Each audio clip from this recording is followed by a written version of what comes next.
English Villages. By P. H. DITCHFIELD. Chapter 1. Introduction. Local Histories, Ignorance and Destruction, Advantages of the Study of Village Antiquities, Description of an English Village, the Church, the Manor House, Prehistoric People, Later Inhabitants, Saxons, Village Inn, Village Green, Legends. To write a complete history of any village is one of the hardest literary labors which anyone can undertake. The soil is hard, and the crop after the expenditure of much toil is often very scanty. In many cases the records are few and difficult to discover, buried amidst a mass of papers at the record office, or entombed in some dusty corner of the diocesan registry. Days may be spent in searching for these treasures of knowledge with regard to the past history of a village without any adequate result.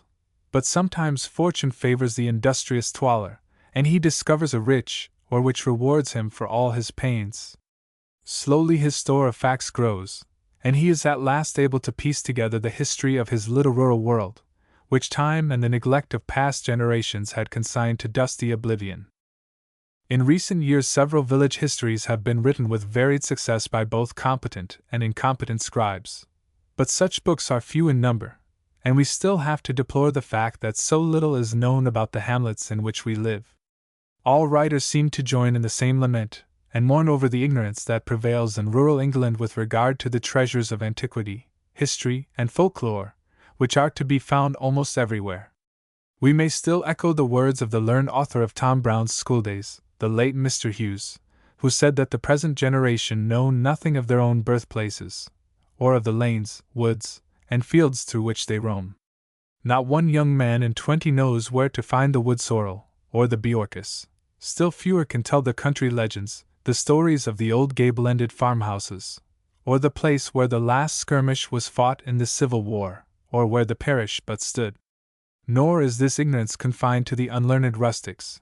It is shared by many educated people, who have traveled abroad and studied the history of Rome or Venice, Frankfurt or Bruges, and yet pass by unheeded the rich stores of antiquarian lore, which they witness every day, and never think of examining closely and carefully.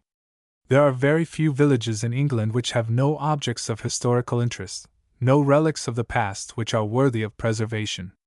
Restoration, falsely so called, conducted by ignorant or perverse architects, has destroyed and removed many features of our parish churches. The devastating plough has well-nigh leveled many an ancient barrow. Railroads have changed the character of rustic life and killed many an old custom and rural festival. Old legends and quaint stories of the countryside have given place to talks about politics and newspaper gossip. But still much remains if we learn to examine things for ourselves, and endeavor to gather up the relics of the past and save them from the destructive hand of time. A great service may thus be rendered not only to the cause of history, but also to the villagers of rural England, by those who have time, leisure, and learning sufficient to gain some knowledge of bygone times. It adds greatly to the interest of their lives to know something of the place where they live, and it has been well said that every man's concern with his native place has something more in it than the amount of rates and taxes that he has to pay. He may not be able to write a history of his parish, but he can gather up the curious gossip of the neighborhood, the traditions and stories which have been handed down from former generations. And if anyone is at the pains to acquire some knowledge of local history, and will impart what he knows to his poorer neighbors, he will add greatly to their interest in life. Life is a burden, labor mere drudgery, when a man has nothing in which he can interest himself.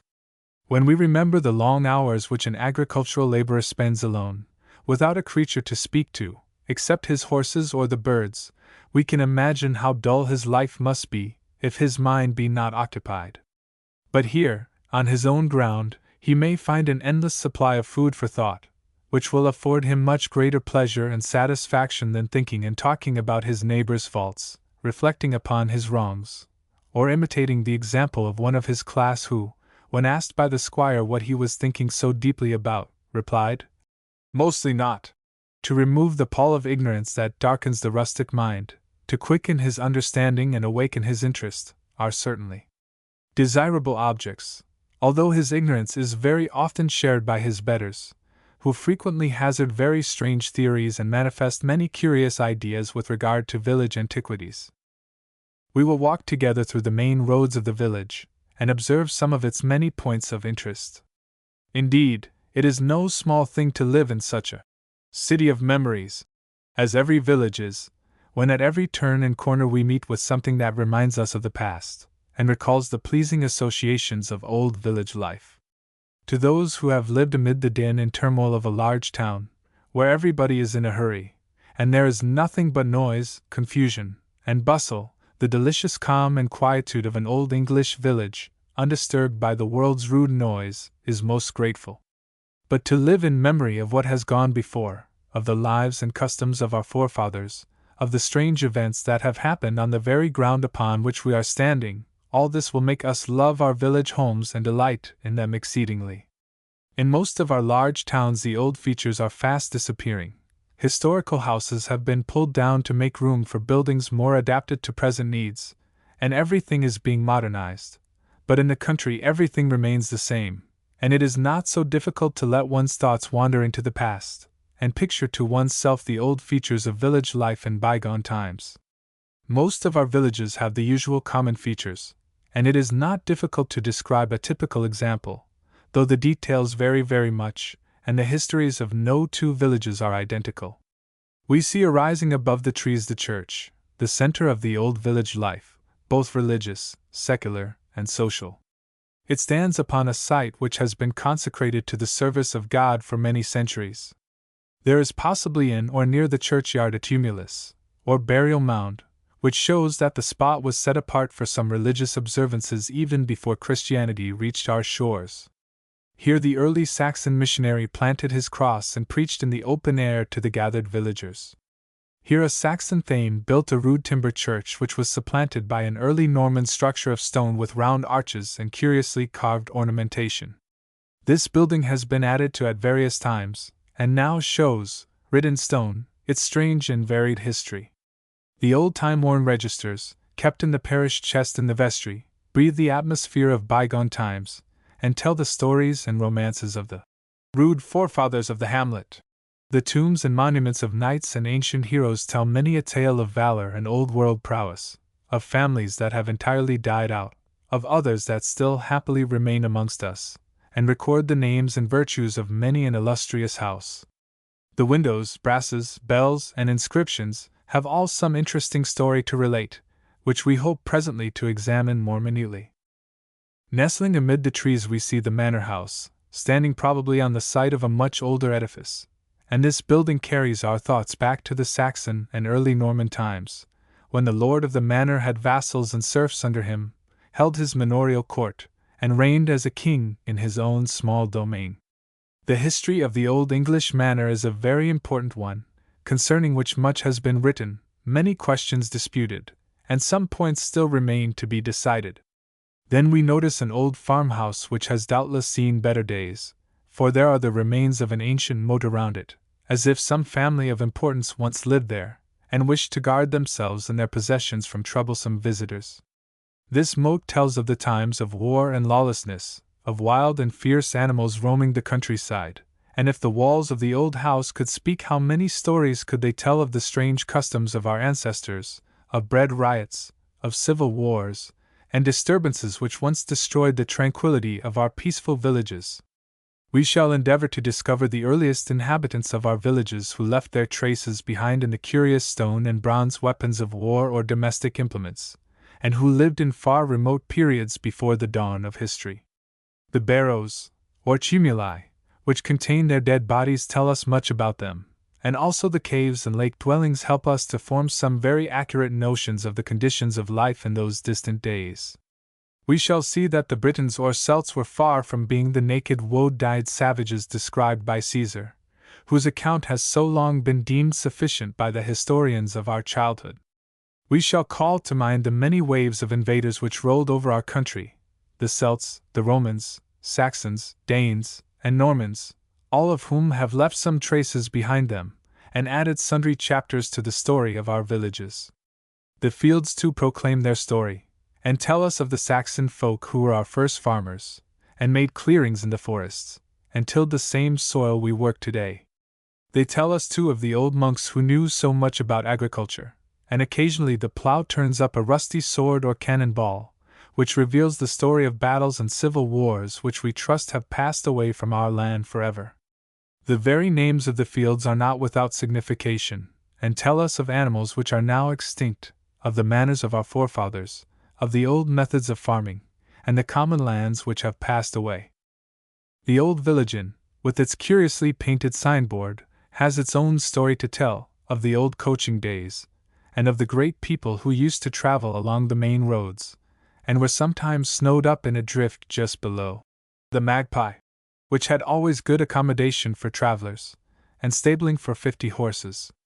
All was activity in the stable yard when the coach came in. The villagers crowded round the indoors to see the great folks from London who were regaling themselves with well-cooked English joints, and if they stayed all night, could find comfortable beds with lavender-scented sheets, and every attention. But the railroads and iron steeds have changed all that. Until yesterday the roads were deserted, and the glory of the old inns departed. Bicyclists now speed along in the track of the old coaches, but they are not quite so picturesque, and the bicycle bell is less musical than the cheerful postthorn. On the summit of a neighboring hill we see a curious formation which is probably an earthwork, constructed many centuries ago by the early dwellers in this district for the purpose of defense in dangerous times, when the approach of a neighboring tribe, or the advance of a company of freebooting invaders, threatened them with death or the destruction of their flocks and herds. These earthworks we shall examine more closely. An ivy-covered ruin near the church shows the remains of a monastic cell or monastery, and in the distance perhaps we can see the outlines of an old Norman keep or castle. All of these relate to the story of our villages, and afford us subjects for investigation and research. Then there is the village green where so many generations of the villagers have disported themselves, danced the old country dances, now alas!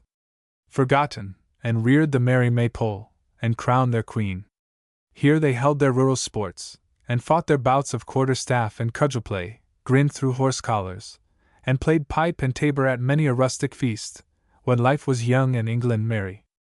We shall try to picture to ourselves these happy scenes of innocent diversion which cheered the hearts of our forefathers in bygone times. An English village street.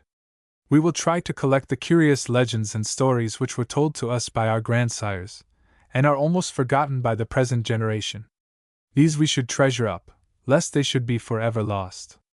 Local tradition has often led the way to important discoveries. In this brief circuit of an ordinary English village we have found many objects which are calculated to excite our imagination and to stimulate inquiry. A closer examination will well repay our study, and reward the labor of the investigator. It is satisfactory to know that all possible discoveries as to the antiquities of our villages have not yet been made. We have still much to learn, and the earth has not yet disclosed all its treasures. Roman villas still remain buried. The sepulchres of many a Saxon chieftain or early nomad Celt are still unexplored. The piled dwellings and cave domiciles of the early inhabitants of our country have still to be discovered, and piles of records and historical documents have still to be sought out, arranged, and examined. So there is much work to be done by the antiquary for many a long year, and every little discovery, and the results of every patient research, assist in accumulating that store of knowledge which is gradually being compiled by the hard labor of our English historians and antiquaries. Chapter 2. Prehistoric Remains. Pythias of Marseilles, Discovery of Flint Implements, Geological Changes, Paleolithic Man, S-lithic, Paleolithic Implements, Drift Men, Cave Men, Neolithic Man and his weapons, Dolichocephalic, Celtic or Brachycephalic race, the Iron Age. It was customary some years ago to begin the history of any country with the statement, "Of the early inhabitants nothing is known with any certainty," and to commence the history of England with the landing of Julius Caesar BC 55. If this book had been written 40 or 50 years ago, it might have been stated that our first knowledge of Britain dates from 330 BC, when Pythias of Marseilles visited it, and described his impressions. He says that the climate was foggy, a characteristic which it has not altogether lost, that the people cultivated the ground and used beer and mead as beverages. Our villagers still follow the example of their ancestors in their use of one at least of these drinks. Of the history of all the ages prior to the advent of this Pythia's all written record is silent. Hence we have to play the part of scientific detectives, examine the footprints of the early man who inhabited our island, hunt for odds and ends which he has left behind, to rake over his kitchen middens, pick up his old tools, and even open his burial mound. About 50 years ago, the attention of the scientific world was drawn to the flint implements which were scattered over the surface of our fields and in our gravel pits and mountain caves, and inquiring minds began to speculate as to their origin. The collections made at Amiens and Abbeville and other places began to convince men of the existence of an unknown and unimagined race, and it gradually dawned on us that on our moors and downs were the tombs of a race of men who fashioned their weapons of war and implements of peace out of flint. These discoveries have pushed back our knowledge of man to an antiquity formerly never dreamed of, and enlarged considerably our historical horizon. So we will endeavor to discover what kind of men they were, who roamed our fields and woods before any historical records were written, and mark the very considerable traces of their occupation which they have left behind. The condition of life and the character and climate of the country were very different in early times from what they are in the present day, and in endeavoring to discover the kind of people who dwelt here in prehistoric times, we must hear what the geologists have to tell us about the physical aspect of Britain in that period. There was a time when this country was connected with the continent of Europe, and the English Channel and North Sea were mere valleys with rivers running through them fed by many streams.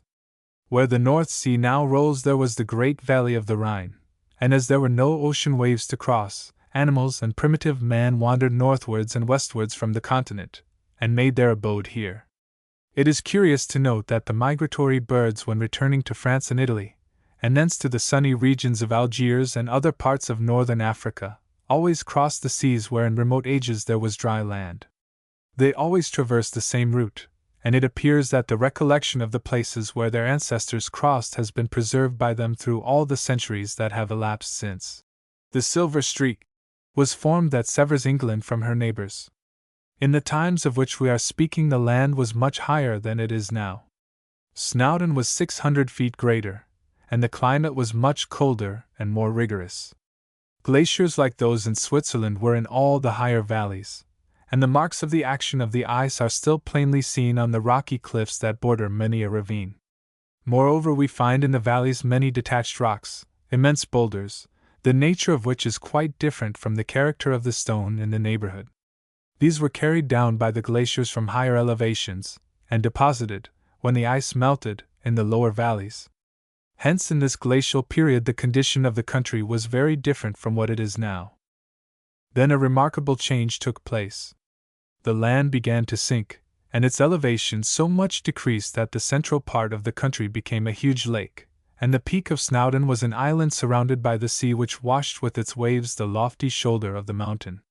This is the reason why shells and shingle are found in high elevations. The ice age passed away and the climate became warmer. The Gulf Stream found its way to our shores, and the country was covered by a warm ocean having islands raising their heads above the surface. Sharks swam around, whose teeth we find now buried in beds of clay. The land continued to rise, and attracted by the sunshine and the more genial clime, animals from the continent wandered northwards, and with them came man. Caves, now high amongst the hills, but then on a level with the rivers, were his first abode, and contain many relics of his occupancy, together with the bones of extinct animals. The land appears to have risen, and the climate became colder. The sea worked its relentless way through the chalk hills on the south and gradually met the waves of the North Sea which flowed over the old Rhine valley. It widened also the narrow strait that severed the country from Ireland, and the outline and contour of the island began more nearly to resemble that with which we are now familiar.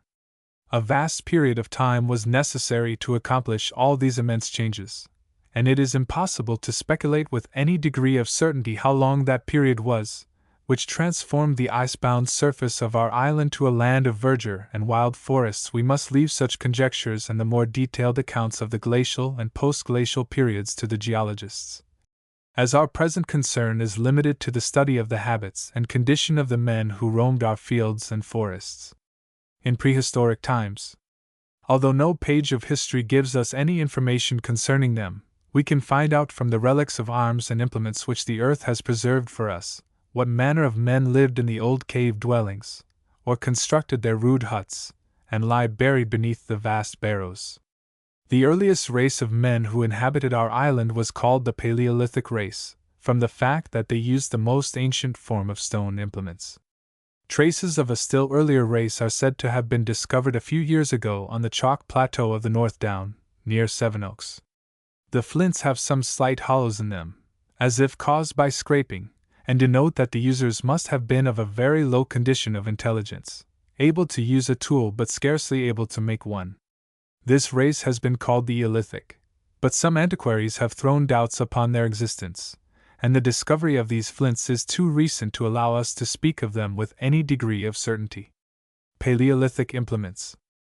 The traces of Paleolithic man are very numerous, and he evidently exercised great skill in bringing his implements to a symmetrical shape by chipping. The use of metals for cutting purposes was entirely unknown, and stone, wood, and bone were the only materials of which these primitive beings availed themselves for the making of weapons or domestic implements. Paleolithic man lived here during that distant period when this country was united with the continent, and when the huge mammoth roamed in the wild forests, and powerful and fierce animals struggled for existence in the hills and valleys of a cold and inclement country. His weapons and tools were of the rudest description, and made of chipped flint. Many of these have been found in the valley gravels, which had probably been dropped from canoes into the lakes or rivers, or washed down by floods from stations on the shore. 80 or 90 feet above the present level of the Thames in the higher gravels are these relics found, and they are so abundant that the early inhabitants who used them must have been fairly numerous. Their shape is usually oval, and often pointed into a rude resemblance of the shape of a spearhead. Some flint flakes are of the knife-like character, others resemble awls, or borers, with sharp points evidently for making holes in skins for the purpose of constructing a garment. Hammerstones for crushing bones, tools with well-wrought flat edges, scrapers, and other implements, were the stock in trade of the earliest inhabitant of our country, and are distinguishable from those used by Neolithic man by their larger and rougher work. The maker of the old stone tools never polished his implements, nor did he fashion any of those finely wrought arrowheads and javelin points, upon which his successor prided himself. The latter discovered that the flints which were dug up were more easily fashioned into various shapes, whereas Paleolithic man picked up the flints that lay about on the surface of the ground, and chipped them into the form of his rude tools. However, the elder man was acquainted with the use of fire, which he probably obtained by striking flints on blocks of iron pyrites. Wandering about the country in families and tribes, he contrived to exist by hunting the numerous animals that inhabited the primeval forests, and has left us his weapons and tools to tell us what kind of man he was. His implements are found in the drift gravels by the riversides, and from this cause his race are known as drift men, in order to distinguish them from the cave men, who seem to have belonged to a little later period. The first dwellings of man were the caves on the hillsides, before he found out the art of building pile huts. In Paleolithic times these caves were inhabited by a rude race of feral nomads who lived by the chase, and fashioned the rude tools which we have already described. They were, however, superior to the drift men, and had some notion of art. The principal caves in the British Islands containing the relics of the cave folk are the following: Perthicoeran, Denbighshire, wherein were found the remains of Platygnymic man, so named from his having sharp shin bones; Cefn, St. Asaph, Uphill, Somerset, King's Scar and the Victoria Cave, Settle, Robin Hood's Cave and Pinhole Cave, Derbyshire; Black Rock, Caldy Island, Coigam Caves, Pembrokeshire; King Arthur's Cave, Monmouth, Durham Downs, Bristol, and sundry others, near Oban in the valleys of the Trent, Dove, and Nore, and of the Irish Blackwater, and in Caithness.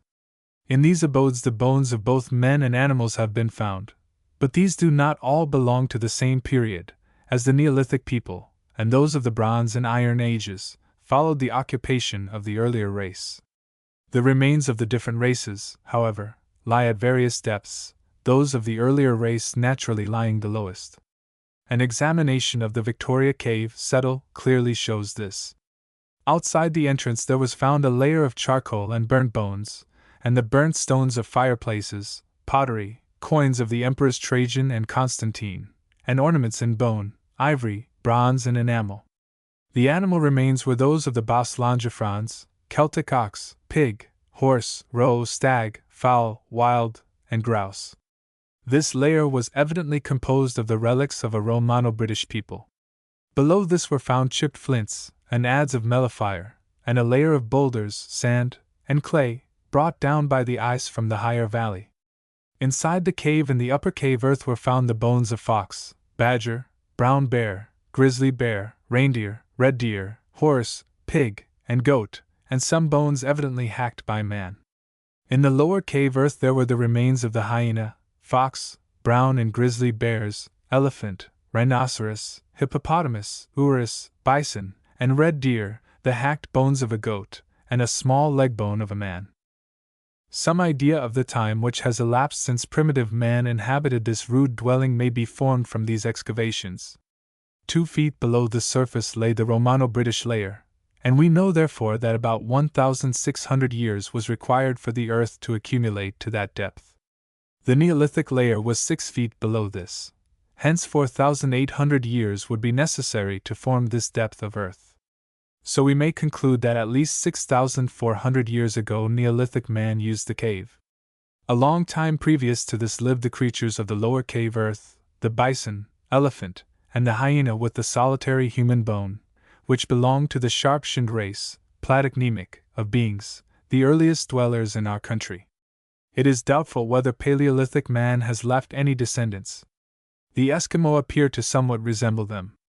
Professor Boyd Dawkins, in his remarkable book, Cave Hunting, traces this relationship in the character of implements, methods of obtaining food and cooking it, modes of preparing skins for clothing, and particularly in the remarkable skill of depicting figures on bone which both races display. In carving figures on bone and teeth, early man in Britain was certainly more skillful than his successor, but he was a very inferior type of the human race. Yet his intelligence and mode of life have been deemed not lower than those of the Australian Aborigines.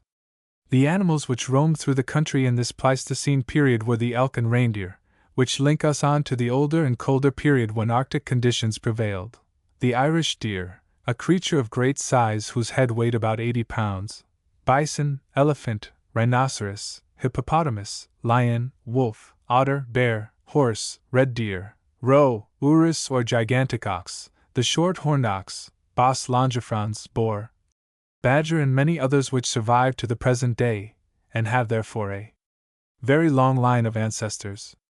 The successor of the old stone implement maker was Neolithic man, to whom we have already had occasion to refer.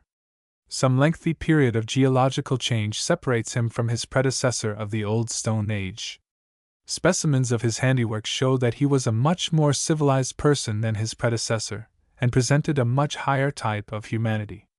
He had a peculiarly shaped head, the back part of the skull being strangely prolonged, and from this feature he is called dolichocephalic.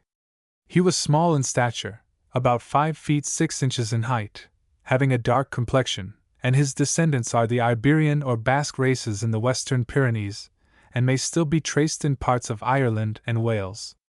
The long barrows or mounds, the length of which is greater than the breadth, contain his remains, and we find traces of his existence in all the western countries of Europe. He had made many discoveries which were unknown to his old stone predecessor. Instead of always hunting for his food, like an animal, he found out that the earth would give him corn with which he could make bread, if only he took the trouble to cultivate it. Instead of always slaying animals, he found that some were quite ready to be his servants, and give him milk and wool and food. He brought with him to our shores cows and sheep and goats, horses and dogs. Moreover, he made pottery, molding the clay with his hand, and baking it in a fire. He had not discovered the advantages of a kiln. He could spin thread, and weave stuffs, though he usually wore garments of skins. His dwellings were no longer the caves and forests, for he made for himself rude pit huts, and surrounded himself, his tribe, and cattle with a circular camp. Traces of his agricultural operations may still be found in the terraces, or strips of ground on hillsides, which preserve the marks of our early Neolithic farmers. Their implements are far superior to those of the old stone men, and are found on the surface of our fields, or on hillsides, where they tended their flocks, or dug their rude pit shelters. Their weapons and tools are highly polished, and have evidently been ground on a grindstone. They are adapted for an endless variety of uses, and are most skillfully and beautifully fashioned. There are finely wrought arrowheads of 3 shapes, barbed, tanged and leaf-shaped, axes, scrapers for cleansing and preparing skins for clothing, hammerstones, wedges, drills, borers, knives, and many other tools. In the Reading Museum may be seen a heavy quartzite axe and chipped flint hatchet, which were found with some charred timber on an island in the Thames, and were evidently used for scooping out the interior of a boat from a tree with the aid of fire. So this new stone man knew how to make boats, as well as a vast number of other things of which we shall presently speak more particularly. His descendants linger on in South Wales and Ireland, and are short in stature, dark in complexion, and narrow-skulled, like their forefathers a few thousand years ago. Neolithic and Bronze implements. Another wave of invaders swept over our land, and overcame the long-headed Neolithic race. These were the Celtic people, taller and stronger than their predecessors, and distinguished by their fair hair and rounded skulls. From the shape of their heads they are called brachycephalic, and are believed to have belonged to the original Aryan race, whose birthplace was southern Asia. At some remote period this wave of invaders poured over Europe and Asia, and has left traces behind it in the languages of all Indo-European nations. Their weapons were made of bronze, although they still used polished stone implements also. We find chisels, daggers, rings, buttons, and spearheads, all made of bronze, an alloy of copper and tin, and fashioned by the skilled hands of these early Celtic folk.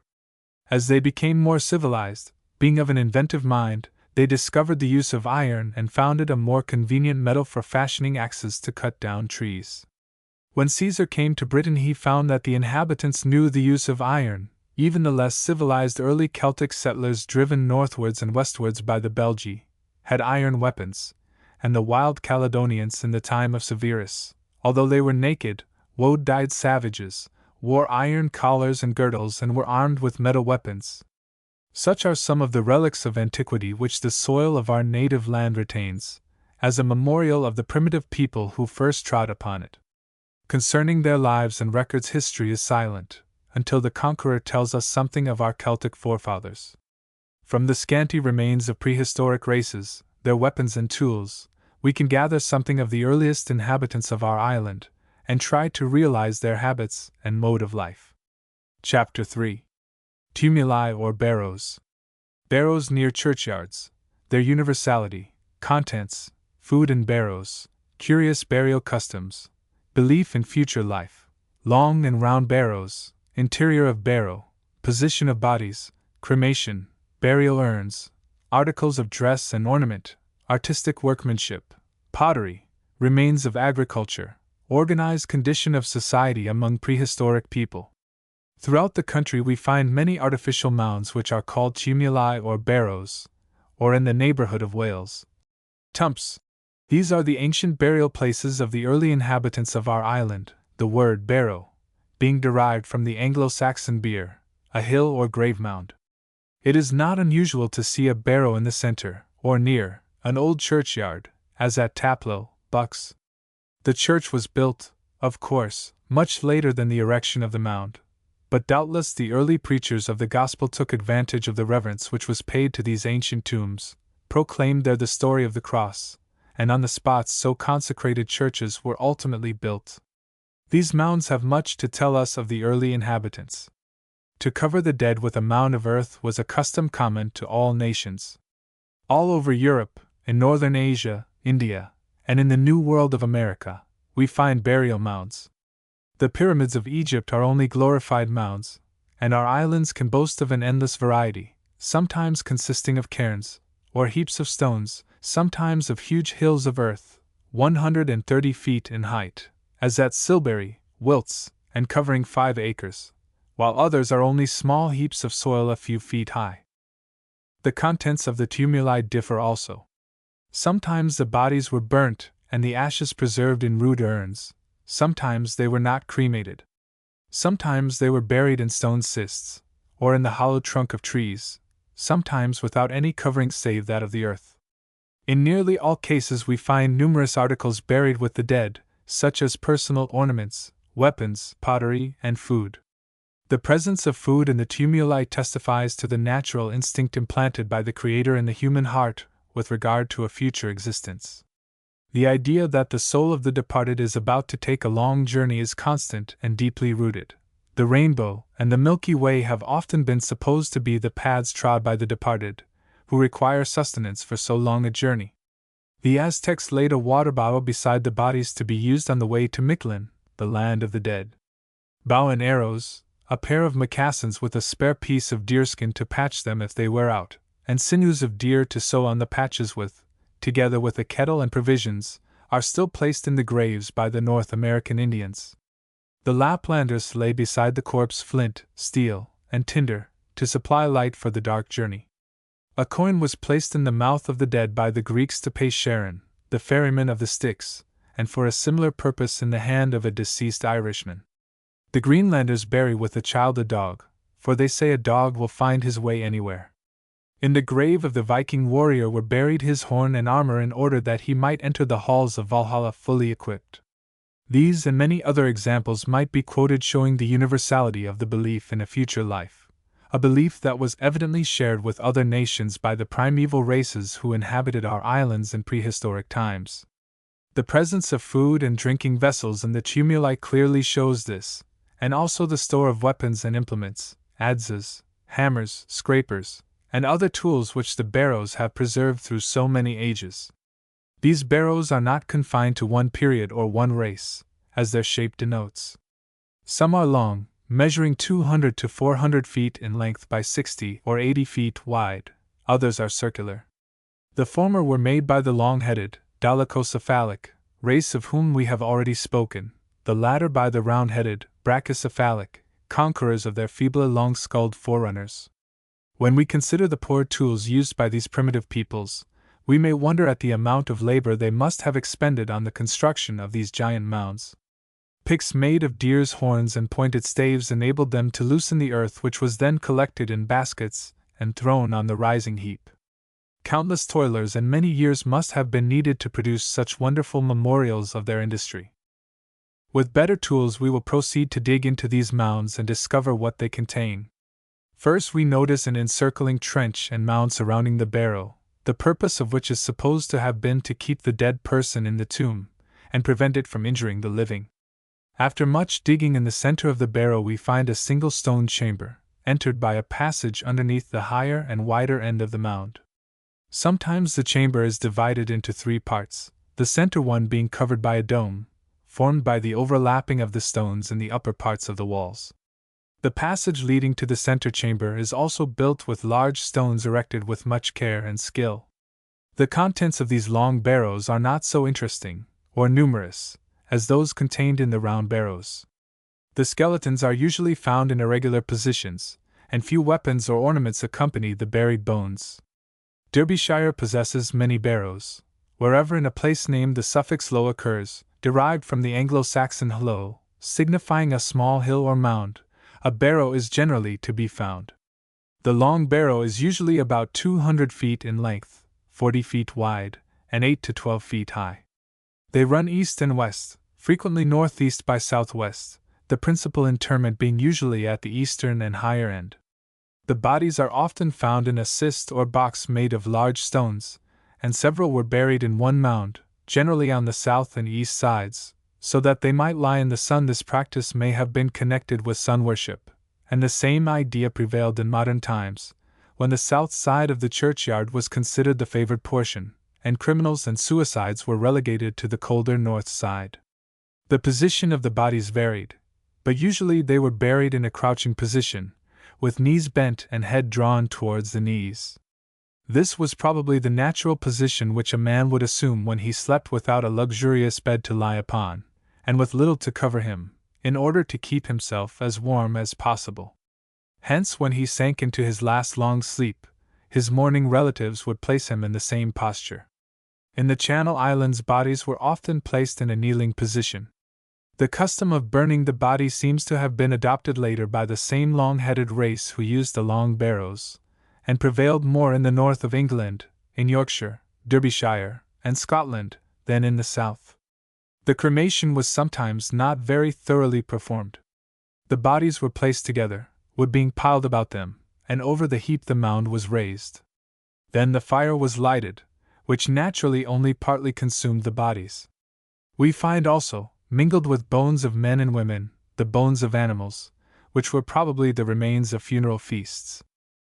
As we have said, the round-headed race introduced the circular barrow, and cremation was their usual, though not exclusive, practice.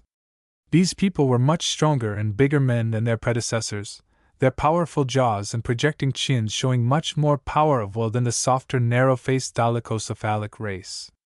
However, in the round barrows we also find the bodies of the latter, and we gather that they were not exterminated or driven out by their conquerors, but mingled with them, intermarried, until at length the type of the long-skulled race prevailed, and the Celt of later times possessed the features of the race he had formerly subdued. At least such seems to be the teaching of the barrows. The Celt became acquainted with the use of bronze, and his tomb was enriched with a store of the relics of the life and art of the workmanship of the time. As cremation was the usual practice, it was no longer necessary to have a chamber which the dead might inhabit. The size of the sleeping place of the dead was reduced, and a cist was constructed for the receptacle of the urn in which the remains were placed. The mound also was reduced in size and looked much less imposing than the huge barrows of the Stone Age, but its contents were much more important. The ashes we find frequently contained in a rude urn of black pottery with some ornamentation. Then we discover pins made of bones, which were evidently used to fasten the dress. The people therefore were evidently not naked, woad-dyed savages. Moreover, we find bits of woolen fabric and charred cloth, and in Denmark people belonging to this same early race were buried in a cap, shirt, leggings, and boots, a fairly complete wardrobe. They also loved to adorn themselves, and had buttons of jet, and stone and bone ornaments. Besides flint implements we find adzes and hatchets and chisels, axe hammers constructed with a hole in them for the insertion of a handle, grain rubbers, wheat stones, and hammerstones. The mounds also disclose a great variety of flint implements, hatchets, scrapers, both round and long, knife daggers, knives, saws, drills, fabricators or flaking tools, sling stones, hammerstones, polishers, arrow points, either leaf-shaped, triangular, or barbed, and heads of darts and javelins. A very curious object is sometimes found, a stone wrist guard, for the purpose of protecting the wrist from the bowstring. These barrows and their contents bear evidences to the artistic workmanship of the prehistoric dwellers in our villages. Their tombs show that these people did not confine themselves to the fabrication of objects of utility, but that they loved to adorn themselves with personal ornaments, which required much art and skill in the manufacture. Necklaces of beads pleased their fancy, and these they made of jet, or shells, the teeth of deer, and the vertebrae of fish. Moreover, they loved earrings, which were sometimes made of the teeth of pigs. Objects of gold, bronze, glass, ivory, amber, clay, and bone were also used as ornaments. If we examine the pottery in the barrows, we find that a vessel of earthenware was usually placed at the back of the head of the body when it was not cremated. There were also cinerary urns, cups, usually called incense cups, which were certainly not used for incense, whatever may have been their purpose, food and drinking vessels. This pottery was not sun-dried, but burnt in a fire, though not made in a kiln, and the form of the vessels shows that the makers were ignorant of the use of a potter's wheel. The ornamentation consisted of a series of straight lines made by a sharp-pointed instrument, and by impressions of the finger-nails or string, often revealing much skill and artistic workmanship. From a study of the barrows we may learn much about the early inhabitants of our island, who lived and worked and died on the same spots where we now are spending our days. We can see them hunting in the wild woodlands, rearing cows and sheep and goats, and cultivating their crops of corn. We can still trace on the hillsides some curious terraces fashioned by them for the growing of their grain, and discover querns, or hand millstones, and stones for bruising the corn. The bones of young oxen a few days old, discovered in the mounds, show that they knew the use of milk, and how to get a good supply. A rude spindle whorl shows that they knew how to weave stuffs for their clothing, and the numerous buttons, fasteners, and belts prove that the clothes were fitted to the wearer, and not mere shapeless sacks. The barrows also bear evidence to the existence of some organized condition of society. In the early savage state of human existence, the family is the only community. But as man progressed towards civilization, he learned how to combine with his fellows for mutual defense and support. We gather from our examination of the tombs of these early races that they had attained to this degree of progress. There were chiefs of tribes and families who were buried with more honor than that bestowed upon the humbler folk. Many families were buried in one mound, showing that the tribal state had been reached, while the many humbler graves denote the condition of servitude and dependence in which a large number of the race lived. All this, and much more, may be learned from a careful study of the tombs of these prehistoric people. Chapter 4.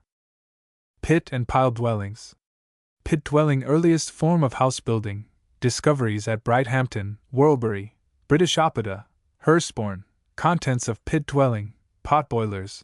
Condition of civilization, pile dwellings, Switzerland, Glastonbury, Hedser, Cranigs.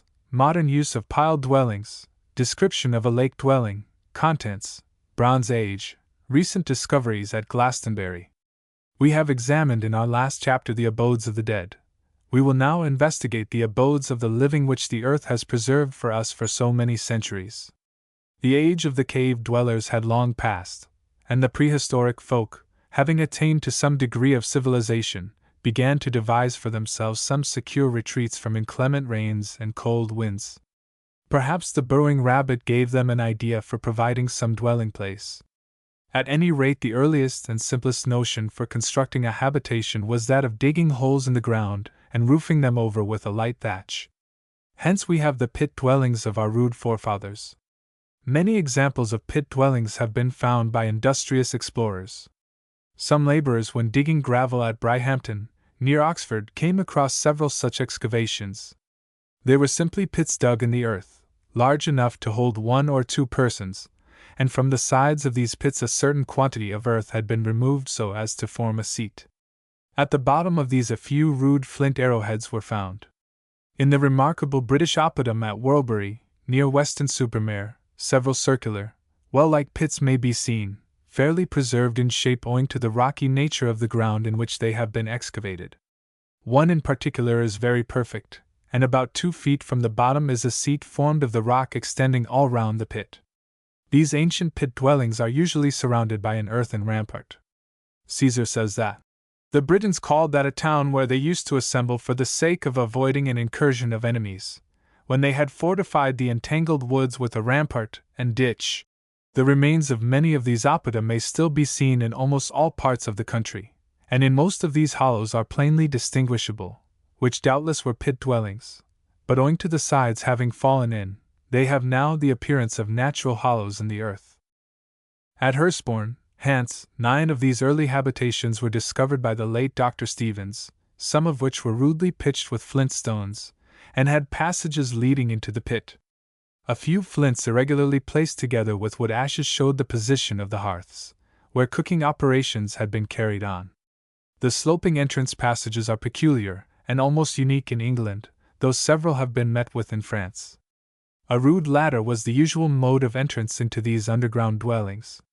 Fragments of hand-made British pottery and the commoner kinds of Romano-British ware were found, and portions of mealing stones and also a saddle quern, or grain crusher, which instruments for hand mealing must have been in common use among the pit dwellers. The grain was probably prepared by parching it before crushing. The hollow understone prevented the grain from escaping, and the muller was so shaped as to render it easily grasped, while it was pushed backwards and forwards by the hands. Similar stones are used at the present time by the African natives, as travelers testify.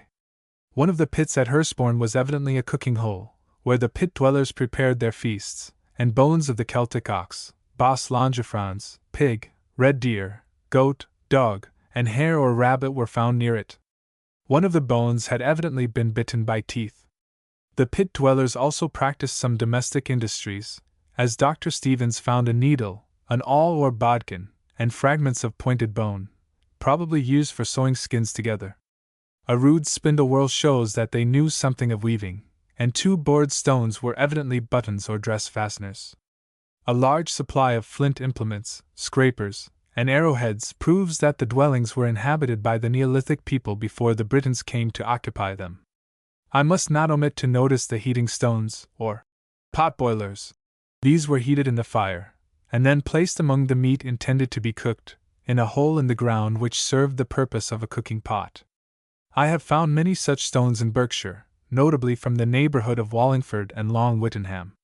The writer of the early history of mankind states that the Assiniboines, or stone boilers, dig a hole in the ground, take a piece of raw hide, and press it down to the sides of the hole, and fill it with water. This is called a paunch kettle.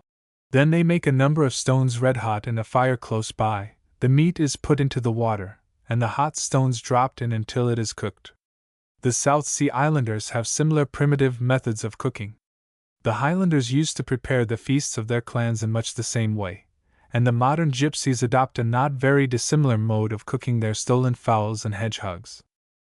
We can now people these cheerless primitive pit dwellings with their ancient inhabitants, and understand something of their manners of life and customs. Their rude abodes had probably cone-shaped roofs made of rafters lashed together at the center, protected by an outside coat of peat, sods of turf, or rushes. The spindle whorl is evidence that they could spin thread. The mealing stones show that they knew how to cultivate corn, and the bones of the animals found in their dwellings testify to the fact that they were not in the wild state of primitive hunters, but possessed herds of cows and goats, and other domestic animals. Who were these people? Mr. Boyd Dawkins is of opinion that the early pit dwellers belonged to the Neolithic folk of whom I have already told you, as the flint implements testify. But these dwellings were evidently occupied by a later people. The querns and spindle whorl probably belonged to the Celts, or Britons, before the advent of the Roman legions, and that these people were the inhabitants of the Hampshire pit dwellings is proved by the presence of a British gold coin which is recognized by numismatists as an imitation of the Greek stater of Philip II. of Macedon. According to Sir John Evans, the native British coinage was in existence as early as 150 years before Christ. Hence to this period we may assign the date of the existence of these Celtic primitive habitations. Pit dwellings were not the only kind of habitations which the early inhabitants of our country used, and some of our villages possess constructions of remarkable interest, which recent industrious digging has disclosed. These are none other than lake dwellings, similar to those first discovered in Switzerland about 50 years ago. Few of our villages can boast of such relics of antiquity. Near Glastonbury, in 1892, in a dried-up ancient Mira Lake village was discovered, which I will describe presently, and recently at Hedsor in Buckinghamshire a pile dwelling has been found which some learned antiquaries are now examining. In Ireland and Scotland there are found the remains of fortified dwellings called cranings in some of the lakes, as in Dalton Loch, Wigtownshire, and Clunfinlow in Connaught, but these belong to later times and were used in the Middle Ages. In primitive times, when tribe warred with tribe, and every man's hand was against his fellow man, and when wild and savage beasts roamed o'er moor and woodland, security was the one thing most desired by the early inhabitants of Europe. Hence they conceived the brilliant notion of constructing dwellings built on piles in the midst of lakes or rivers, where they might live in peace and safety, and secure themselves from the sudden attack of their enemies, or the ravages of beasts of prey. Switzerland is famous for its numerous clusters, or villages, of ancient lake dwellings, which were of considerable size. At Morges, on the Lake of Geneva, the settlement of huts extends 1,200 feet long by 150 in breadth, and that at Sutz on the Lake of Bienne covers 6 acres, and is connected with the shore by a gangway 100 feet long and 40 feet wide. Nor is the use of these habitations entirely abandoned at the present time.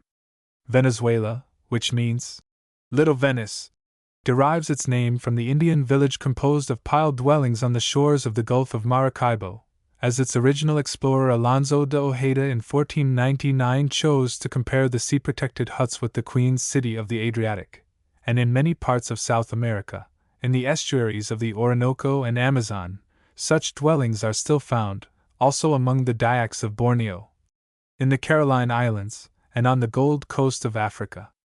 Herodotus describes similar dwellings on the Lake Prasius, existing in the 5th century BC, and Lord Avebury states that now the Remelian fishermen on the same lake inhabit wooden cottages built over the water as in the time of Herodotus.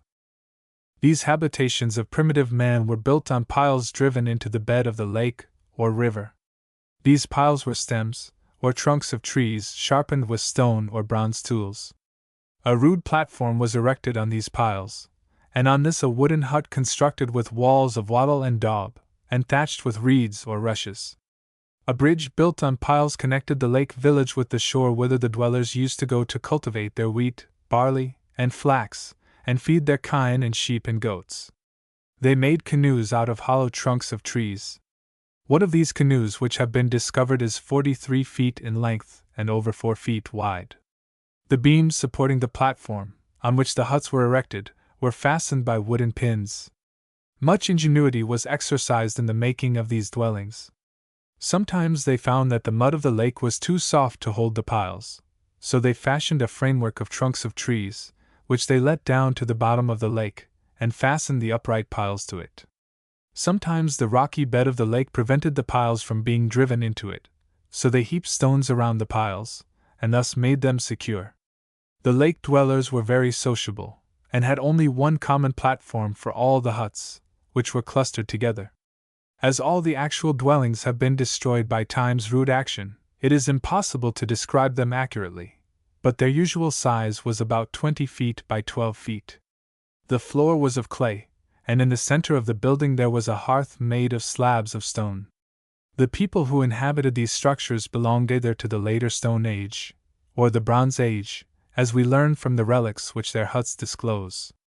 In the earlier ones are found celts, flint flakes, arrowheads, harpoons of stag's horn with barbs, awls, needles, chisels, and fish hooks made of bone, and sometimes wooden combs, and skates made out of the leg bone of a horse. Besides the remains of the usual domestic animals, we find bones of the beaver, bear, elk, and bison. When the use of bronze was discovered, the people still lived on in their lake dwellings. Fire often played havoc with the wooden wattle walls, hence we frequently find a succession of platforms.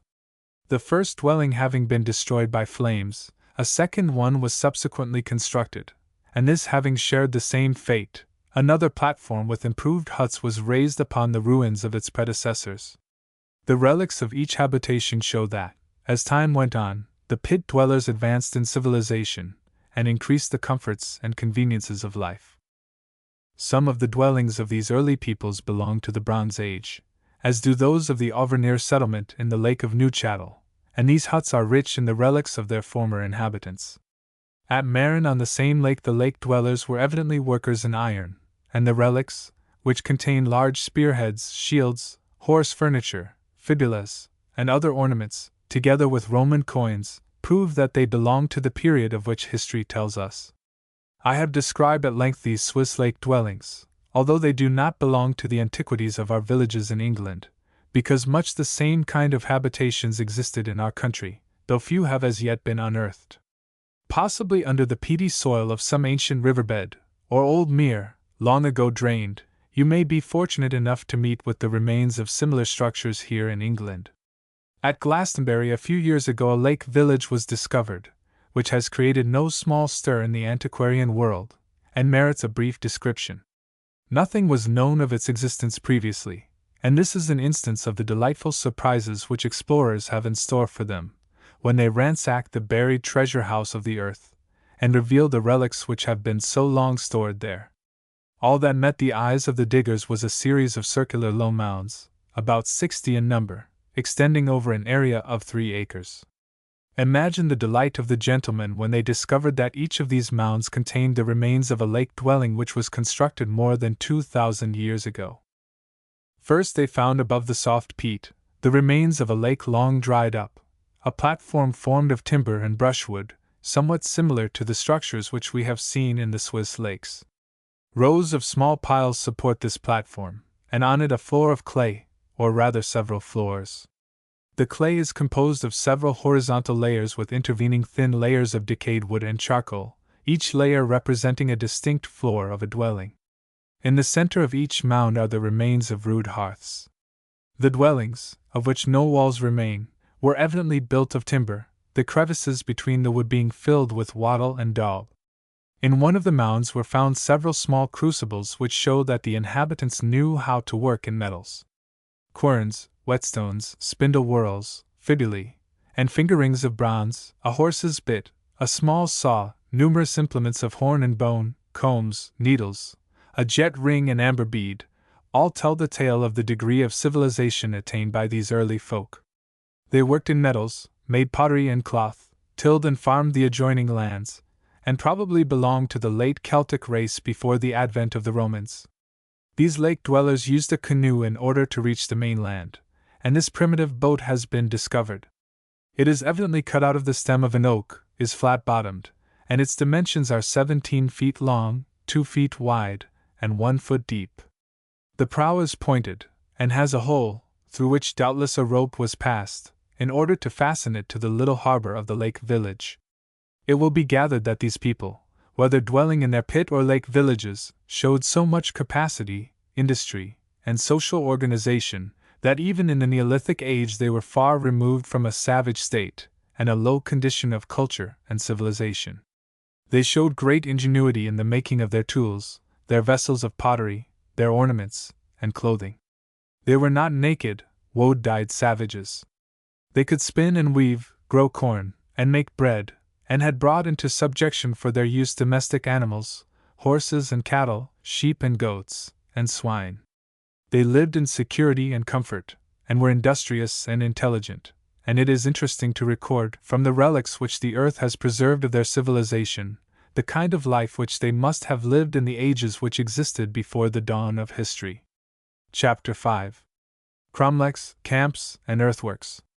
Stone monuments, traditions relating to them, menhirs or whorestones, alignments, cromlechs, Stonehenge, Avebury, row-right stones, origin of stone circles, dolmens, earthworks, Chun Castle, Whittingham Clumps, Uffington, tribal boundaries, Roman Rig, Grimsdyke, legends, Celtic words. Among the antiquities which some of our English villages possess, none are more curious and remarkable than the grand megalithic monuments of the ancient races which peopled our island. Marvelous memorials are these of their skill and labor. How did they contrive to erect such mighty monuments? How did they move such huge masses of stone? How did they raise with the very slender appliances at their disposal such gigantic stones? For what purpose did they erect them? The solution of these and many such like problems we can only guess, and no one has as yet been bold enough to answer all the interesting questions which these rude stone monuments raise. Superstition has attempted to account for their existence. Just as the flint arrowheads are supposed by the vulgar to be darts shot by fairies or witches which cause sickness and death in cattle and men, and are worn as amulets to ward off disease, just as the stone axes of early man are regarded as thunderbolts, and when boiled are esteemed as a sure cure for rheumatism, or a useful cattle medicine, so these stones are said to be the work of the devil.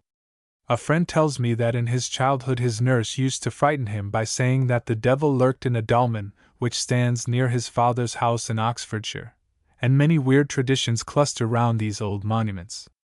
In addition to the subterranean sepulchral chambers and cairns which we have already examined, there are 4 classes of megalithic structures. The first consists of single stones, called in Wales, Cornwall, and Brittany, menhirs, a name derived from the Celtic word main or men signifying a stone, and here meaning tall.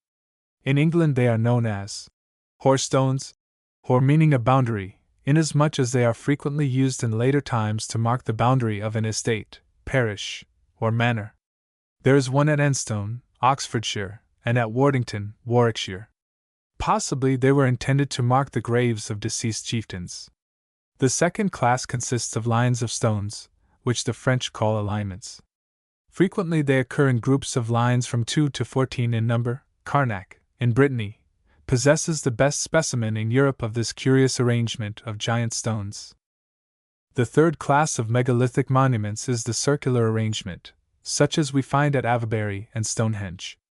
These are now usually called cromlechs, in accordance with the term used by French antiquaries, though formerly this name was applied in England to the dolmens, or chambered structures, of which we shall speak presently. According to the notions of the old curator of Stonehenge, the mighty stones stood before the deluge, and he used to point out, to his own satisfaction, signs of the action of water upon the stones, even showing the direction in which the flood came rushing in. The Welsh bards say that they were erected by King Merlin, the successor of Vortigern, and Nennius states that they were erected in memory of 400 nobles, who were treacherously slain by Hengist, when the savage Saxons came. There is no need to describe these grand circles of huge stones which all antiquaries have visited. The cromlech at Avebury covers a larger area than that of Stonehenge, the circle being about 1,300 feet in diameter. There is a fine circle at Roe Wright, in Oxfordshire, which is the third largest in England. The diameter of the circle is about 107 feet, and the stones numbered originally about 60. Near the circle stand the 5 Whispering Knights, 5 large stones leaning together, probably the remains of a dolmen, and a large solitary stone, or menhir. Popular tradition has woven a strange legend about these curious relics of bygone ages. A mighty chieftain once ruled over the surrounding country, but he was ambitious, and wished to extend his sway, and become king of England. So he mustered his army, and the oracle proclaimed that if he could once see Long Compton, he would obtain his desire. Having proceeded as far as Roe Wright, he was repeating the words of the oracle. "If Long Compton I can see, King of England I shall be." When Mother Shipton, who had doubtless ridden on her broomstick from her Norfolk home, appeared and pronounced the fatal spell. "Move no more, stand fast, stone, King of England thou shalt none." Immediately the king and his army were changed into stone, as if the head of Medusa had gazed upon them. The solitary stone, still called the Kingstone, is the ambitious monarch, the circle is his army, and the 5 Whispering Knights are 5 of his chieftains, who were hatching a plot against him when the magic spell was uttered.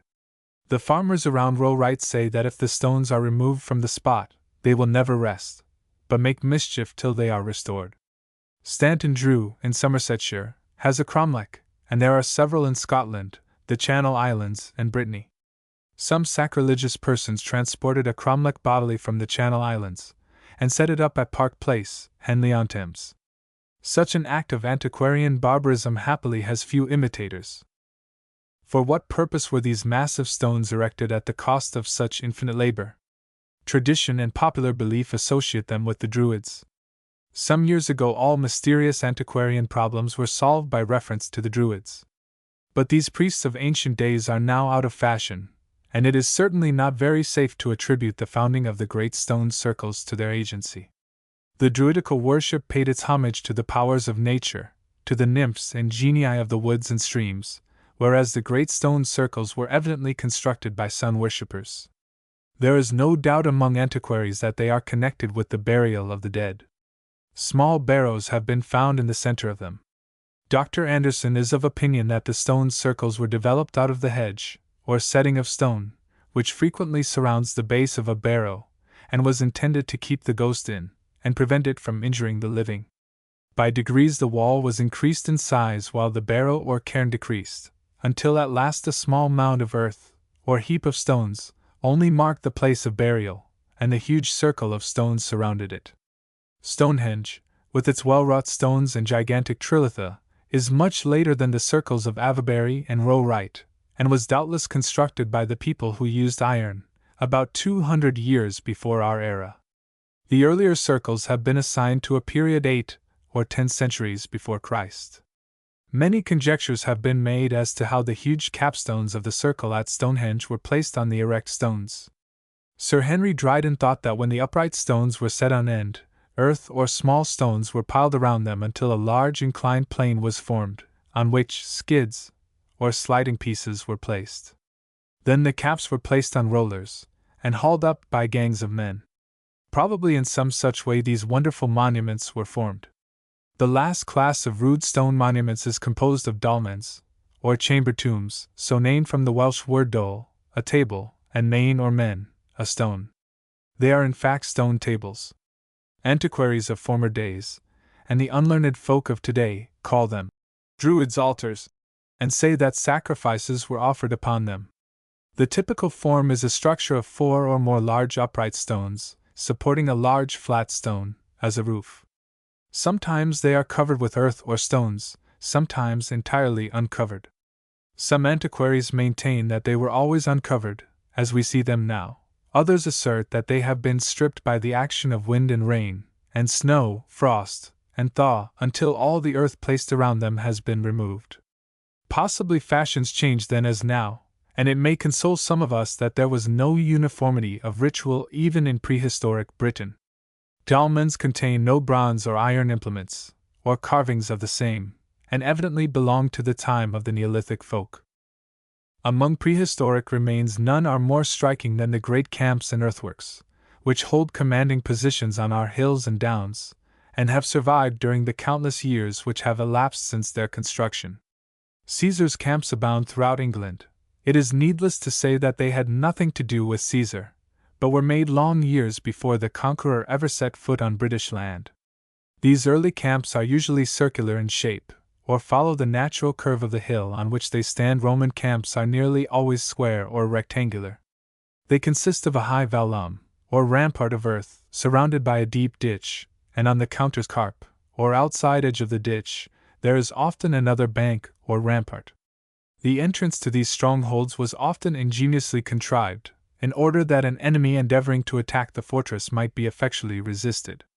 Chun Castle, in Cornwall, is an interesting specimen of ancient Celtic fortress. It consists of two circular walls separated by a terrace. The walls are built of rough masses of granite, some 5 or 6 feet long. The outer wall is protected by a ditch. Part of the wall is still about 10 feet high. Great skill and military knowledge are displayed in the plan of the entrance, which is 6 feet wide in the narrowest part, and 16 in the widest, where the walls diverge and are rounded off on either side. The space within the fortress is about 175 feet in diameter. The Herefordshire beacon on the Malvern Hills is a fine example of a triple rampart Celtic camp. In Berkshire we have the well-known Wittenham Clumps, the Synodon of the Celts, on the summit of which there is a famous camp, with a triple line of entrenchment, the mound and ditch being complete. The circumference of the fortress is over a mile. Berkshire and Oxfordshire are very rich in these camps and earthworks, which guard the course of the old British road called the Icknield Way. Hill forts crown the tops of the hills, and the camps of Blueberry, Scutchmore Knob, a corruption of Quichelm's Law, Letcombe, Uffington, and Liddington, command the ancient trackway and bid defiance to approaching foes. The object of these camps was to provide places of refuge, whither the tribe could retire when threatened by the advent of its enemy. The Celts were a pastoral people, and their flocks grazed on the downs and hillsides. When their scouts brought news of the approach of a hostile force, some signal would be given by the blowing of a horn, and the people would at once flee to their fortress, driving their cattle before them, and awaiting there the advent of their foes. At Uffington there is a remarkable relic of British times called the Blowing Stone, or King Alfred's buglehorn, which was doubtless used by the Celtic tribes for signaling purposes, and when its deep low note was heard on the hillside the tribe would rush to the protecting shelter of Uffington Castle. There, armed with missiles, they were ready to hurl them at the invading hosts, and protect their lives and cattle until all danger was past. Those who are skilled at the art can still make the blowing stones sound. The name, King Alfred's buglehorn, is a misnomer, and arose from the association of the White Horse Hill with the battle which Alfred fought against the Danes at Essendundon, which may, or may not, have taken place near the old British camp at Uffington. There are several white horses cut out in the turf on the hillsides in Wiltshire, besides the famous Berkshire one at Uffington, celebrated by Mr. Thomas Hughes in his Scouring of the White Horse. We have also some turf-cut crosses at Whiteleaf and Bledlow, in Buckinghamshire.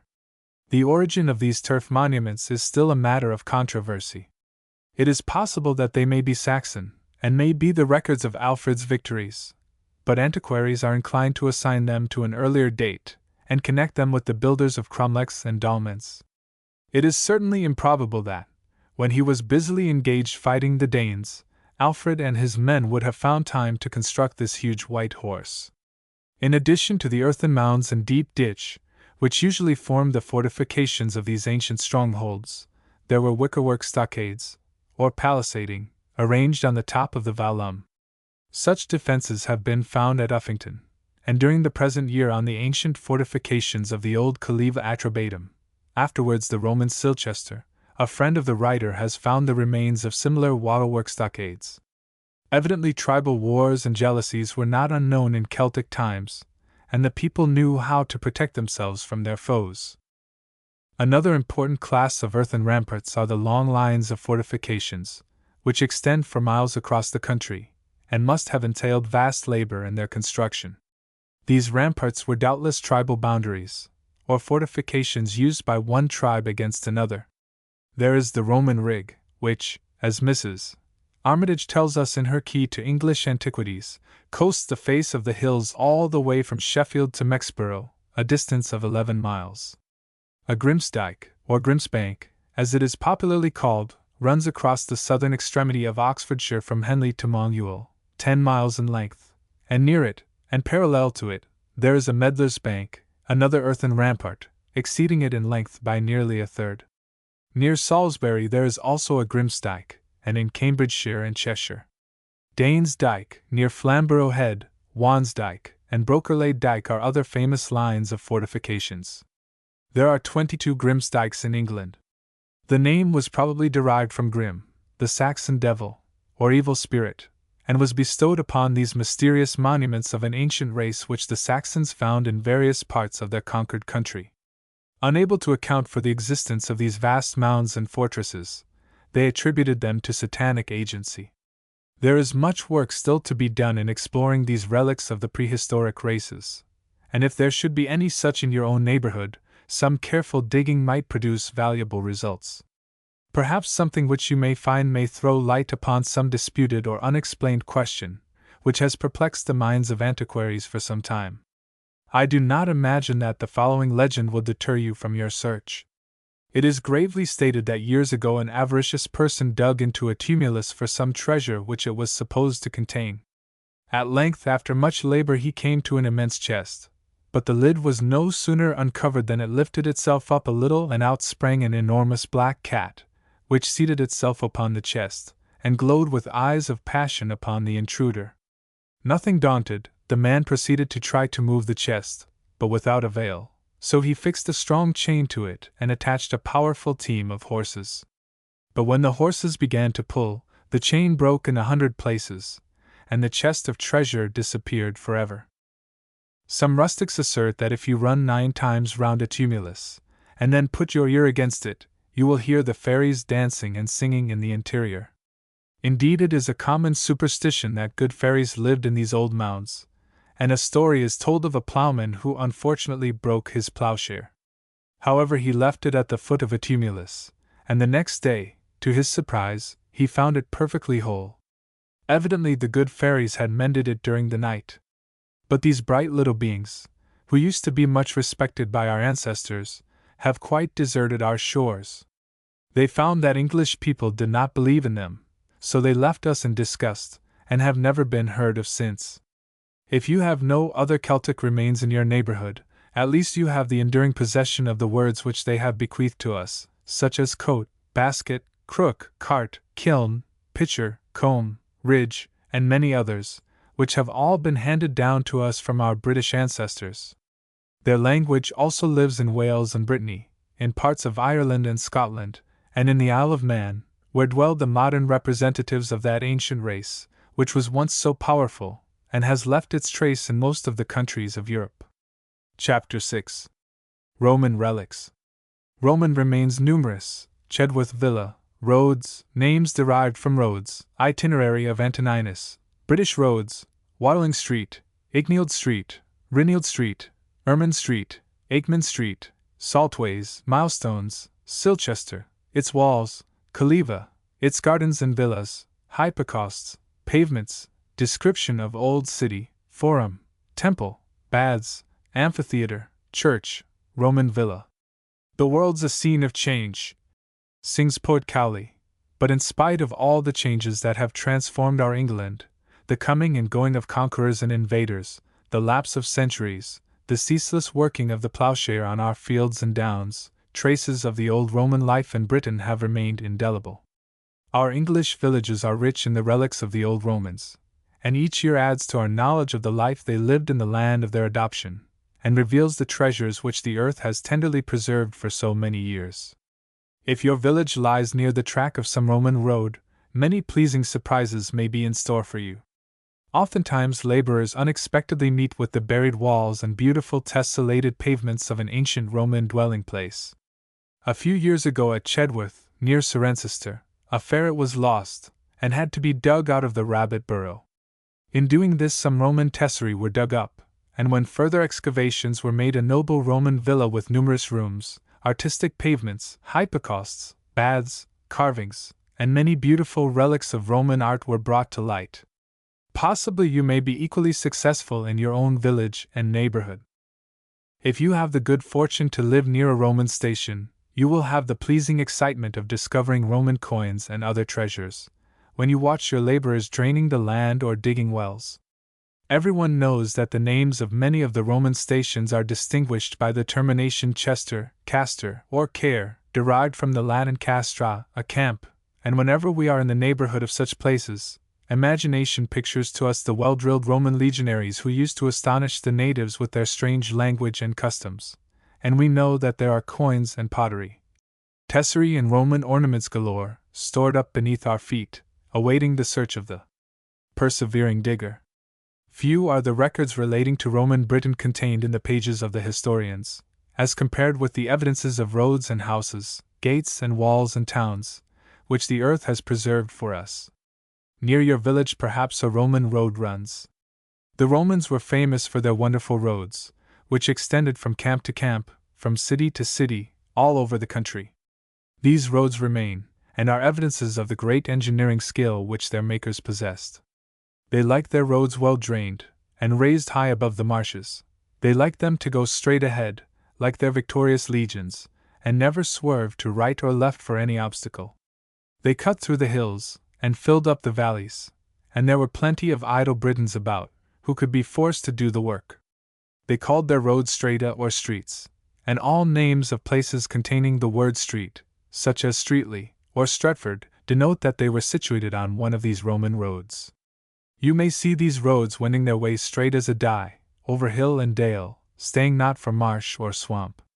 Along the ridge of hills they go, as does the High Street on the Westmoreland Hills, where a few inches below the grass you can find the stony way, or on the moors between Redmire and Stanedge, in Yorkshire, the large paving stones, of which the road was made, in many parts still remain. In central places, as at Blackrod in Lancashire, the roads extend like spokes from the centre of a wheel, although nearly 1800 years have elapsed since their construction. The name of Devizes, Wilts, is a corruption of the Latin word divisi, which marks the spot where the old Roman road from London to Bath was divided by the boundary line between the Roman and the Celtic districts. In order to acquire a knowledge of the great roads of the Romans, we must study the itinerary of Antoninus, written by an officer of the imperial court about 150 AD. This valuable road book tells us the names of the towns and stations, the distances, halting places, and other particulars. Ptolemy's Geographia also affords help in understanding the details of the itinerary, and many of the roads have been very satisfactorily traced. The Romans made use of the ancient British ways, whenever they found them suitable for their purpose.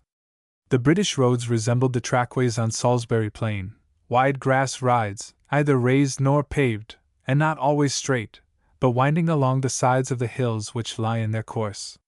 There were 7 chief British ways: Watling Street, which was the Great North Road, starting from Richborough on the coast of Kent, passing through Canterbury and Rochester. It crossed the Thames near London, and went on through Verulam, Dunstable, and Towcester, Wellington, and Wroxeter, and thence into Wales to Tomen-Weimar, where it divided into 2 branches. One ran by Bethgelert to Carnarvon and Holyhead, and the other through the mountains to the Menai Banks and thence to Chester, Northwich, Manchester, Ilkley, until it finally ended in Scotland. The second great British road was the Way of the Iceni, or Icknield Street, proceeding from Great Yarmouth, running through Cambridgeshire, Bedfordshire, Bucks, and Oxon, to Old Sarum, and finishing its course at Land's End. We have in Berkshire a branch of this road called the Ridgeway. The Rinnield Street, beginning at the mouth of the Tyne, ran through Chesterle Street, followed the course of the Watling Street to Catterick, thence through Birmingham, Tewkesbury, and Gloucester, to Caermarthen and St. David's. The Ermine Street led from the coast of Sussex to the southeast part of Scotland. The Aikman Street ran between the Icknield and Rinnield Streets, and led from what the Saxons called East Anglia, through Bedford, Newport Pagnell, and Buckingham to Alcester and Cirencester, across the Severn, and ending at St. David's. The Upper Saltway was the communication between the sea-coast of Lincolnshire and the salt mines at Droitwich, and the Lower Saltway led from Droitwich, then, as now, a great centre of the salt trade, to the sea-coast of Hampshire. Traces of another great road to the north are found, which seems to have run through the western parts of England extending from Devon to Scotland. Such were the old British roads which existed when the Romans came. The conquerors made use of these ways, wherever they found them useful, trenching them, paving them, and making them fit for military purposes. They constructed many new ones which would require a volume for their full elucidation. Many of them are still in use, wonderful records of the engineering skill of their makers, and oftentimes beneath the surface of some grassy ride a few inches below the turf you may find the hard concreted road laid down by the Romans nearly 1800 years ago. Roman milestones we sometimes find. There is one near Silchester, commonly called the Imp Stone, probably from the first 3 letters of the Latin word imperator, carved upon it. Curious legends often cluster round these relics of ancient times. Just as the superstitious Saxons, when they saw the great Roman roads, made by a people who had long vanished from the land, often attributed these great works to evil spirits, and called parts of these well-made streets the Devil's Highway, so they invented a strange legend to account for the Imp Stone, and said that some giant had thrown it from the city, and left on it the marks of his finger and thumb. Our English villages contain many examples of Roman buildings, where now rustics pursue their calling, and sow their crops and reap their harvests. Formerly stood the beautiful houses of the Roman nobles, or the flourishing towns of Roman citizens. Upon the sites of most of these old-world places new towns have been constructed, hence it is difficult often to trace the foundations of Roman cities in the midst of the masses of modern bricks and mortar. Hence we fly to the villages, and sometimes, as at Silchester, near a little English village, we find the remains of a large, important, and flourishing town, where the earth has kept safely for us during many centuries the treasures and memories of a bygone age. Every student of Roman Britain must visit Silchester, and examine the collections preserved in the Reading Museum, which have been amassed by the antiquaries who have for several years been excavating the ruins. The city contained a forum, or marketplace, having on one side a basilica, or municipal hall, in which prisoners were tried, business transactions executed, and the general affairs of the city carried on. On the other side of the square were the shops, where the butchers, bakers, or fishmongers plied their trade. You can find plenty of oyster shells, the contents of which furnished many a feast to the Romans who lived there 1700 years ago. The objects which have been found tell us how the dwellers in the old city employed themselves, and how skillful they were in craftsmanship. Amongst other things we find axes, chisels, files for setting saws, hammers, a large plane, and other carpenter's tools, an anvil, a pair of tongs, and blacksmith's implements, shoemaker's anvils, very similar to those used in our day, a large gridiron, a standing lamp, safety pins, such as ladies use now, and many other useful and necessary objects. In order to protect the city it was surrounded by high walls, which seemed to defy all the attacks of time. They are 9 feet in thickness, and are still in many places 20 feet high. Outside the wall a wide ditch added to the strength of the fortifications. Watchtowers were placed at intervals along the walls, and on the north, south, east, and west sides were strongly fortified gates, with guard chambers on each side, and arched entrances through which the Roman chariots were driven. These walls enclose a space of irregular shape, and were built on the site of old British fortifications. Silchester was originally a British stronghold, and was called by them Calleva. The Celtic tribe which inhabited the northern parts of Hampshire was the Atrebates, who after a great many fights were subdued by the Romans about 78 AD. Then within the rude fortifications of Calleva arose the city of Silchester, with its fine houses, temples, and baths, its strong walls, and gates, and streets, the great center of civilization, and the chief city of that part of the country. It is often possible to detect the course of Roman streets where now the golden corn is growing. On the surface of the roads where the ground is thin, the corn is scanty. Observation of this kind a few years ago led to the discovery of a Romano-British village at Long Whittenham, in Berks. In Silchester it is quite easy to trace the course of the streets by the thinness of the corn, as Leland observed as long ago as 1536. One is inclined to wonder where all the earth comes from, which buries old buildings and hides them so carefully, but any student of natural history, who has read Darwin's book on worms, will cease to be astonished. It is chiefly through the action of these useful creatures that soil accumulates so greatly on the sites of ancient buildings. Within the walls of Silchester were gardens and villas replete with all the contrivances of Roman luxury. The houses were built on 3 sides of a square court. A cloister ran round the court, supported by pillars. The open space was used as a garden. At the back of the house were the kitchens and apartments for the slaves and domestics. The Romans adapted their dwellings to the climate in which they lived. In the sunny south, at Pompeii, the houses were more open, and would be little suited to our more rigorous climate. They knew how to make themselves comfortable, built rooms well protected from the weather, and heated with hypocausts. These were furnaces made beneath the house, which generated hot air, and this was admitted into the rooms by earthenware flue tiles. The dwellers had both summer and winter apartments, and when the cold weather arrived the hypocaust furnaces were lighted, and the family adjourned to their winter quarters. The floors were made of tesserae, or small cubes of different materials and various colors, which were arranged in beautiful patterns. Some of these pavements were of most elegant and elaborate designs, having figures in them representing the seasons, or some mythological characters. The walls were painted with decorations of very beautiful designs, representing the cornfields, just as the Roman artists in Italy loved to depict the vine in their mural paintings.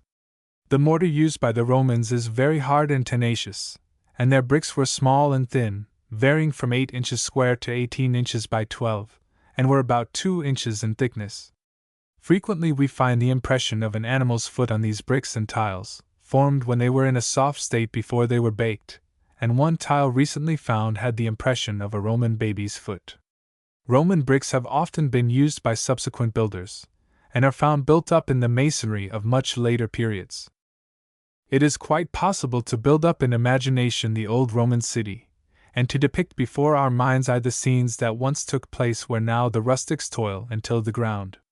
We enter the Forum, the great center of the city, the common resort and lounging place of the citizens, who met together to discuss the latest news from Rome, to transact their business, and exchange gossip. On the west side stood the noble Basilica, or Hall of Justice, a splendid building, its entrance being adorned with fine Corinthian columns, and slabs of polished Purbeck marble, and even of green and white marble from the Pyrenees, covered the walls. It was a long rectangular hall, 233 feet in length by 58 feet in width, and at each side was a semicircular apse, which was called the tribune. Here the magistrates sat to administer justice, or an orator stood to address the citizens. In the center of the western wall was another apse, where the curia met for the government of the city. 2 rows of columns ran down the hall, dividing it into a nave with 2 aisles, like many of our churches. Indeed, the form of the construction of our churches was taken from these Roman basilica. Several chambers stood on the west of the hall, one of which was another fine hall, probably used as a corn exchange. The height of this noble edifice, the roof of which was probably hidden by a coffered ceiling, must have been about 57 feet. Passing along the main street towards the south gate, we come to the foundations of a nearly circular temple. 2 square-shaped buildings stood on the east of the city, which were probably temples for some Gaulish form of religion, as similar sacred buildings have been discovered in France. A quadrangle of buildings near the south gate, having various chambers, contained the public baths, whither the Romans daily resorted for gossip and discussion as well as for bathing. There is an ingenious arrangement for using the waste water for the purpose of flushing the drains and sewers. Nor were they ignorant of the invention of a force pump, as the accompanying illustration on the next page shows.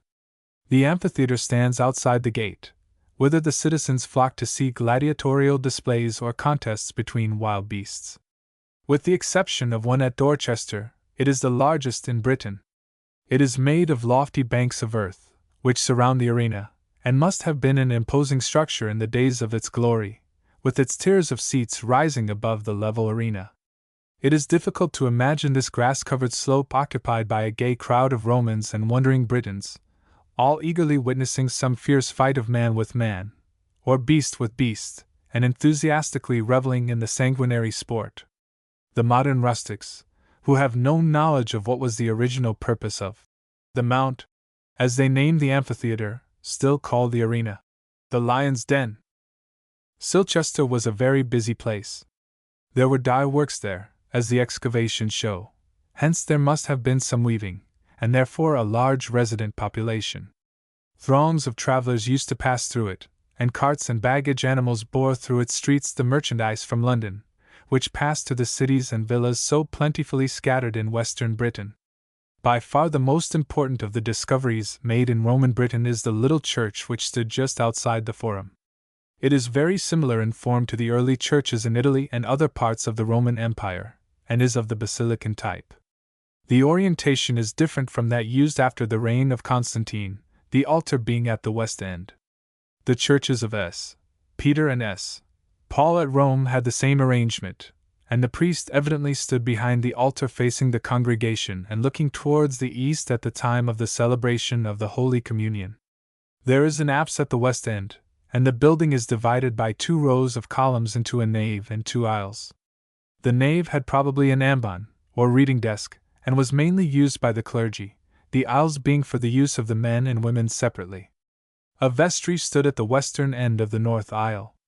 Across the eastern end was the narthex, or porch, where the catechumens stood and watched the service through the 3 open doors. Outside the narthex was the atrium, an open court, having in the center the remains of the labrum, or laver, where the people washed their hands and faces before entering the church. We are reminded of a sermon by S. Chrysostom, who upbraided his congregation, asking them what was the use of their washing their hands if they did not at the same time cleanse their hearts by repentance. This interesting memorial of early Christianity was probably erected soon after the Emperor Constantine's Edict of Toleration issued in 313 AD. But not only at Silchester and at other places, once the great centers of the Roman population, do we find Roman remains. In addition to the stations, camps, and towns, there were the villas of the rich Roman citizens or Gaulish merchants on the sunny slopes of many a hillside. Although hundreds of the remains of these noble houses have been discovered, there are still many to be explored. The villa consisted of the house of the proprietor, which occupied the center of the little colony, together with the smaller houses of the servants and slaves, stables, cowsheds, mills, and granaries, and all the other usual outbuildings connected with a large estate. The main house was built around a central court, like an Oxford college, and resembled in architectural style the buildings which the excavations at Pompeii have disclosed. A corridor ran round the court supported by pillars, from which the rooms opened. In a well-defended town like Silchester the houses were usually built on 3 sides of the court, but the country villas, which had occasionally to be fortified against the attacks of wandering bands of outlaws and wild Britons, and the inroads of savage beasts, were usually built on all the 4 sides of the square court. They were usually of 1 story, although the existence of a force pump in Silchester shows that water was laid on upstairs in one house at least. As the wells were less than 30 feet deep, a force pump would not be needed to lift the water to the earth level. Hence in some houses there must have been some upper chambers, a conclusion that is supported by the thickness of the foundations, which are far more substantial than would be required for houses of 1 story. The rooms were very numerous, often as many as 60 or 70, and very bright. They must have looked decorated with beautiful marbles and stuccos of gorgeous hues, and magnificent pavements, statues and shrines, baths and fountains, and the many other objects of Roman luxury and comfort. The floors were made of opus signinum, such as the Italians use at the present day, a material composed of cement in which are embedded fragments of stone or brick, the whole being rubbed down to a smooth surface, or paved with mosaic composed of tesserae. In whatever land the Roman dwelt, There he made his beautiful tessellated pavement, rich with graceful designs and ever-enduring colors, representing the stories of the gods, the poetry of nature, and the legends of the heroes of his beloved native land. Here we see Perseus freeing Andromeda, Medusa's locks, Bacchus and his band of revelers, Orpheus with his lyre, by which he is attracting a monkey, a fox, a peacock, and other animals, Apollo singing to his lyre, Venus being loved by Mars, Neptune with his trident, attended by hosts of seamen. The seasons form an accustomed group, winter being represented, as at Brading, by a female figure closely wrapped, holding a lifeless bough and a dead bird. Satyrs and fauns, flowers, graces and wood nymphs, horns of plenty, gladiators fighting, one with a trident, the other with a net, all these and countless other fanciful representations look at us from these old Roman pavements. The Roman villa at Brading is an excellent type of such a dwelling, with its magnificent suites of rooms, colonnades, halls, and splendid mosaic pavements. As at Silchester, we see their fine examples of hypocausts. The floor of the room, called a suspensura, is supported by 54 small pillars made of tiles. Another good example of a similar floor exists at Cirencester, and many more at Silchester. Here is a description of a Roman gentleman's house, as drawn by the writer of the History of Oxfordshire. His villa lay sheltered from wild winds partly by the rising brow of the hill, and partly by belts of trees. It was turned towards the south, and caught the full Sunday in the spring. The breath of his violet beds would be as soft and sweet as in Oxfordshire woods today. In the summer his quadrangle would be gay with calthy, and his colonnade festooned with roses and helichrys. If we are to believe in the triclinium aestivum of Hakewill, it says much for the warmth of those faraway summers that he was driven to build a summer dining room with a north aspect, and without heating flues. And when the long nights fell, and winter cold set in, the slaves heaped higher the charcoal fires in the Prefernium. The master sat in rooms far better warmed than Oxford country houses now, or sunned himself at midday in the sheltered quadrangle, taking his exercise in the warm side of the colonnade among his gay stuccos and fluted columns. Could we for a moment raise the veil, we should probably find that the country life of 400 AD in Oxfordshire was not so very dissimilar to that of today, and that the well-to-do Roman of rustic Middle England was a useful, peaceful, and a happy person. Chapter 7. Anglo-Saxon Villages. Departure of Romans, coming of Saxons, Bede, Saxon names of places, Saxon village, common field system, Yorl and Searle, Thanes, Jebbers, and Cottiers, description of village life, Thane's house, Sockman, ploughman's lament, village tradesman, parish council, hundreds, shires. The scene changes. The Roman legions have left our shores, and are trying to prop the tottering state of the falling empire. The groans of the Britons have fallen on listless or distracted ears, and no one has come to their succor. The rule of the all-swaying Roman power has passed away, and the Saxon hordes have poured over the hills and valleys of rural Britain, and made it the Angles' land, our England. The coming of the Saxons was a very gradual movement. They did not attack our shores in large armies on one or two occasions. They came in clans or families. The head of the clan built a ship, and taking with him his family and relations, founded a settlement in wild Britain, or wherever the winds happened to carry them. They were very fierce and relentless in war, and committed terrible ravages on the helpless Britons, sparing neither men, women, nor children, burning buildings, destroying and conquering wherever they went. Bede tells the story of doings of the ruthless Saxons. The barbarous conquerors plundered all the neighboring cities and country, spread the conflagration from the eastern to the western sea without any opposition, and covered almost every part of the devoted island. Public as well as private structures were overturned. The priests were everywhere slain before the altars. The prelates and the people, without any respect of persons, were destroyed with fire and sword, nor was there any to bury those who had been thus cruelly slaughtered. Some of the miserable remainder, being taken in the mountains, were butchered in heaps. Others, spent with hunger, came forth and submitted themselves to the enemy for food, being destined to undergo perpetual servitude, if they were not killed even upon the spot. Some, with sorrowful hearts, fled beyond the seas. Others, continuing in their own country, led a miserable life among the woods, rocks, and mountains, with scarcely enough food to support life, and expecting every moment to be their last. Many antiquaries believe that the extirpation of the Britons was not so complete as Bede asserts, and that a large number of them remained in England in a condition of servitude. At any rate, the almost entire extinction of the language, except as regards the names of a few rivers and mountains, and of a few household words, seems to point to a fairly complete expulsion of the Britons rather than to a mingling of them with the conquering race. What remains have we in our English villages of our Saxon forefathers, the makers of England? In the first place, we notice that many of the names of our villages retain the memory of their founders.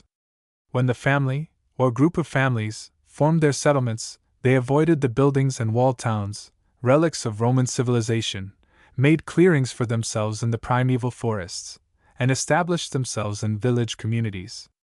In the names of places, the suffix ing, meaning sons of, denotes that the village was first occupied by the clan of some chief, whose name is compounded with this syllable ing. Thus the Uffingas, the children of Offa, formed a settlement at Uffingaston, or Uffington. The Redingas, or sons of Reed, settled at Reading, the Billings at Billinga and Billingham, the Wokings or Hawkings, sons of Hawk, at Woking and Wokingham. The Billings and Wokings first settled at Billinga and Woking, and then like bees they swarmed, and started another hive of industry at Billingham and Wokingham. These family settlements, revealed to us by the patronymic ing, are very numerous. At Ardington, in Berkshire, the Ardings, the royal race of the Vandals, settled, the Frankish Volsungs at Woolsingham, the Helsings at Helsington, the Brentings at Brentingley, the Danish Sildings at Skelding, the Thurings at Thorington, and many other examples might be quoted. Many Saxon names of places end in field, which denotes a forest clearing, or feld, made by the axes of the settlers in the primeval woods, where the trees were felled. These villages were rudely fortified, or enclosed by a hedge, wall, or palisade, denoted by the suffix tun, derived from the Anglo-Saxon tynen, to hedge, and all names ending with this syllable point to the existence of a Saxon settlement hedged in and protected from all intruders.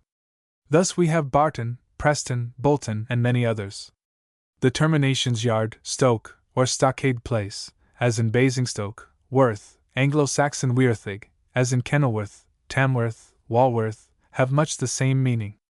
Perhaps the most common of all the terminations of names denoting the presence of Anglo-Saxon settlers is the suffix ham. When the is pronounced short, the syllable denotes an enclosure, like stoke or tun, but when the is long, it means home, and expresses the reverence with which the Anglo-Saxon regarded his own dwelling. England is the land of homes, and the natural affection with which we Englishmen regard our homes is to a great extent peculiar to our race. The Frenchman, the Spaniard, the Italian, do not have the same respect for home. Our Saxon forefathers were a very home-loving people, and it is from them doubtless that we inherit our love for our homes. We find, then, the Saxon holding the lands. The clan formed settlements, sections of each clan formed branch settlements, and several members of each section cut their way through the thick forests, felled the trees, built homesteads, where they tilled the land and reared their cattle. In early Saxon times, the settlement consisted of a number of families holding a district, and the land was regularly divided into 3 portions. There was the village itself, in which the people lived in houses built of wood or rude stonework. Around the village were a few small enclosures, or grass yards, for rearing calves and baiting farm stock. This was the common farmstead. Around this was the arable land, where the villagers grew their corn and other vegetables, and around this lay the common meadows, or pasture land, held by the whole community, so that each family could turn their cattle into it, subject to the regulations of an officer elected by the people, whose duty it was to see that no one trespassed on the rights of his neighbor, or turned too many cattle into the common pasture. Around the whole colony lay the woods and uncultivated land, which was left in its natural wild state, where the people cut their timber and fuel, and pastured their pigs in the glades of the forest. The cultivated land was divided into 3 large fields, in which the rotation of crops was strictly enforced, each field lying fallow once in 3 years. To each freeman was assigned his own family lot, which was cultivated by the members of his household. But he was obliged to sow the same crop as his neighbor, and compelled by law to allow his lot to lie fallow with the rest every 3rd year. The remains of this common field system are still evident in many parts of the country, the fields being termed lot meadows, or lammas lands. Our commons, too, many of which remain in spite of numerous enclosures, are evidences of the communal life of our village forefathers. How long the Saxon villages remained free democratic institutions, we do not know. Gradually a change came over them, and we find the manorial system in vogue. Manors existed in England long before the Normans came, although manor is a Norman word, and in the time of Canute the system was in full force. The existence of a manor implies a lord of the manor, who exercised authority over all the villagers, owned the home farm, and had certain rights over the rest of the land. How all this came about, we scarcely know. Owing to the Danish invasions, when the rude barbarous warriors carried fire and sword into many a peaceful town and village, the villagers found themselves at the mercy of these savage hordes.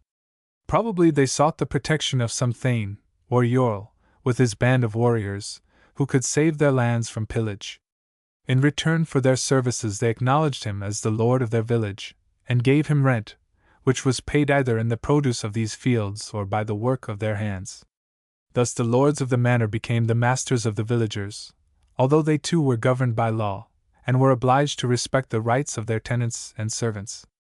Saxon society was divided into 2 main divisions, the Jarl and the Ceorl, the men of noble birth, and those of ignoble origin.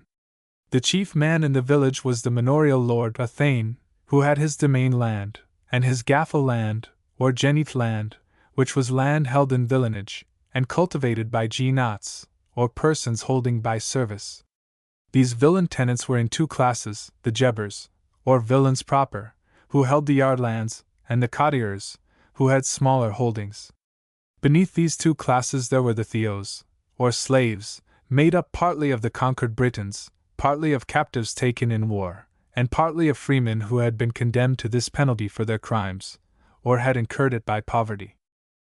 There were degrees of rank among Saxon gentlemen, as among those of today.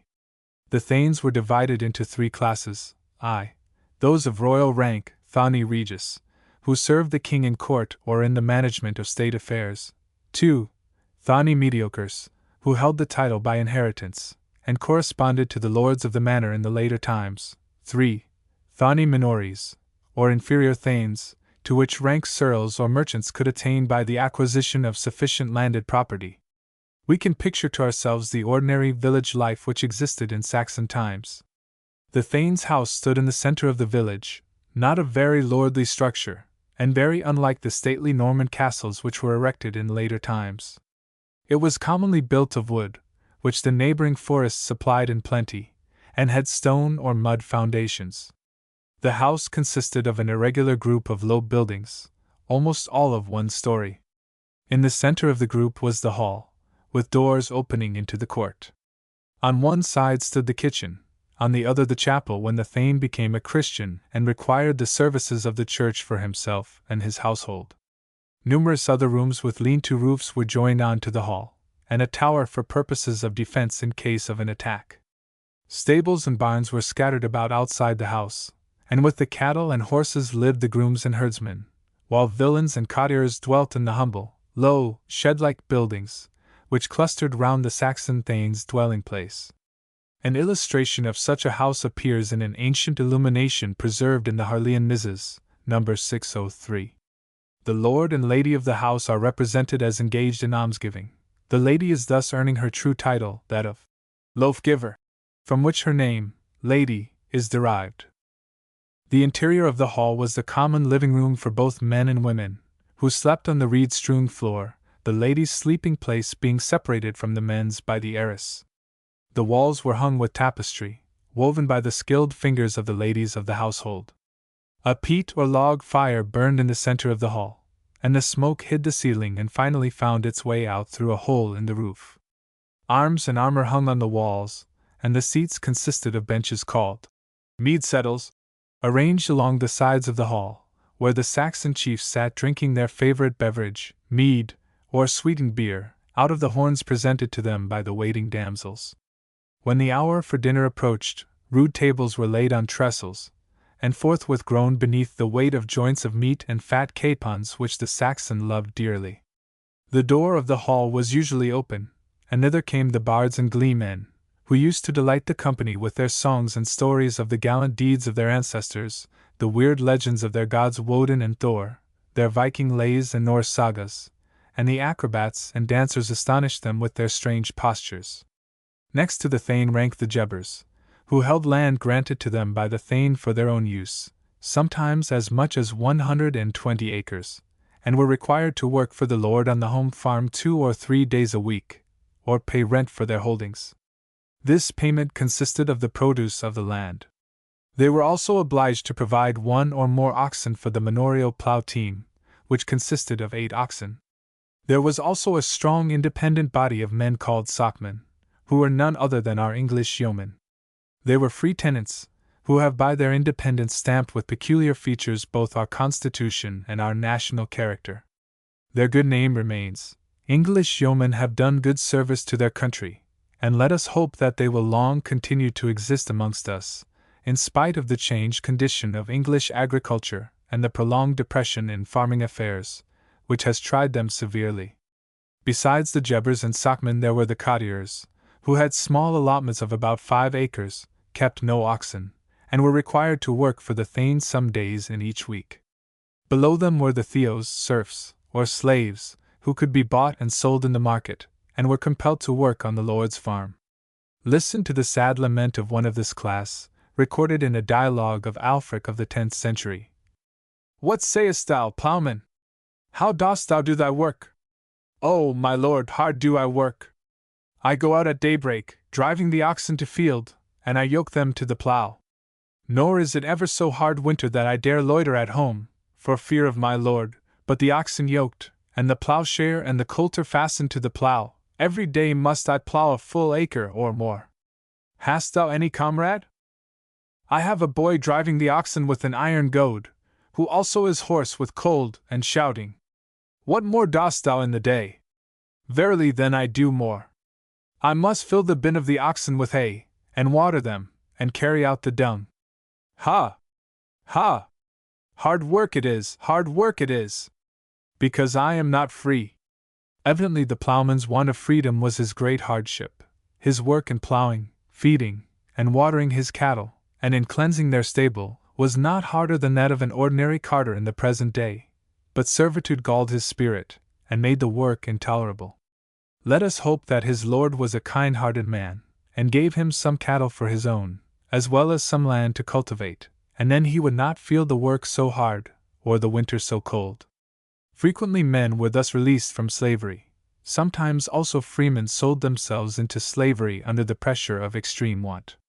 A man so reduced was required to lay aside his sword and lance, the symbols of the free, and to take up the bill and the goad, the implements of slavery, to fall on his knees and place his head, in token of submission, under the hands of his master. Each trade was represented in the village community. There were the faber, or smith, and the carpenter, who repaired the ironwork and woodwork of the ploughs and other agricultural implements, and in return for their work had small holdings among the tenants free from ordinary services. There was the punder, or poundman, who looked after the repair of the fences and impounded stray cattle, the cementarius, or stonemason, the custos apium, or beekeeper, an important person, as much honey was needed to make the sweetened ale, or mead, which the villagers and their chiefs loved to imbibe, and the steward, or prepositus, who acted on behalf of the lord, looked after the interests of the tenants, and took care that they rendered their legal services. The surnames Smith, Baker, Butcher, Carter, and many others, preserve the remembrance of the various trades which were carried on in every village, and of the complete self-dependence of the community. We have inherited many customs and institutions from our Saxon forefathers, which connect our own age with theirs. In recent years we have established parish councils in our villages. Formerly the pet theory of politicians was centralization. Everything had to be done at one center, at one central office, and London became the head and center of all government. But recently politicians thought that they had discovered a new plan for carrying on the internal affairs of the country, and the idea was to leave each district to manage its own affairs. This is only a return to the original Saxon plan. In every village there was a moot hill, or sacred tree, where the freemen met to make their own laws and arrange their agricultural affairs. Here disputes were settled, plough lands and meadow lands shared in due lot among the villagers, and everything arranged according to the custom of the village. Our county maps show that the shires are divided into hundreds. This we have inherited from our Saxon forefathers. In order to protect themselves from their neighbors, the Saxon colonists arranged themselves in hundreds of warriors. This little army was composed of picked champions, the representatives of 100 families, men who were ready in case of war to uphold the honor of their house, and to fight for their hearths and homes. These 100 families recognized a bond of union with each other and a common inheritance, and ranged themselves under one name for general purposes, whether for defense, administration of justice, or other objects. On a fixed day, 3 times a year, in some place where they were accustomed to assemble, under a particular tree, one, or near some river bank, these 100 champions used to meet their chieftain, and gather around him when he dismounted from his horse. He then placed his spear in the ground, and each warrior touched it with his own spear in token of their compact, and pledged himself to mutual support.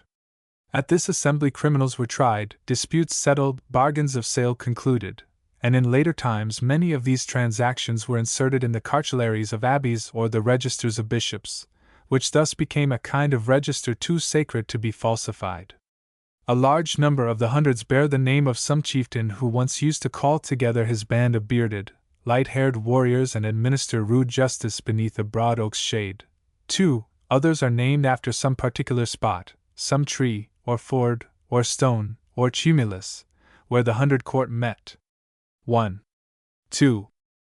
Our counties or shires were not formed, as is popularly supposed, by King Alfred or other royal person by the dividing up of the country into portions, but were the areas occupied by the original Saxon tribes or kingdoms.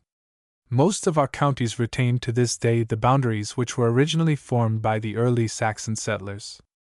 Some of our counties were old Saxon kingdoms, such as Sussex, Essex, Middlesex, the kingdoms of the South, East, and Middle Saxons. Surrey is the Southry, or South Realm. Kent is the land of the Cantii, a Belgic tribe. Devon is the land of the Damnonii, a Celtic tribe. Cornwall, or Cornwales, is the land of the Welsh of the Horn. Worcestershire is the shire of the Huichii. Cumberland is the land of the Cymry. Northumberland is the land north of the Humber, and therefore, as its name implies, used to extend over all the north of England. Evidently the southern tribes and kingdoms by conquest reduced the size of this large county, and confined it to its present smaller dimensions. In several cases the name of the county is derived from that of its chief town, e.g. Oxfordshire, Warwickshire. These were districts which were conquered by some powerful earl or chieftain, who held his court in the town, and called his newly acquired property after its name. We have seen the picture of an ordinary English village in early Saxon times, the villeins and slaves working in the fields and driving their oxen, and the thane dressed in his linen tunic and short cloak, his hose bandaged to the knee with strips of cloth, superintending the farming operations. We have seen the freemen and thanes taking an active part in public life, attending the courts of the hundred and shire, as well as the folk moot or parish council of those times, and the slave mourning over his lack of freedom. But many other relics of Saxon times remain, and these will require another chapter for their examination. 1. Until the 18th century there stood a pollard oak in the parish of Shelford, Berks, where the 100 court used to be held. 2. Other theories with regard to the origin of the 100 have been suggested. Some writers maintain that the 100 was a district whence the 100 warriors were derived, or a group of townships. But the Bishop of Oxford in his constitutional history states, "It is very probable that the colonists of Britain arranged themselves in hundreds of warriors. It is not probable that the country was carved into equal districts. The only conclusion that seems reasonable is that under the name of geographical hundreds we have the variously sized pagi, or districts, in which the 100 warriors settled, the boundaries of these being determined by other causes." Chapter 8. Saxon Relics. Peculiarities of Saxon barrows, their contents, weapons, articles of personal adornment, cremation, Saxon cemeteries, jutes, Saxons, angles, Religion of Saxons, British Church in Wales, Conversion of Saxons, Saxon Crosses, Whalley, St. Wilfrid, Ruthwell Cross, Bewcastle Cross, Iam Cross, Ilkley Cross, Hexham Cross, Cross at St. Andrews, Bishop Auckland, Cheaping Crosses, Pilgrim Crosses. The earth has preserved a vast store of relics of the Saxons, and for these we must search in the barrows which contain their dead. There are certain peculiarities which characterize these memorials of the race. The larger tumuli, whether belonging to Celt or Roman, usually stand alone, or in groups of not more than 2 or 3, and were the monuments of distinguished people, whereas the Saxon barrows form a regular cemetery, each group being the common burying place of the people in the district. Another characteristic is the large number of articles which they contain. Moreover, it was the practice of the other races to lay the body on the ground, and build up the chamber, and mound above it. The Saxons, on the other hand, laid the body in a deep grave before they began to construct the barrow. The body was usually stretched out on its back, but is sometimes found in a sitting position, as in graves recently discovered on Lord Wantage's estate, Berks. Coffins of hollow trunks of trees were occasionally used, but these were not common.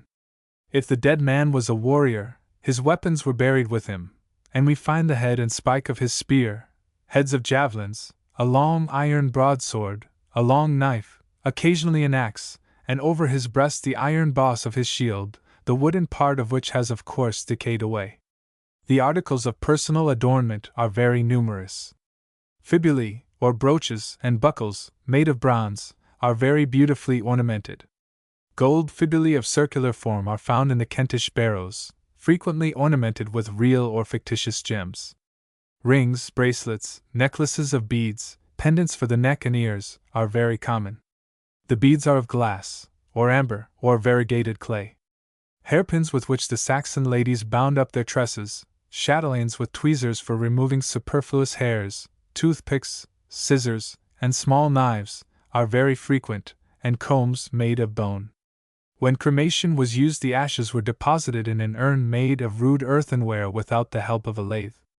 Drinking vessels of glass of fine and delicate workmanship, pointed or rounded at the bottom, are common. From the construction of these cups it is evident that the Saxon allowed no heel taps. Bronze bowls, dishes, and basins are found in Saxon barrows, and occasionally buckets. A pair of dice was found in a grave at Kingston Down, which indicates a favorite pastime of the Saxons. The presence of a large number of Roman coins shows that they used Roman money long after the legions had left our shores. Ciatas, or Saxon silver coins, are also frequently discovered.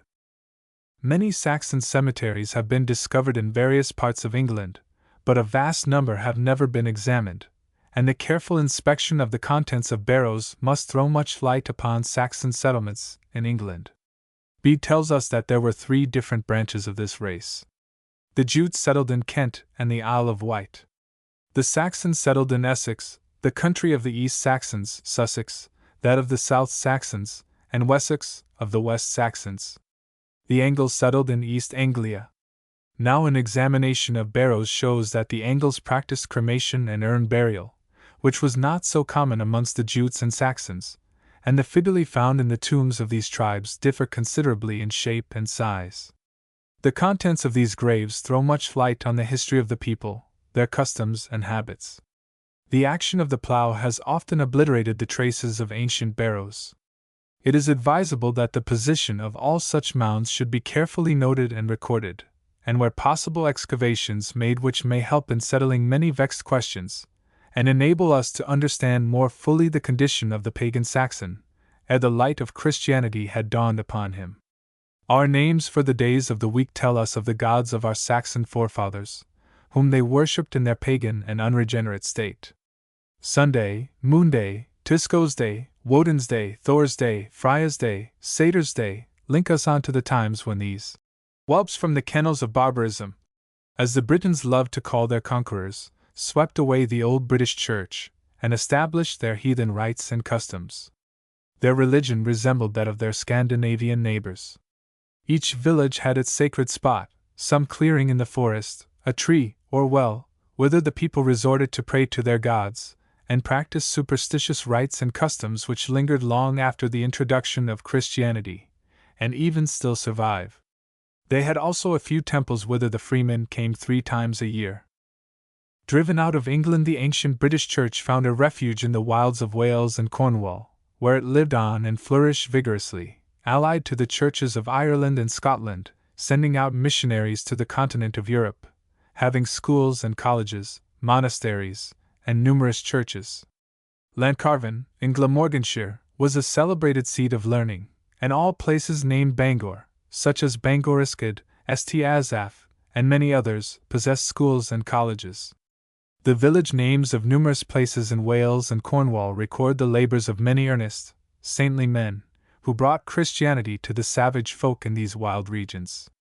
There are nearly 500 names of these holy men in Wales alone, whose memory is retained by this simple record, and Cornwall is dotted over with churches dedicated to men and women whose names are strange, and of whom we know nothing.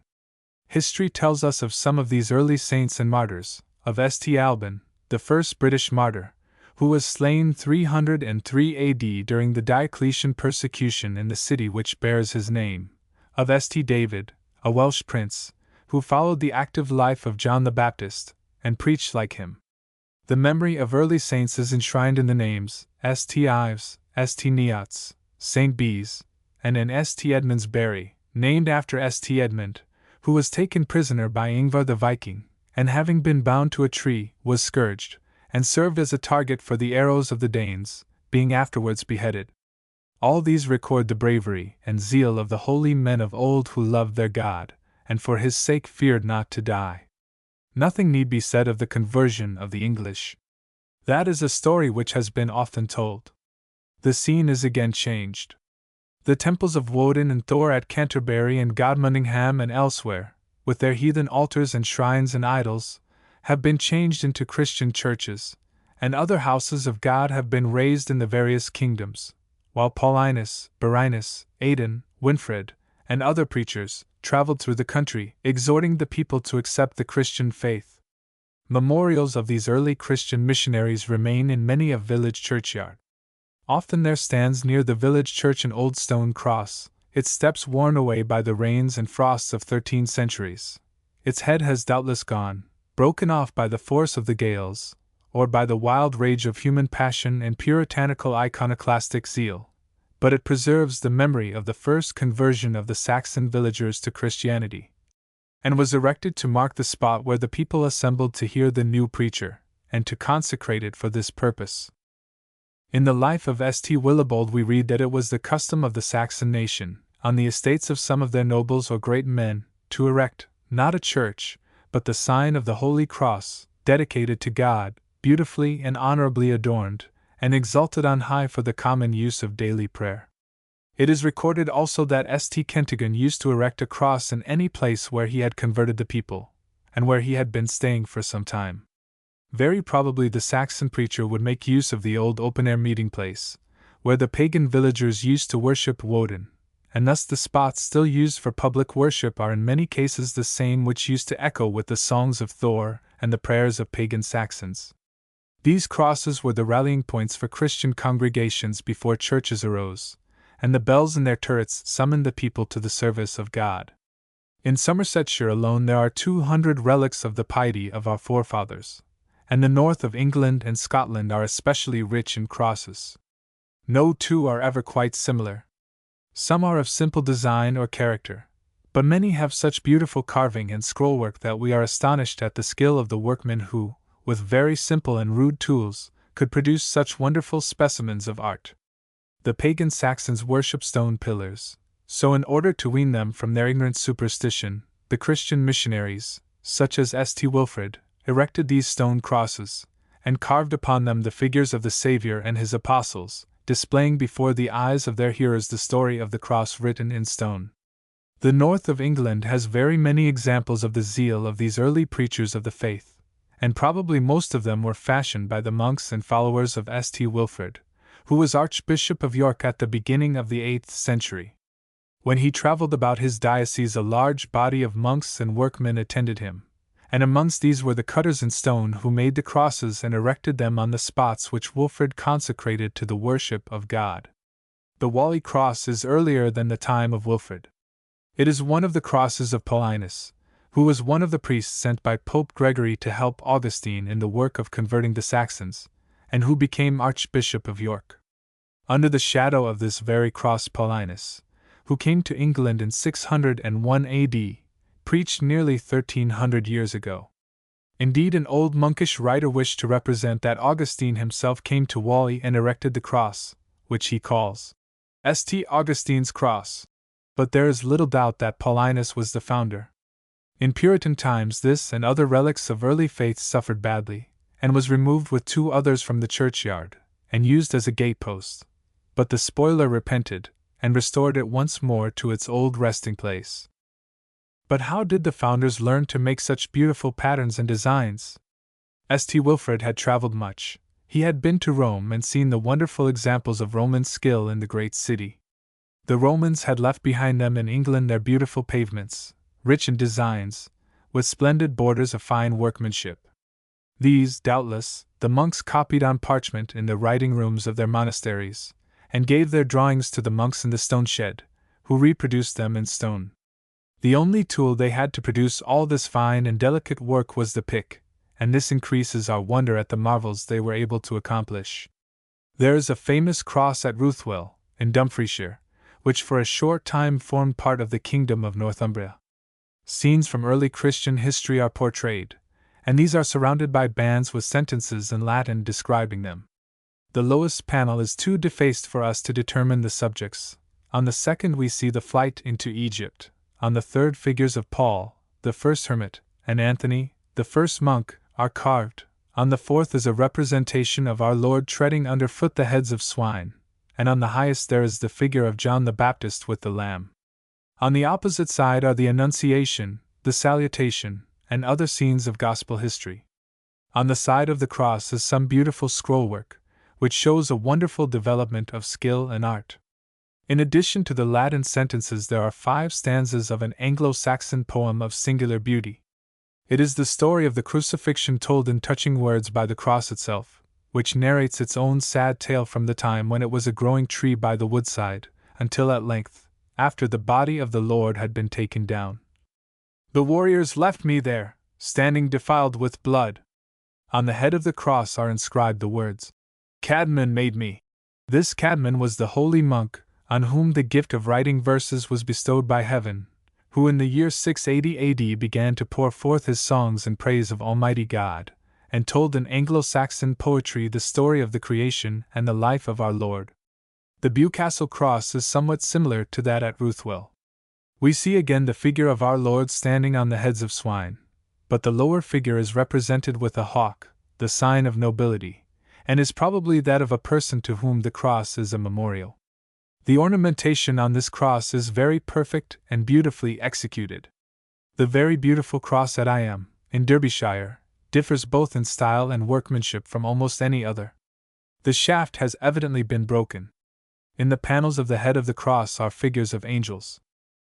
Sometimes we find some very strange beasts carved on the old crosses. On the cross at Ilkley we observe some of these curious animals with their long tails interlacing. Sometimes the tail is wound round the creature's body, and the idea of the artist was to represent the animal reduced to a state of powerlessness. One forepaw is held up in sign of submission. Above is a figure of our Lord triumphing over the powers of evil, and these animals represent probably man's lower nature owning the supremacy of the King of Heaven. On the other side of the cross are figures of the 4 evangelists. The upper half of the figures alone appears dressed in flowing garments. Each is carrying a book. Circles of glory surround their heads, which are the symbols of the evangelists. St. Matthew has a man's head, St. Mark a leopard's, St. Luke's a calf's, and St. John an eagle's head. The crosses at Hexham, where Archbishop Wilfrid founded a monastery, are very ancient. We are able to tell the date of these stones, for they were placed at the head and feet of the grave of Bishop Acca, who was a follower of St. Wilfrid, and accompanied him on his missionary journeys. Acca succeeded Wilfrid as Bishop of Hexham, and according to the old chronicler Bede, Being a most active man and great in the sight of God and man, he much adorned and added to his church. Acca died in 738 AD, and as the monastery of Hexham was soon destroyed, these crosses must have been erected 1163 years ago. The cross at St. Andrews, Bishop Auckland, is of much later date, and the workmanship is not nearly so fine and delicate as in the earlier crosses. The Saxons had deteriorated as a race just before the Normans came, and although the cross still appears on the flat stone, the design on the shaft of the cross merely represents a hunting scene, and a Saxon bowman is shown shooting at some animals. The religious conceptions of an earlier and purer time have disappeared. The mustache of the sportsman also shows that the stone belonged to a period very near the Norman conquest, when that fashion of wearing the hair was in vogue. England is remarkable for these specimens of ancient art.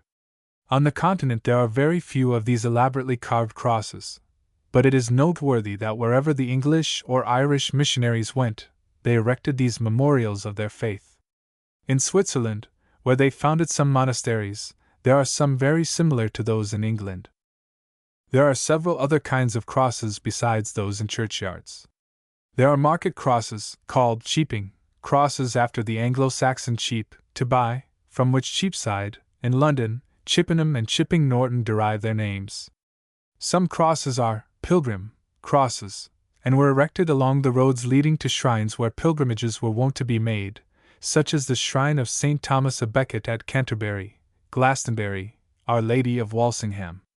Sometimes they were erected at the places where the corpse rested on its way to burial, as the Eleanor crosses at Waltham and Charing, in order that people might pray for the soul of the deceased. Monks also erected crosses to mark the boundaries of the property of their monastery. Old Market Cross. Time has dealt hardly with the old crosses of England.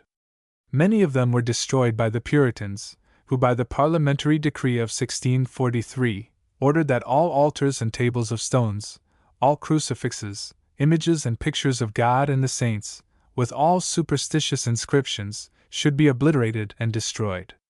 In London, St. Paul's Cross, Charing Cross, and that in Cheapside, were levelled with the ground, and throughout the country many a beautiful work of art which had existed hundreds of years shared the same fate.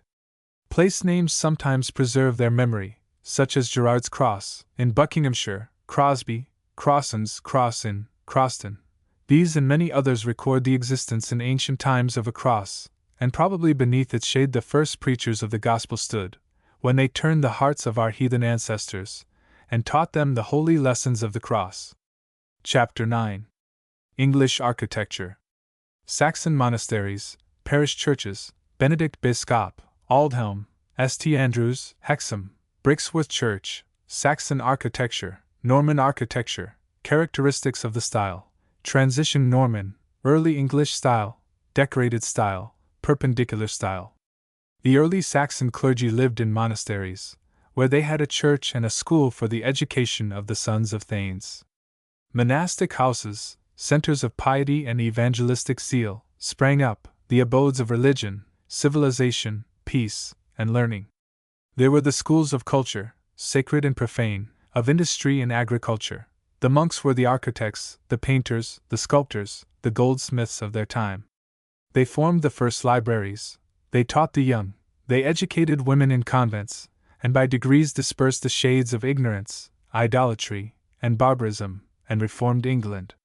To record the number of these monastic houses which were erected in the 7th and 8th centuries would require much space, and as our chief concern is with the vestiges that remain in our English villages, and as most of these Saxon monasteries were plundered and destroyed by the Danes, or rebuilt on a grander scale by the Normans, we will not now enumerate them. After the country had been evangelized by the itinerant monks and preachers, the next process was to establish a church in every village, and to provide a pastor to minister therein. Archbishop Theodore encouraged the thanes to build and endow churches on their estates, and introduced to this country the parochial system, by means of which all villages could have the services of a resident pastor. Then the thane's house was not considered complete without its chapel, and in the scattered hamlets and village communities churches arose, rudely built of wood and roofed with thatch, wherein the Saxon ceorls and courtiers loved to worship. The great churchmen of the day were not content with such humble structures. They had traveled to Rome, and seen there some of the fine buildings dedicated for divine service, so they determined to have the like in their own country. One of these noble builders was Benedict Biscop, founder of the twin monasteries of Wearmouth and Jarrow.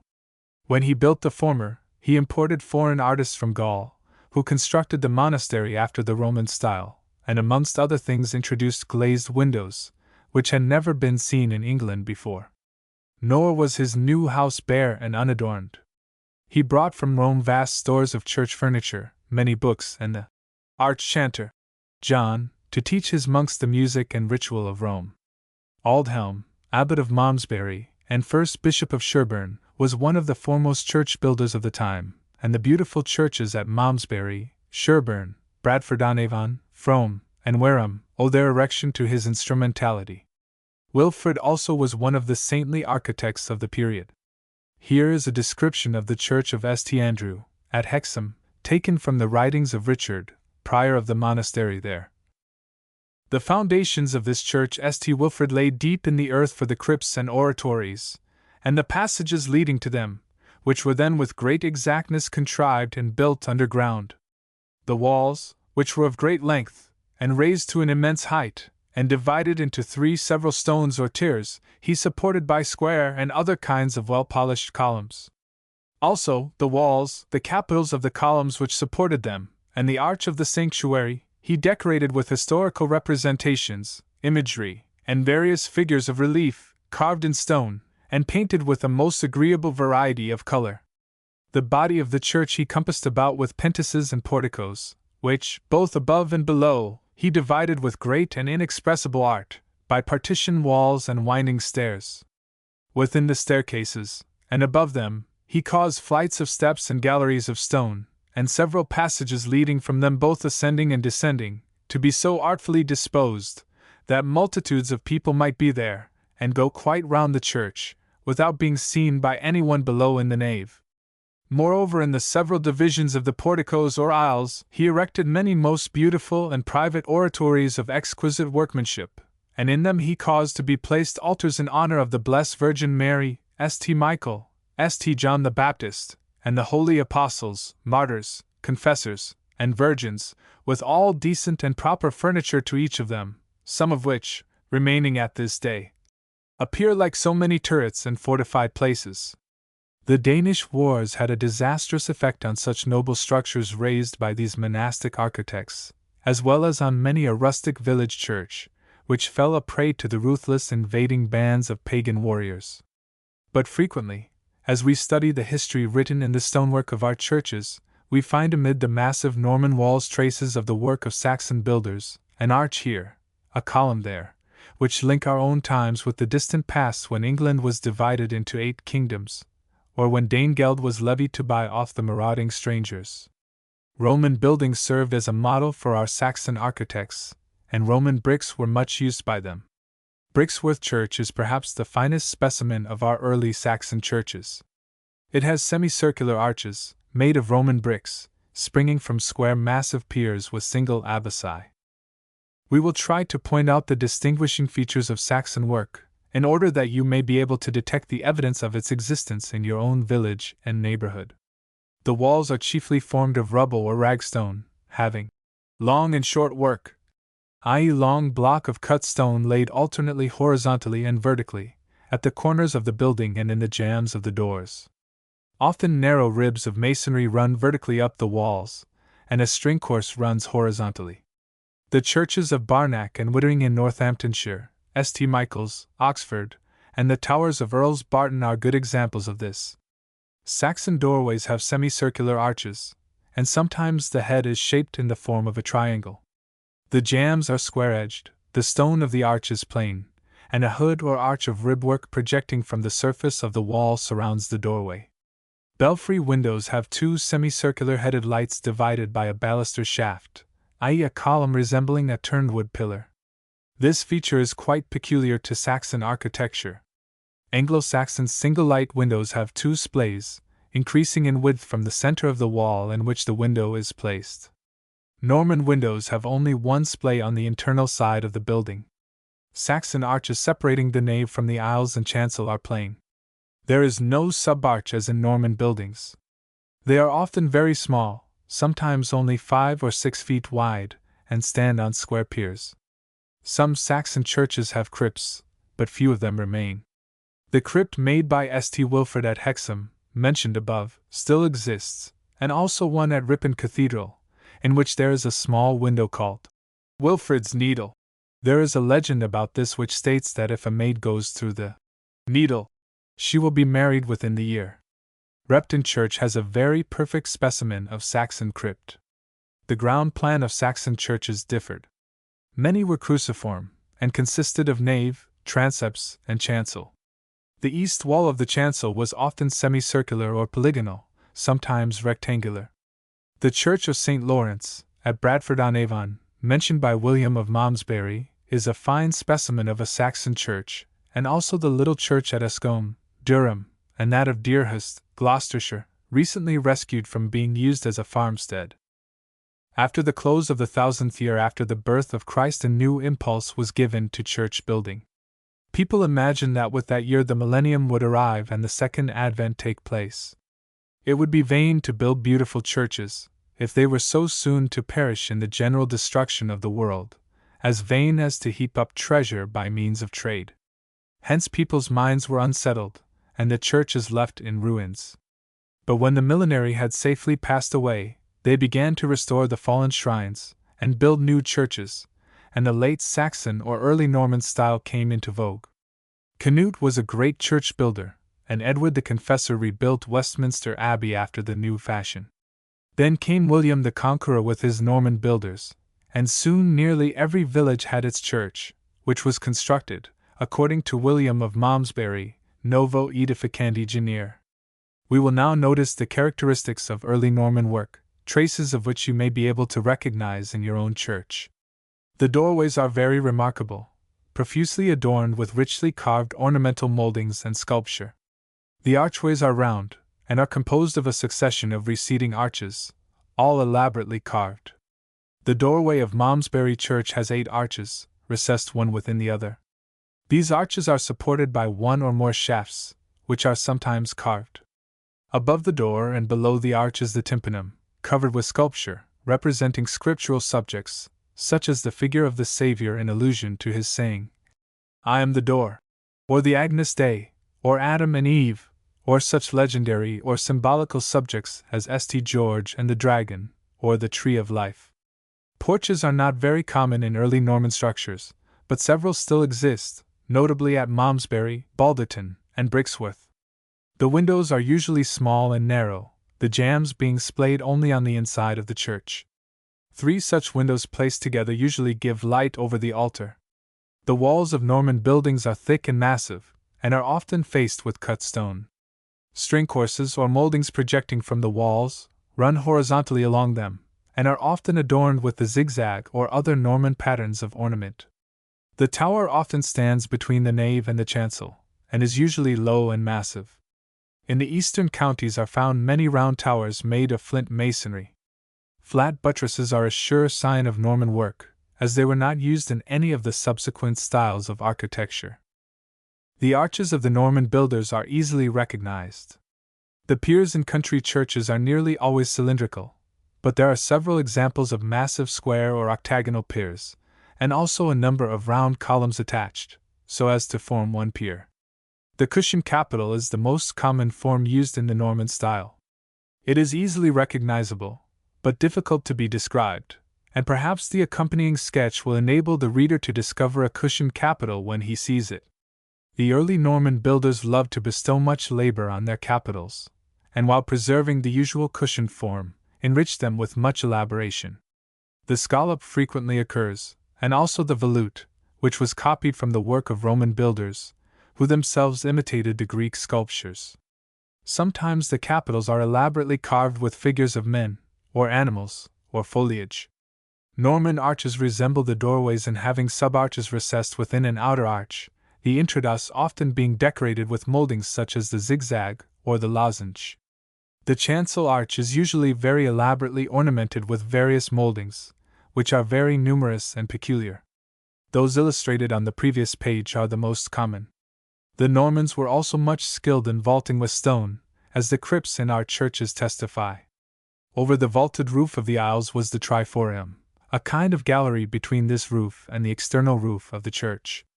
Very few of the wooden roofs of Norman churches remain. The fonts are large, square, or cylindrical in shape, and are decorated with moldings or sculpture, often very elaborate but rudely executed. At Winchester Cathedral, the font is carved with a representation of the baptism of King Cynegiles at Dorchester. Other favorite subjects were the creation of man, the formation of Eve, the expulsion from paradise, Christ upon the cross, the four evangelists, the baptism of our Lord, and legendary or symbolical representations. This style of architecture prevailed until about the middle of the 12th century, when the transition Norman became in vogue. It is characterized by the introduction of the pointed arch. Many conjectures as regards its origin have been made. Some suppose that the idea of making the arch pointed was suggested by the intersection of semicircular arches and ornamental arcades. Others say that the Crusaders introduced it on their return from the east, or that it was suggested by the Norman vaulting, or from the form of the vesica piscis, the most ancient of Christian symbols. The Cistercian monks were the first to introduce it to this country, and the Cistercian abbeys of Fountains, Kirkstall, Furness, and Tintern are noble specimens of transition Norman work. Religious zeal and enthusiasm are often reflected in the improved condition of our churches, and the grand buildings of this period are outward and visible signs of a great religious revival. Semicircular arches, however, continued to be used for windows and for the triforium. The capitals of the piers were decorated with foliage somewhat similar to that used in a subsequent period. Then arose the early English style of architecture, which flourished from about the year 1175 to 1275, and is characterized by a gradual abandonment of the heavy and massive features of the Norman style, and the adoption of lighter and more elegant forms of construction and decoration. Salisbury Cathedral, erected 1220 to 1260 AD, is the most perfect example of this period. The arches are pointed, and the piers supporting them are often composed of an insulated cylindrical column surrounded by slender detached shafts, all uniting together under one capital, and divided into parts by horizontal bands. In small churches, plain octagonal or circular piers are frequently used, as in the succeeding style, from which they can only be distinguished by the moldings. Moldings are often the surest guides in helping us to ascertain the date of a building. We have already studied the Norman moldings. In this style they are composed of bold rounds and deep hollows, usually plain, or ornamented with the dogtooth. The lancet window is now introduced, at first of only one light, very narrow and long, and differing from the Norman window in having a pointed arch at the east end of the chancel. There are often 3 lancet windows, the center one higher than the rest, with one dripstone over them. The first idea of window tracery was the introduction of a plain lozenge-shaped opening over a double lancet window, the whole being covered by a single dripstone. From this simple arrangement it was not difficult to develop the beautiful bar tracery which came into vogue in the subsequent period of English architecture. The capitals of the early English style are bell-shaped, at first quite plain, but subsequently these are often covered with beautifully sculptured foliage of a very graceful character. Circular windows at this period came into vogue in the gables of churches. They were either plain or quatrefoiled. Norman towers were sometimes capped with spires in the 13th century. The walls are not so thick or massive as in the Norman period, and the buttresses are stouter and more numerous, and project further from the wall. Flying buttresses were also introduced at this period. We can generally distinguish early English work from that of the Norman style by its lightness and elegance, as compared with the roughness and massiveness of the latter, and its plainness and simplicity sufficiently distinguish it from that of the decorated period. The decorated style, 1275 to 1375, which prevailed during the reigns of the 3 Edwards, was ushered in by a period of transition, during which there was gradually developed the most perfect style which English architectural skill has ever attained. In the 13th century our builders were striving to attain the highest forms of graceful design and artistic workmanship. In the 14th their work reached perfection, while in the 15th there was a marked decline in their art, which in spite of its elaborate details lacked the beauty of the decorated style. The arches of this period are usually wider, and are distinguished from those of the early English by the character of the moldings. The ball flower, consisting of a ball enclosed by 3 or 4 leaves, somewhat resembling a rosebud, is the favorite ornament, and a 4-leaved flower is often used. Roll moldings, quarter, half, or 3/4 round, frequently occur, and produce a very pleasing effect. The form of the arch is in many instances changed, and the graceful ogee arch is introduced. The piers are round or octagonal in village churches, and in large churches are formed by a cluster of cylindrical shafts, not detached as in the preceding period, but closely united. The capitals are bell-shaped, and in large churches richly sculptured. Few of the wooden roofs remain, as they have been superseded in later times, but the marks of the old roofs may often be seen on the eastern wall of the tower. The windows are larger than those of the earlier style, and are filled with geometrical and flowing tracery of great variety and beauty. Small windows have heads shaped in the ogee or trefoil forms. Square-headed windows are not uncommon, especially in the clerestory, and in monastic churches circular windows are frequently met with. It is characteristic of this style that the carving is not so deep as in the previous work. We find groups of shallow moldings separated by one cut deeper than the others. At length the glories of the decorated period pass away and are merged and lost in the perpendicular which held sway from 1375 to 1540. The work is now more elaborate and richer, but lacks the majestic beauty of the decorated style. It is easy to distinguish perpendicular windows. They are larger than any which we have seen before. The mullions are carried straight up through the head of the window. Smaller mullions spring from the heads of the principal lights, and thus the windows are broken up into panel-like compartments, very different from the beautiful curves of the decorated style. Simple pointed arches are still in use, but gradually they become flattened, and the arch, commonly known as the Tudor arch, is a peculiar feature of this style. In village churches the moldings of the arch are often continued down the piers without any capital or shaft. Piers are commonly formed from a square or parallelogram with the angles fluted, having on the flat face of each side a semicylindrical shaft. The base moldings are polygonal. The most common doorway is the Tudor arch having a square head over it. The doors are often richly ornamented. There are a large number of square-headed windows, and so proud were these builders of their new style of window that they frequently inserted perpendicular windows in walls of a much earlier date. Hence it is not always safe to determine the age of a church by an examination of the windows alone. Panelwork tracery on the upper part of the interior walls is a distinctive feature of this style. The slope of the roof is much lower than before, and often the former high-pitched roofs were at this period replaced by the almost flat roofs prevalent in the 15th century. The parapets are often embattled. The rose, the badge of the houses of York and Lancaster, is often used as an ornamental detail, and also rows of the Tudor flower, composed of 4 petals, frequently occur. One of the most distinctive moldings is the cavetto, a wide, shallow hollow in the center of a group of moldings. Also we find a peculiar wave, and a kind of double ogee molding which are characteristic of the style. Spires of this period are not very common, and usually spring from within the parapet. The interiors of our churches were enriched at this time with much elaborate decoration.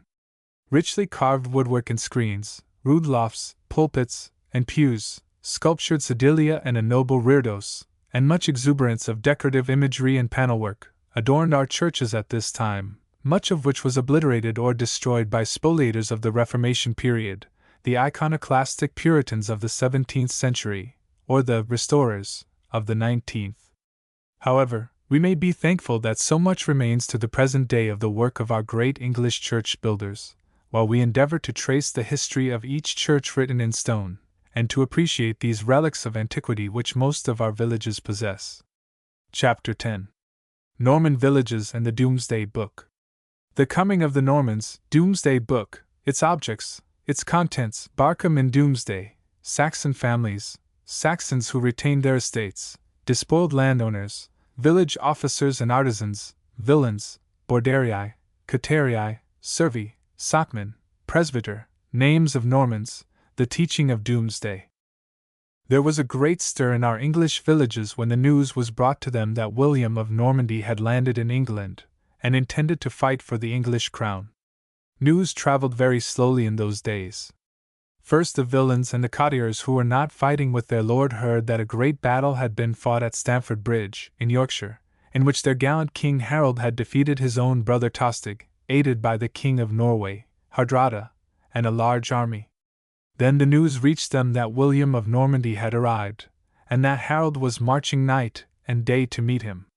Then they heard of the fatal battle of Hastings, and when it was told them that their brave King Harold was slain, and that William, the Norman, was the conqueror of England and the acknowledged king of the country, all England groaned to hear the fatal news.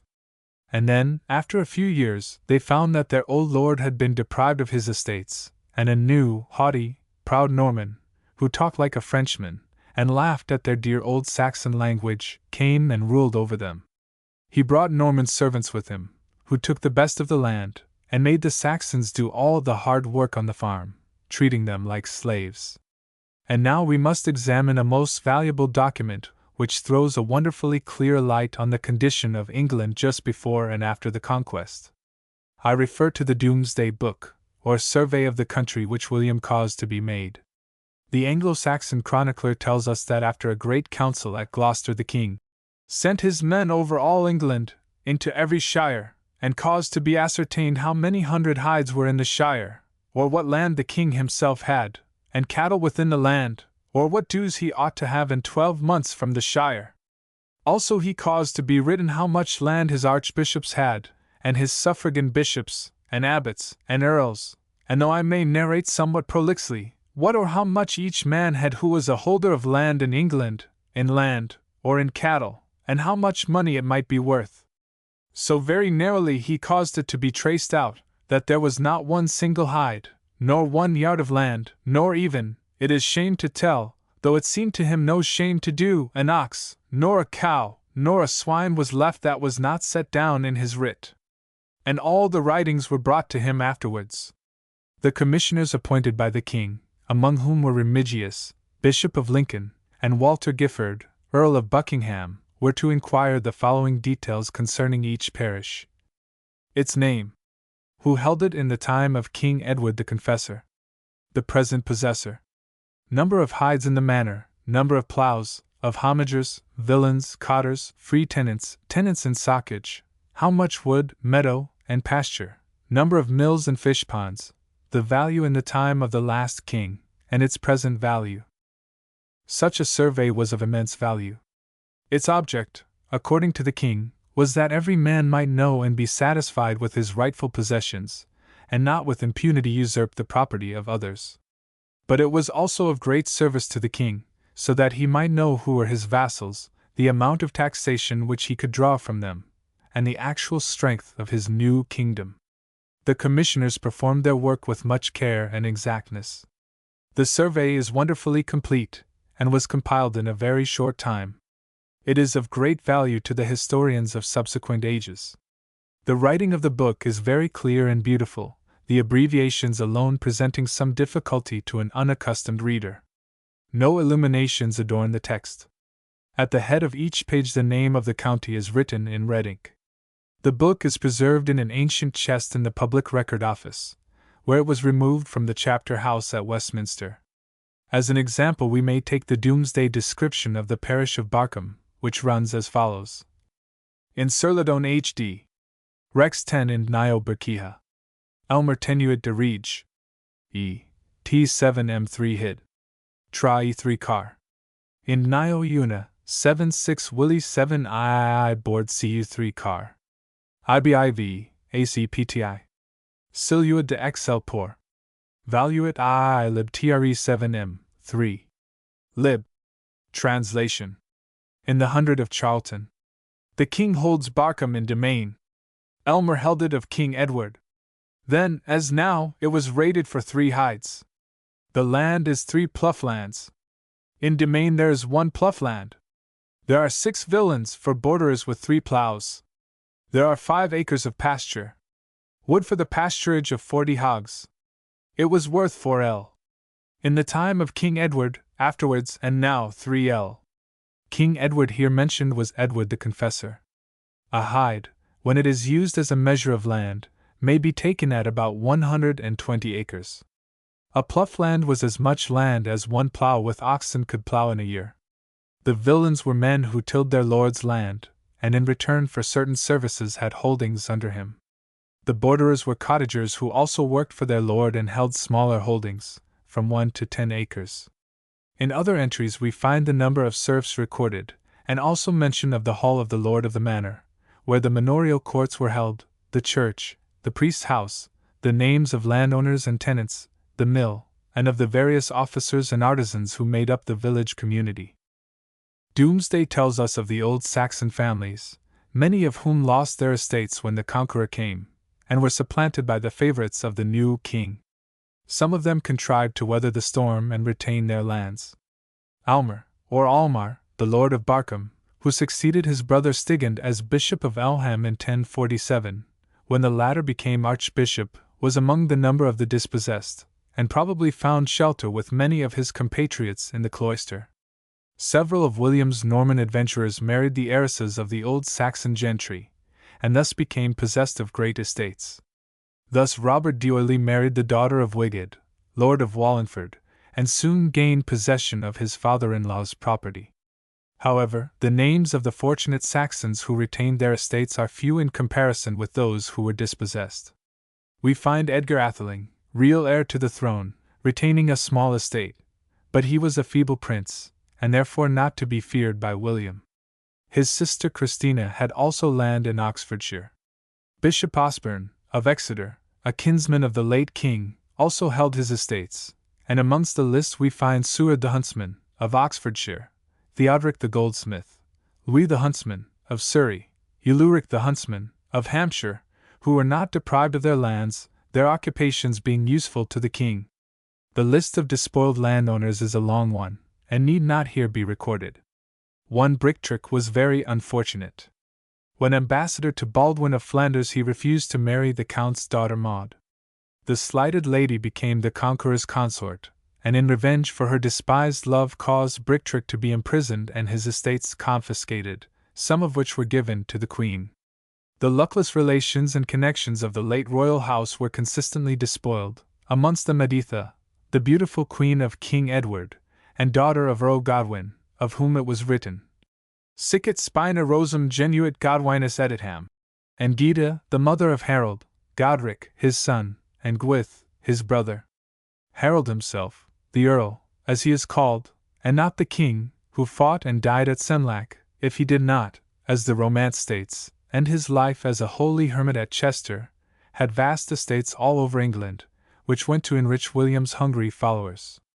Hereward the Wake, the English hero, also held in pre-Norman days many fat manors.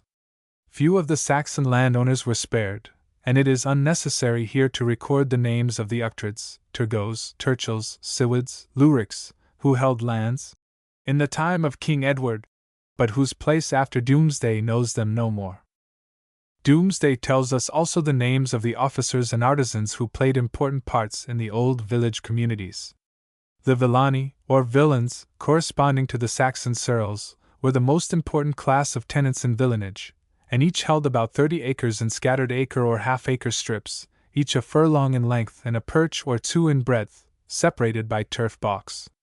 The villain thus supported himself and his family, and in return was bound to render certain services to the lord of the manor, to work on the home farm, and provide 2 or more oxen for the manorial plough team. He was not a free tenant, could acquire no property, and his lord's consent was needed for the marriage of his daughters. But the law protected him from unjust usage. His holdings were usually regranted to his son. He could obtain freedom in several ways, and by degrees acquired the rights and privileges of a free tenant. Next to the villains were the borderii, who lived in boards or cottages, i.e. boarded or wooden huts, and ranked as a lower grade of villains. They held about 5 acres, but provided no oxen for the manorial plough team. Below them were the coterii, or cottiers, who were bound to do domestic work and supply the lord's table. They corresponded to the modern laborer, but lacked his freedom. The lowest class of all were the servi, or serfs, who corresponded to the Saxon theos. In Norman times their condition was greatly improved. They mingled with the cottiers and household servants, and gradually were merged with them. The Sotramanni, or Sockmen, our yeomen, who abounded chiefly in the Danish district of England, were inferior landowners who had special privileges, and could not be turned out of their holdings, though they rendered certain services to the lord of the manor, and in this respect differed little from the villeins.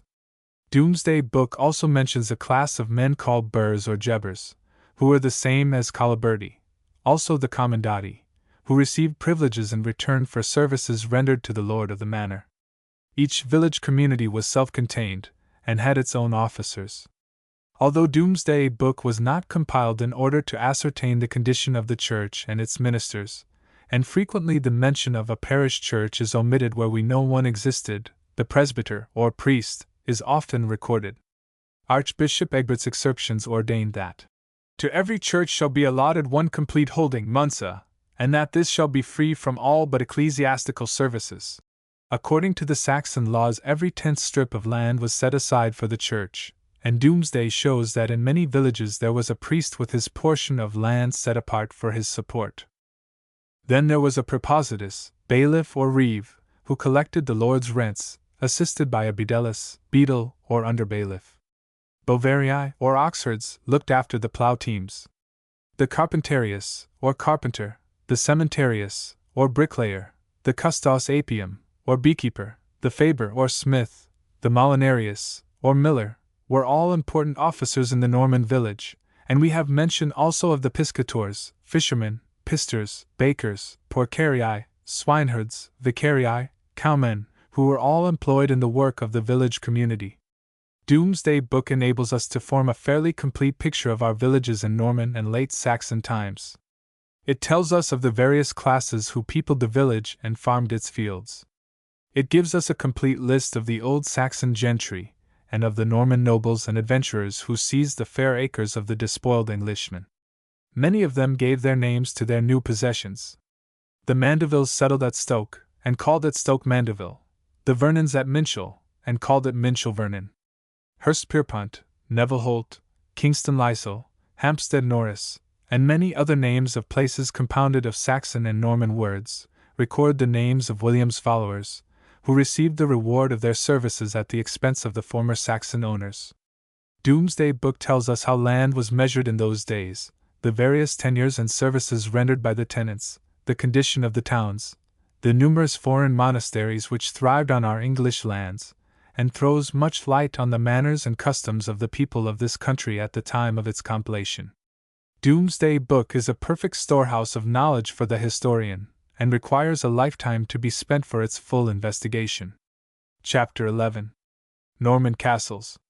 Castle building, description of Norman Castle, a Norman household, Edwardian castles, border castles, Chepstow, Grosmont, Raglan, central feature of feudalism, 14th century castle, homes of chivalry, schools of arms, the making of a knight, tournaments, justs, tilting at a ring, pageants. Apollo and Daphne. Pageants at Sudley Castle and Kenilworth. Destruction of castles, castles during Civil War period. Many an English village can boast of the possession of the ruins of an ancient castle, a gaunt rectangular or circular keep or dungeon, looking very stern and threatening even in decay, and mightily convincing of the power of its first occupants. The new masters did not feel very safe in the midst of a discontented and enraged people, so they built these huge fortresses with strong walls and gates and moats. Indeed, before the conquest, the Norman knights, to whom the weak King Edward the Confessor granted many an English estate, brought with them the fashion of building castles, and many a strong square tower began to crown the fortified mounds. Thence they could oppress the people in many ways, and the writers of the time always speak of the building of castles with a kind of shudder. After the conquest, especially during the regency of William's two lieutenants, Bishop Odo and Earl William Fitzosborne, the Norman adventurers who were rewarded for their services by the gift of many an English manor, built castles everywhere. The wretched men of the land were cruelly oppressed by forced labor in erecting these strongholds, which were filled with devils and evil men.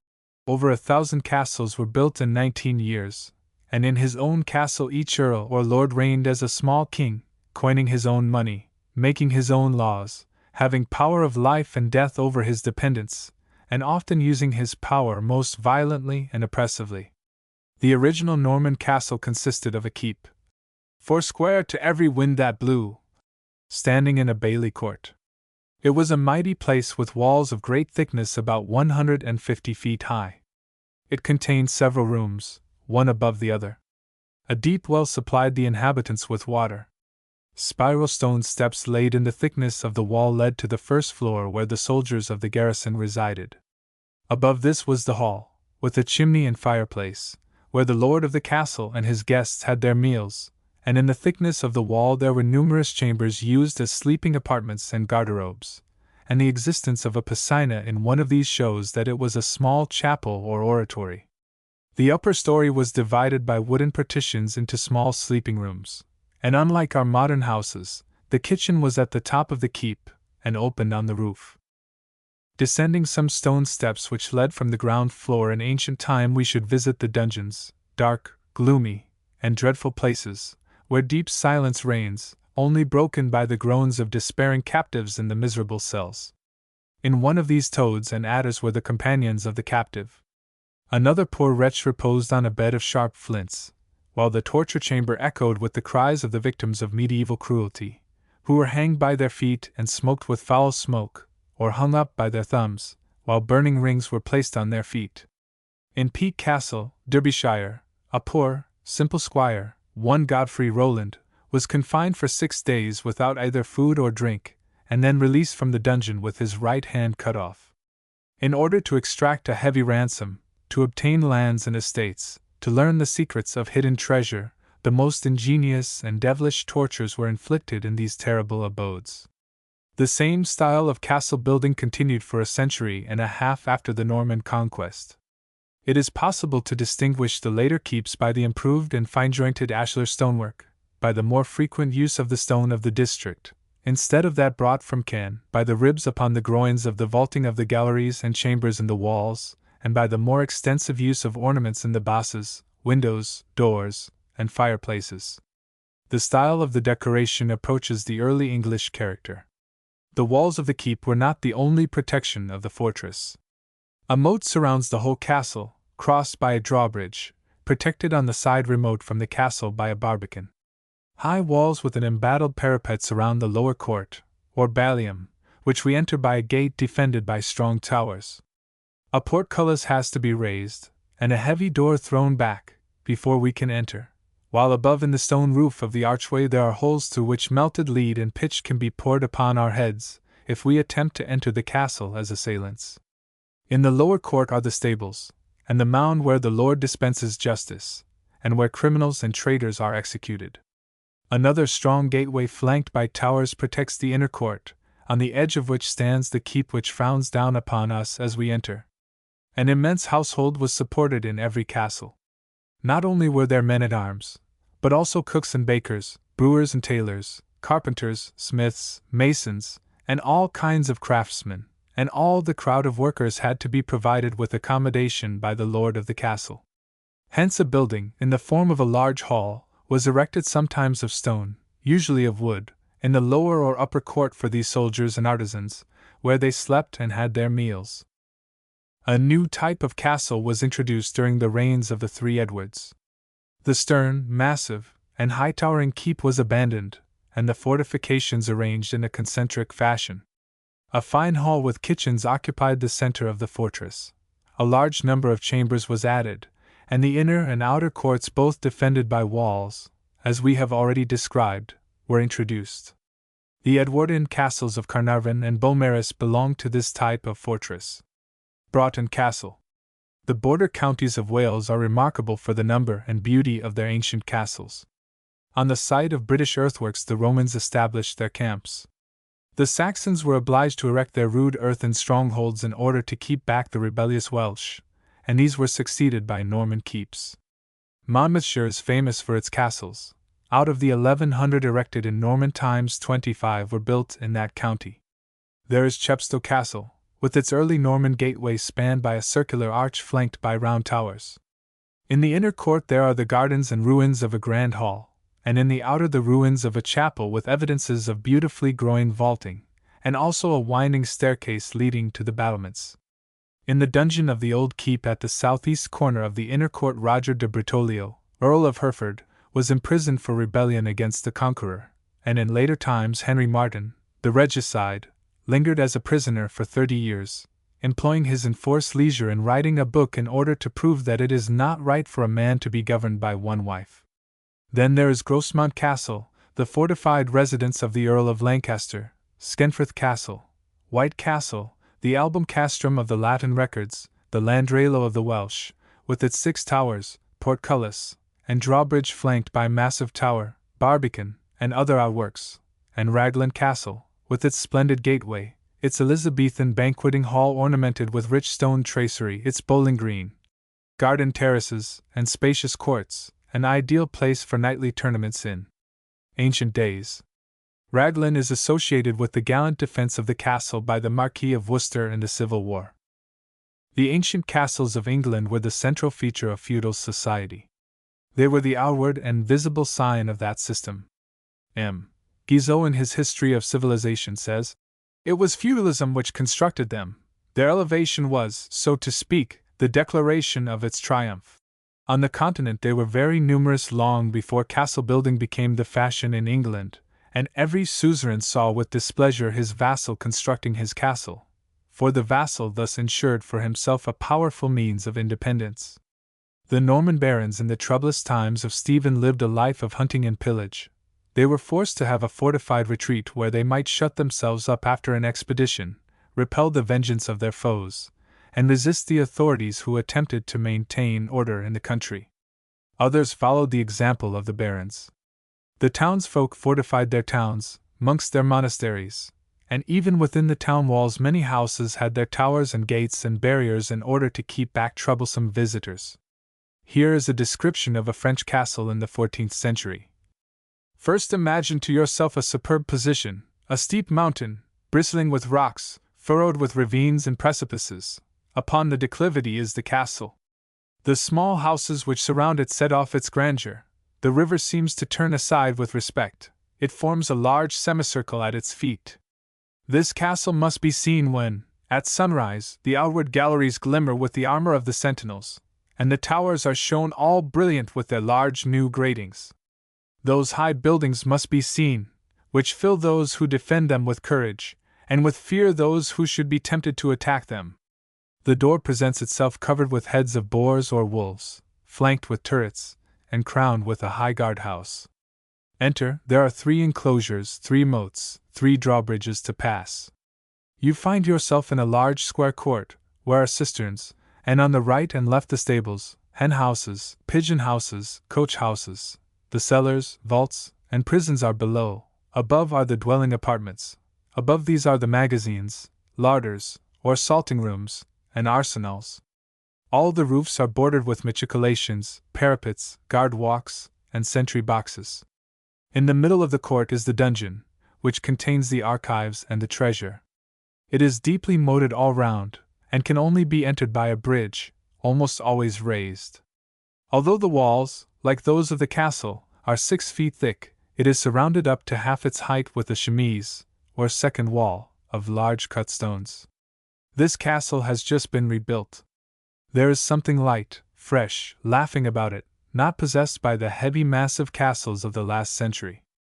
One would scarcely expect to hear a castle described as light, fresh, laughing. Yet so a 14th century castle seemed to eyes accustomed to the gloomy, stern, and massive structures of the 11th and 12th centuries. In these no beauty or display of art was attempted. Defense and safety were the only objects sought after in the construction of our ancient strongholds.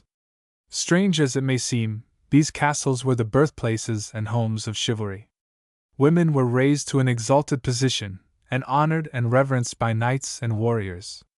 A prize won in a tournament was esteemed of vastly greater value, if it were bestowed upon the successful combatant by some lady's hand. Queens of beauty presided at these contests of knightly skill and daring. The statutes and ordinances for justs and tournaments made by John Tiptoft, Earl of Worcester, at the command of Edward IV, conclude thus: reserving always to the Queen's Highness and the ladies there present, the attributing and gift of the prize after the manner and for me accustomed. If a knight was guilty of any impropriety of conduct, he was soundly beaten by the other knights, in order to teach him to respect the honor of the ladies and the rights of chivalry. In the days of chivalry, a knight vowed in somewhat extravagant language eternal love to his particular lady fair, wore her glove or her guerdon on his helmet, and swore to protect it with his life. Family ties and domestic joys were cultivated. The wife of a knight was often herself a warrior. Fair ladies have donned armor and followed their lords to the Crusades, and often during her lord's absence at the wars in France, or Scotland, or the Holy Land, the wife would defend his fief and castle, and sometimes was called upon to withstand a siege, when some neighboring lord coveted the fair estates of the absent warrior, and sought to obtain them by force of arms. The castles also were schools, not of learning, but of arms and chivalry, where the sons of vassals were trained in all the qualities that become a knight. The sons of vassals were sent to the castle of the suzerain to be brought up with his sons. Numerous reasons have been assigned for the origin of this custom, which we need not now enumerate. The practice, however, became general, and concerning it an ancient work entitled L'Ordre de la Chevalerie records. It is fitting that the son of the knight, while he is a squire, should know how to take care of a horse, and it is fitting that he should serve before and be subject to his lord, for otherwise he will not know the nobleness of his lordship when he shall be a knight. And to this end every knight shall put his son in the service of another knight, to the end that he may learn to carve at table and to serve, and to arm and apparel a knight in his youth.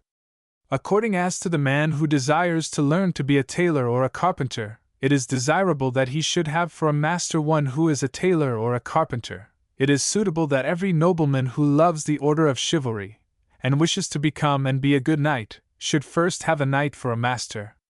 When the young squire attained the age of manhood, he was admitted to the honor of knighthood, which was bestowed upon him with much ceremony and dignity. First he was divested of his garments and put in a bath, a symbol of purification. Then they clothed him in a white tunic, a symbol of purity, in a red robe, a symbol of the blood which he was bound to shed in the service of the faith, and then in a close black coat, a reminder of the death which awaited him. Then he was obliged to observe a fast for 24 hours, and in the evening entered the church and there passed the night in prayer. On the morrow, after confession and the receiving of Holy Communion, he heard a sermon upon the duties of knighthood, and then advancing to the altar presented his sword to the priest, who blessed it. Kneeling before his lord he was asked, "With what design do you desire to enter into the order? If it is in order to become rich, to repose yourself, and to be honored without doing honor to chivalry, you are unworthy of it, and would be to the order of chivalry what the simoniacal priest is to the prelacy." His answers being satisfactory, knights, or ladies, advanced and clothed him with the equipments of his order: spurs, the hauberk or coat of mail, the cuirass, the vambraces and gauntlets, and lastly his sword. Then his lord gives him 3 blows of a sword on his shoulder, saying, "In the name of God, of Saint Michael, and Saint George I dub thee knight," adding, "Be brave, adventurous, and loyal." He then mounts his horse, caracoles about, brandishing his lance, and afterwards in the courtyard he repeats the performances before the people ever eager to take part in the spectacle. The young knight was now able to take part in the justs, and all kinds of chivalric displays, which were common and frequent. Many castles have, like that at Carisbrooke, a tilting ground within the walls, but great and important tournaments were held outside the castle. Richard I.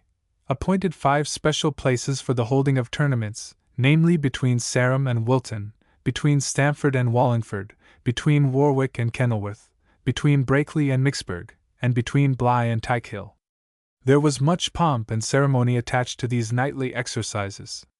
The lists, as the barriers were called which enclosed the scene of combat, were superbly decorated, and surrounded by pavilions belonging to the champions, ornamented with their arms and banners. The seats reserved for the noble ladies and gentlemen who came to see the fight were hung with tapestry embroidered with gold and silver. Everyone was dressed in the most sumptuous manner. The minstrels and heralds were clothed in the costliest garments. The knights who were engaged in the sports and their horses were most gorgeously arrayed. The whole scene was one of great splendor and magnificence, and when the fight began, the shouts of the heralds who directed the tournament, the clashing of arms, the clang of trumpets, the charging of the combatants, and the shouts of the spectators, must have produced a wonderfully impressive and exciting effect upon all who witnessed the strange spectacle. The regulations and laws of the tournament were very minute. When many preliminary arrangements had been made with regard to the examination of arms and helmets, and the exhibition of banners, etc., at 10 o'clock on the morning of the appointed day, the champions and their adherents were required to be in their places. 2 cords divided the combatants, who were armed with a pointless sword and a truncheon hanging from their saddles. When the word was given by the lord of the tournament, the cords were removed, and the champions charged and fought until the herald sounded the signal to retire. It was considered the greatest disgrace to be unhorsed. A French earl once tried to unhorse our King Edward I, when he was returning from Palestine, wearied by the journey. The earl threw away his sword, cast his arms around the king's neck, and tried to pull him from his horse. But Edward put spurs to his horse and drew the earl from the saddle, and then, shaking him violently, threw him to the ground. The joust, or just, differed from the tournament, because in the former only lances were used, and only 2 knights could fight at once. It was not considered quite so important as the grand feat of arms which I have just described, but was often practiced when the more serious encounter had finished. Lances, or spears without heads of iron, were commonly used, and the object of the sport was to ride hard against one's adversary and strike him with the spear upon the front of the helmet, so as to beat him backwards from his horse, or break the spear. This kind of sport was of course rather dangerous, and men sometimes lost their lives at these encounters. In order to lessen the risk and danger of the 2 horses running into each other when the knights charged, a boarded railing was erected in the midst of the lists, about 4 or 5 feet high. The combatants rode on separate sides of this barrier, and therefore they could not encounter each other except with their lances. Sometimes 2 knights would fight in mortal combat. If one knight accused the other of crime or dishonor, the latter might challenge him to fight with swords or lances, and according to the superstition of the times, the victor was considered to be the one who spoke the truth. But this ordeal combat was far removed from the domain of sport. When justs and tournaments were abandoned, tilting on horseback at a ring became a favorite courtly amusement. A ring was suspended on a level with the eye of the rider, and the sport consisted in riding towards the ring, and sending the point of a lance through it, and so bearing it away. Great skill was required to accomplish this surely and gracefully. Ascham, a writer in the 16th century, tells us what accomplishments were required from the complete English gentlemen of the period.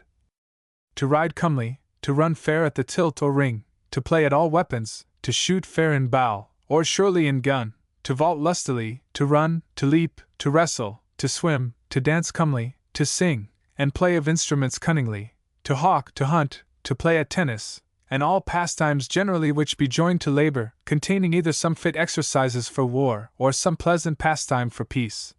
These be not only comely and decent, but also very necessary for a courtly gentleman to use. In the days of pageants and royal progresses, these old castles were the scenes of very lively exhibitions of rustic histrionic talent. The stories of Greek and Roman mythology were ransacked to provide scenes and subjects for the rural pageant. Shepherds and shepherdesses, gods and goddesses, clowns and mummers, all took part in the rural drama which kings and queens delighted to honor.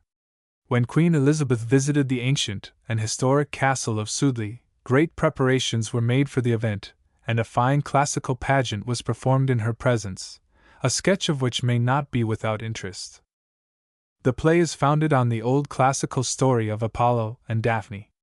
The sun god Apollo was charmed by the beauty of the fair Daphne, the daughter of a river god, and pursued her with base intent. Just as she was about to be overtaken, she prayed for aid, and was immediately changed into a laurel tree, which became the favorite tree of the disappointed lover. The pageant founded on this old classical legend commenced with a man who acted the part of Apollo, chasing a woman who represented Daphne, followed by a young shepherd bewailing his hard fate. He, too, loved the fair and beautiful Daphne, but Apollo wooed her with fair words, and threatened him with diverse penalties, saying he would change him into a wolf, or a cockatrice, or blind his eyes. The shepherd in a long speech tells how Daphne was changed into a tree, and then Apollo is seen at the foot of a laurel tree weeping, accompanied by 2 minstrels. The repentant god repeats the verse. Sing you, play you, but sing and play my truth. This tree my lute, these sighs my note of ruth. The laurel leaf forever shall be green, and chastity shall be Apollo's queen. If gods may die, here shall my tomb be placed, and this engraven, fond Phoebus, Daphne chaste. Sing you, play you, but sing and play my truth. This tree my lute, these sighs my note of ruth. The laurel leaf forever shall be green, and chastity shall be Apollo's queen. If gods may die, here shall my tomb be placed, and this engraven, fond Phoebus, Daphne chaste. A song follows, and then, wonderful to relate, the tree opens, and Daphne comes forth. Apollo resigns her to the humble shepherd, and then she runs to her Majesty the Queen, and with a great deal of flattery wishes her a long and prosperous reign. Such was the simple play which delighted the minds of our forefathers, and helped to raise them from sordid cares and the dull monotony of continual toil. In our popular amusements the village folk do not take part, except as spectators, and therefore lose half the pleasure, whereas in the time of the Virgin Queen the rehearsals, the learning the speeches by heart, the dresses, the excitement, all contributed to give them fresh ideas and new thoughts. The acting may not have been very good. Indeed, Queen Elizabeth did not always think very highly of the performances of her subjects at Coventry, and was heard to exclaim, "What fools ye Coventry folk are!" But I think Her Majesty must have been pleased at the concluding address of the players at Sudeley. After the shepherds had acted a piece in which the election of the King and Queen of the Bean formed a part, they knelt before the real Queen, and said, "Pardon, dread sovereign, poor shepherds' pastimes, and bold shepherds' presumptions. We call ourselves kings and queens to make mirth, but when we see a king or queen we stand amazed. At chess there are kings and queens, and they of wood. Shepherds are no more, nor no less, wooden. In theatres workmen have played emperors, yet the next day forgotten neither their duties nor occupation. For our boldness in borrowing their names, and in not seeing your Majesty for our blindness, we offer these shepherds' weeds, which, if your Majesty vouchsafe at any time to wear, it shall bring to our hearts comfort, and happiness to our labors." When the Queen visited Kenilworth Castle, splendid pageants were performed in her honor. As she entered the castle the gigantic porter recited verses to greet Her Majesty, gods and goddesses offered gifts and compliments on bended knee, and the Lady of the Lake, surrounded by tritons and nereids, came on a floating island to do homage to the peerless Elizabeth and to welcome her to all the sport the castle could afford. For an account of the strange conduct of Orion and his dolphin upon this occasion, we refer our readers to Sir Walter Scott's Kenilworth, and the lover of pageants will find much to interest him in Gascon's princely progress. The glories of our ancient castles have passed away, some indeed are preserved, and serve as museums, or barracks, or the country house of some noble lord, but most of them are in ruins. All traces of many a Norman castle have completely vanished. There was once a castle at Reading, but the only relics of it are the names Castle Hill and Castle Street. The turbulent barons made such terrible use of their fortresses during the troublous times of the Civil War in Stephen's reign that in the more settled reign of Henry II, they were deprived of this means of oppression, and their castles destroyed wholesale. The Civil War in the reign of Charles I was also another great cause of the destruction of these old fortresses. They were of great service during the progress of the war to those who were fortunate enough to possess them, and many of them, in spite of Cromwell's cannon, were most gallantly held and stoutly defended. Donnington Castle, Berkshire, was bravely held in spite of a prolonged siege during all the time that the war lasted by gallant Colonel Boys, who beat off the flower of the parliamentary army, and when in obedience to the king's command he yielded up the castle, he and his brave garrison marched out with all the honors of war, having earned the respect of both friend and foe. Many other castles could tell the story of similar sieges in the days when the gallants of England were up for the king. But these brave sieges were the cause of their destruction. Cromwell, when in power, recognized their strength.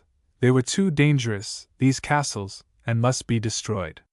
His cannon balls had rattled against their stone walls without much effect during the war, but their fate was sealed with that of their king, and the gunpowder of Cromwell's soldiers was soon employed in blowing up the walls that resisted him so long, and left them battered and smoking ruins.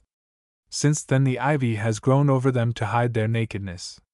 Forlorn and lonely the ruined castle stands. Where once loud clarion rang, the night owls hoot, vulgar crowds picnic where once knights fought in all the pride and pomp of chivalry. Kine feed in the grass-grown Bailey Court, its glory is departed. We need no castles now to protect us from the foes of our own nation. Civil wars have passed away, we trust, forever, and we hope no foreign foeman's foot may ever tread our shores. But if an enemy threatened to attack England, her sons would fight as valiantly as in the brave days of old, though earthen ramparts have replaced the ancient castles and iron ships the old wooden walls of England. Chapter 12. Monasteries.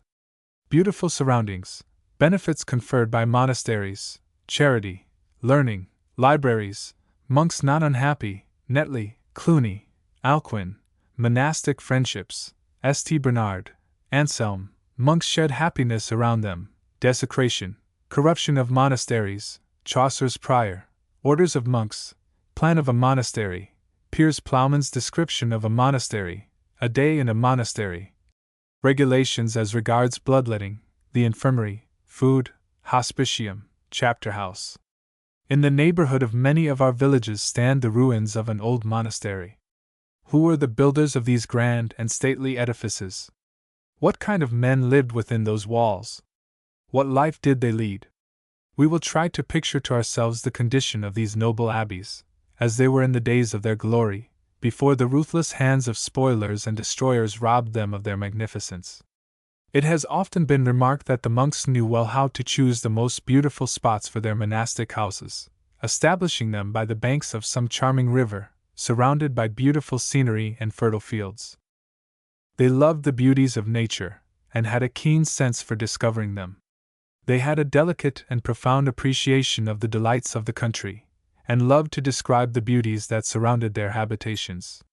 Nature in its loveliness and wild picturesqueness was a reflection of God's beauty, a temple of His light and goodness. Moreover, they built their monasteries amidst forests and wild scenery, far from the haunts of men, seeking solitude, wherein they could renew their souls by the sweetness of a life of contemplation, and consecrate their energies to the service of God. In the days of war and bloodshed, of oppression and lawlessness, holy men found it very difficult to be in the world and yet not of it. Within the monastic walls they found peace, seclusion, solitude. They prayed, they worked, they wrote and studied. They were never idle. To worship, to labor, to fight as the Milites Christi with weapons that were not carnal, these were some of the duties of the monks. The world owes much to these dwellers in monasteries. They rescued the people from barbarism, and uplifted the standard of the cross. They emerged from their cells to direct councils, to preach and teach at the universities, to build churches and cathedrals, and astonish the world by their skill and learning. Who can tell what services they rendered to their nation and to all mankind by pouring forth that ceaseless stream of intercession day and night for the averting of the judgments of divine wrath which the crimes and follies of men so richly deserved? What the sword is to the huntsman, prayer is to the monk, says St. Chrysostom, and well did they use this weapon for the spiritual and material benefit of all. Another great benefit they conferred upon the world was that of charity. They were the true nurses of the poor. There were no poor laws, and union workhouses, and hospitals. The monks managed to supply all the wants of all who suffered from poverty, privation, and sickness. The friendship of the poor constitutes us the friends of kings, says St. Bernard. But the love of poverty makes kings of us. They welcomed in their ranks poor men, who were esteemed as highly as those of noble birth on entering the cloister. All men were equal who wore the monk's robe. Amongst other services the monks rendered was the cultivation of learning and knowledge. With wonderful assiduity they poured forth works of erudition, of history, of criticism, recorded the annals of their own times, and stored these priceless records in their libraries, which have done such good service to the historians of modern times. The monasteries absorbed nearly all the social and intellectual movement of the 13th century. Men fired with poetical imagination frequently betook themselves to the cloister, and consecrated their lives to the ornamentation of a single sacred book destined for the monastery, which gave them in exchange all the necessaries of life. Thus the libraries of the monastic houses were rich in treasures of beautifully illuminated manuscripts, which were bound by members of the community. The abbot of Spanheim in the 15th century gives the following directions to his monks. Let that one fasten the leaves together, and bind the book with boards. You prepare those boards, you dress the leather, you the metal plates, which are to adorn the binding. Netley Abbey, South Transept. Terrible is it to think of the dreadful destruction of these libraries at the time of the spoliation of monasteries and of the priceless treasures which they contained. We are apt to suppose that the lives of the monks were gloomy, hard, severe, and that few rays of the sunshine of happiness could have penetrated the stern walls of the cloister. But this does not appear to have been the case. The very names of monasteries show that they rejoiced in their solitude and labor.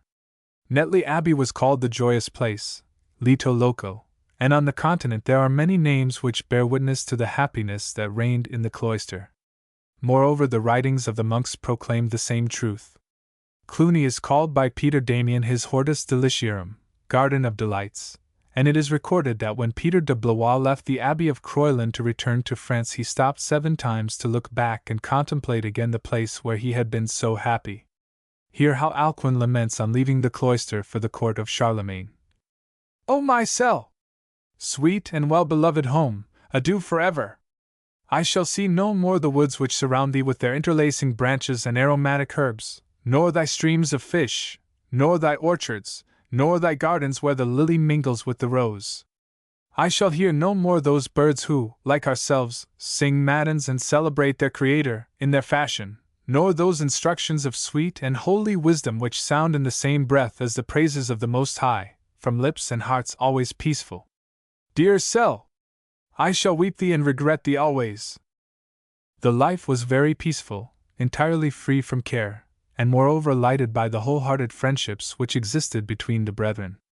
A chapter might be written on the love of the cloister, which, like that of David for Jonathan, was wonderful, passing the love of women. Thus St. Bernard burst out in bitter grief at the loss of a brother monk. Flow, flow, my tears, so eager to flow! He who prevented your flowing is here no more. It is not he who is dead, it is I who now live only to die. Why, oh, why have we loved, and why have we lost each other? The letters of Anselm to Lanfranc and Gandalf, his dearest friends, abound in expressions of the most affectionate regard and deep true friendship. He writes, How can I forget thee? Can a man forget one who is placed like a seal upon his heart? In thy silence I know that thou lovest me, and thou also, when I say nothing, thou knowest that I love thee. What can my letter tell thee that thou knowest not already, thou who art my second soul? The monk's lot was not sad and melancholy. They loved God and His service, and rejoicing in their mutual regard and affection were happy in their love and work. Orderic Vitalis writes, I have borne for 42 years with happiness the sweet yoke of the Lord. Moreover, they shed happiness on those who dwelt around them, on the crowds of masons and carpenters, traders and workmen, who dwelt under the shadow of the monastery or farmed the fields of the monastic estates. No institution was ever more popular, no masters more beloved. They took a hearty interest in the welfare of all their tenants, and showed an active sympathy for all. The extent of their charity was enormous. In a French abbey, when food was scarce, they fed 1,500 to 2,000 poor in the course of the year, gave monthly pensions to all the families who were unable to work, entertained 4,000 guests, and maintained 80 monks. A wonderful record truly. The influence of the monastery was felt in all the surrounding neighborhood. The daily services, the solemn and majestic chants, the processions, must have created a deep impression on the minds of people. Many of the great writers and thinkers of subsequent ages have appreciated the wonderful labors of the monks. Dr. Johnson wrote, I never read of a hermit, but in imagination I kiss his feet, never of a monastery, but I fall on my knees and kiss the pavement. And now these noble buildings, hallowed by 1,000 memories, exist only as dishonored ruins. Some have been pulled down entirely, and the site used for jails or barracks. Convicts labor where once monks prayed. The renowned Abbey of Cluny is a racing stable, and Lebec, the home of Anselm, has suffered a like profanation. factories have invaded some of these consecrated sites. Many have been used as quarries for generations. All the carved and wrought stone has been cut off and used for making bridges and roads and private houses. Nature has covered the remains with clinging ivy and creeping plants and wild flowers, and legends cluster round the old stones and tell the story of their greatness and their ruin. The country folk of Western Ireland showed the marks on the stones furrowed by the burning tears of the monks when they were driven out of their holy home. I am describing the condition of the monasteries in the days of their glory, when the spirit of the religious orders was bright and pure and enthusiastic. It cannot be denied that often the immense wealth which kings and nobles poured into the treasury of the monks begot luxury and idleness. Boccaccio in Italy, and even Dante, and our own Chaucer, write vigorously against the corruption of the monks, their luxury, love of sport, and neglect of their duty. Thus Chaucer wrote of a 14th century prior. Therefore he was a prickosor aright, greyhounds he had as swift as fowl of flight, of pricking and of hunting for the hare was all his lust, for no cost wolde he spare. I saw his sleeves purfled at the hond with gree, and that the finest in the loud. And for to fasten his hood under his chin, he had of gold drawed a curious pin, a love knot in the greater end there was. His head was bald, and shone as any glass, and eke his face, as it had been anoint. He was a lord full fat and in good point his eye steep, and rolling in his bed, that stemmed as a fornius of lead. His boat supple, his oar in gret estat, now certainly he was a fair prelat. He was not pale as a fourpence ghost. A fat swan loved he best of any rost. His palfrey was as brune as is a berry. Therefore he was a prickosor aright, greyhounds he had as swift as fowl of flight, of pricking and of hunting for the hare was all his lust, for no cost wolde he spare. I saw his sleeves purfled at the hond with gree, and that the finest in the loud. And for to fasten his hood under his chin, he had of gold drawed a curious pin, a love knot in the greater end there was.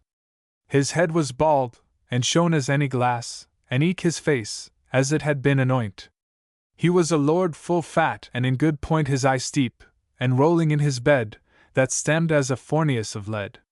His boat supple, his oar in gret estat, now certainly he was a fair prelat. He was not pale as a fourpence ghost.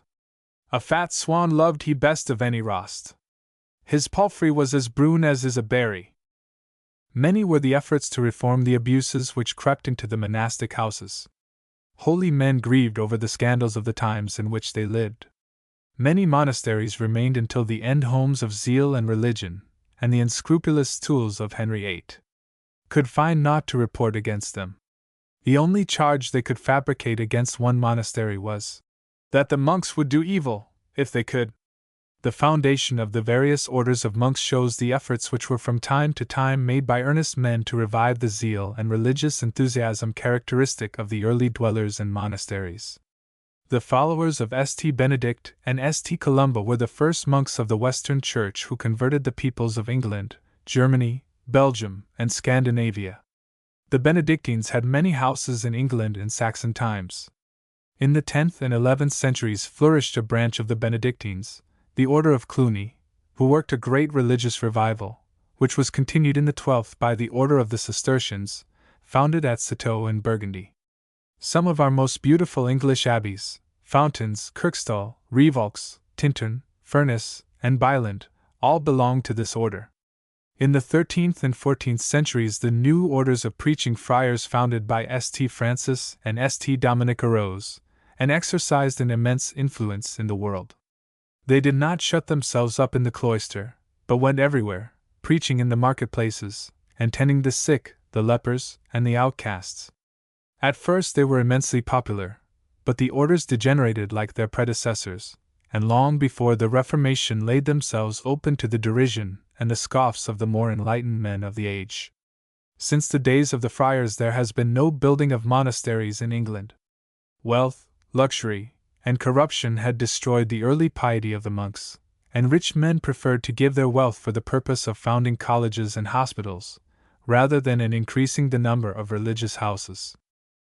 We will now visit these monasteries, and try to picture them as they stood in the days of their glory, and see the daily life which the monks led. The rules of the orders differed somewhat, some being stricter than others, and likewise the arrangements of the buildings were not all based upon one plan. The Carthusian monasteries differ widely from those of the other orders, owing to the rule that each monk should have his separate cell, wherein he lived and had his food, and only met his brethren in church and in the chapter house. We will examine the usual plan of a monastery, the main buildings of which clustered round the cloister court. This was called the Paradise, around which was a covered ambulatory.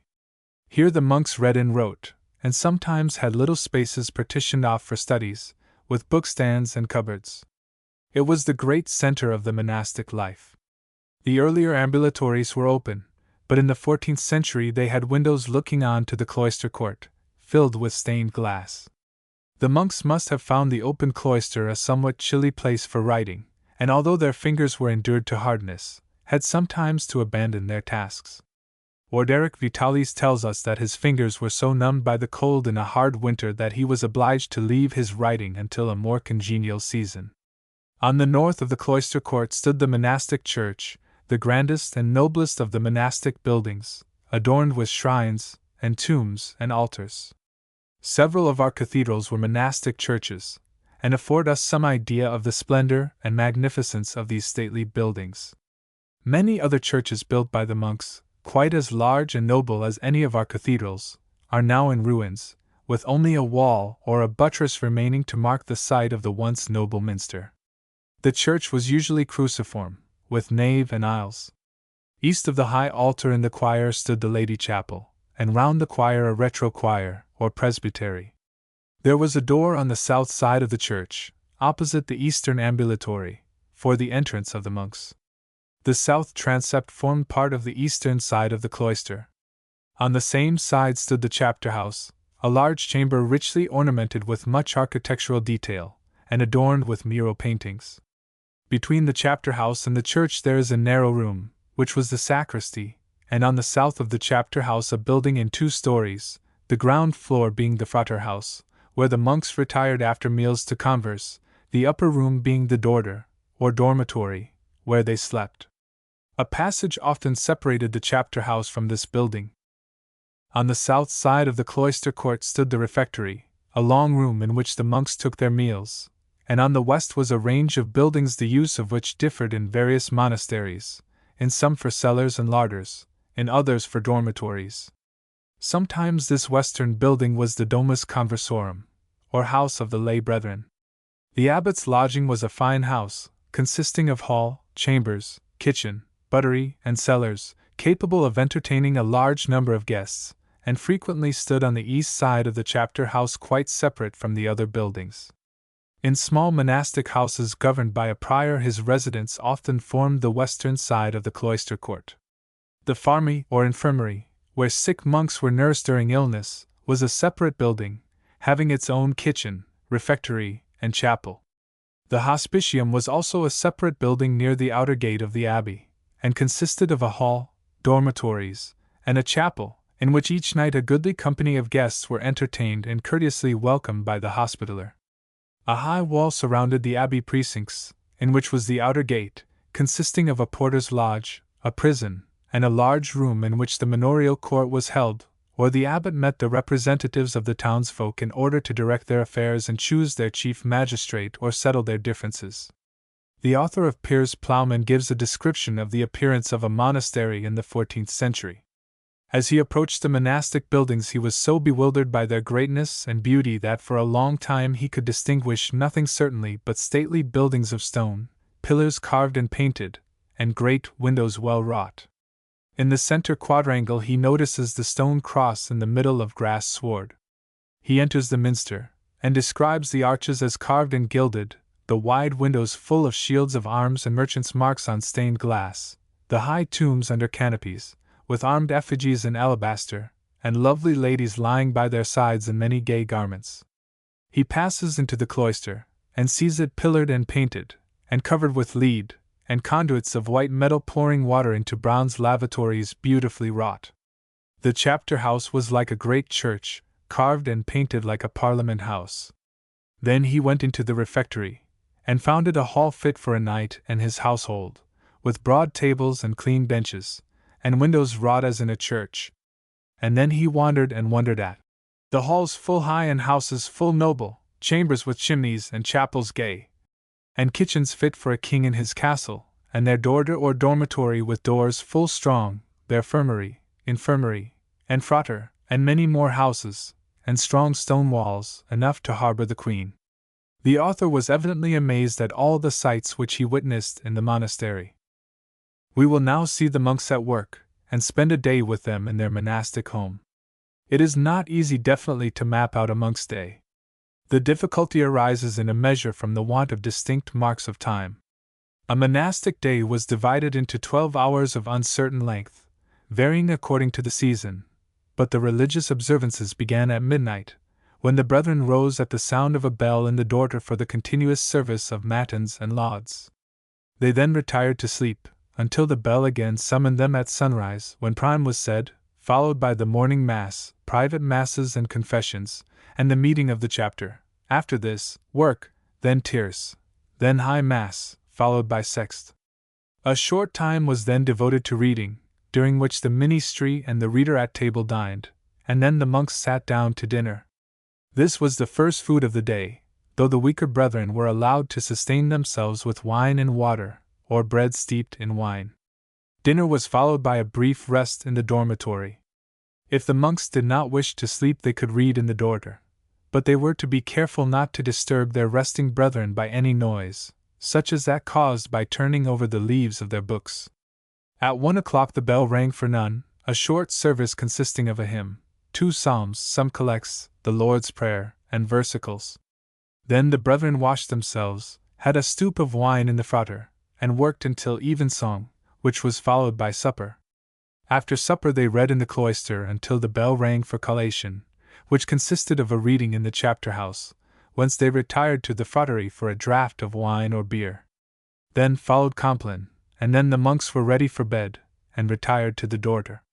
Even their rules followed them, and directed them how they were to take off their shoes, and to behave with more quiet, self-restraint, and devotion than elsewhere.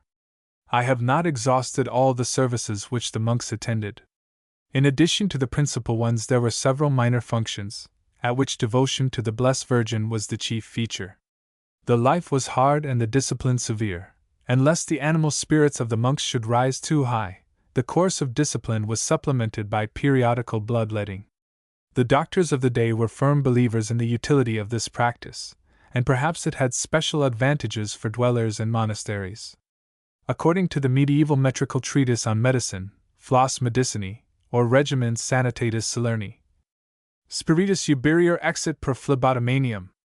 It mocketh clean your brain, relieves your yai, it mends your appetite, restoreth sleep, correcting humors that do waking keep, and inward parts and senses also clearing, it mends the voice, touch, smell, taste, hearing. Spiritus uberior exit per phlebotomanium.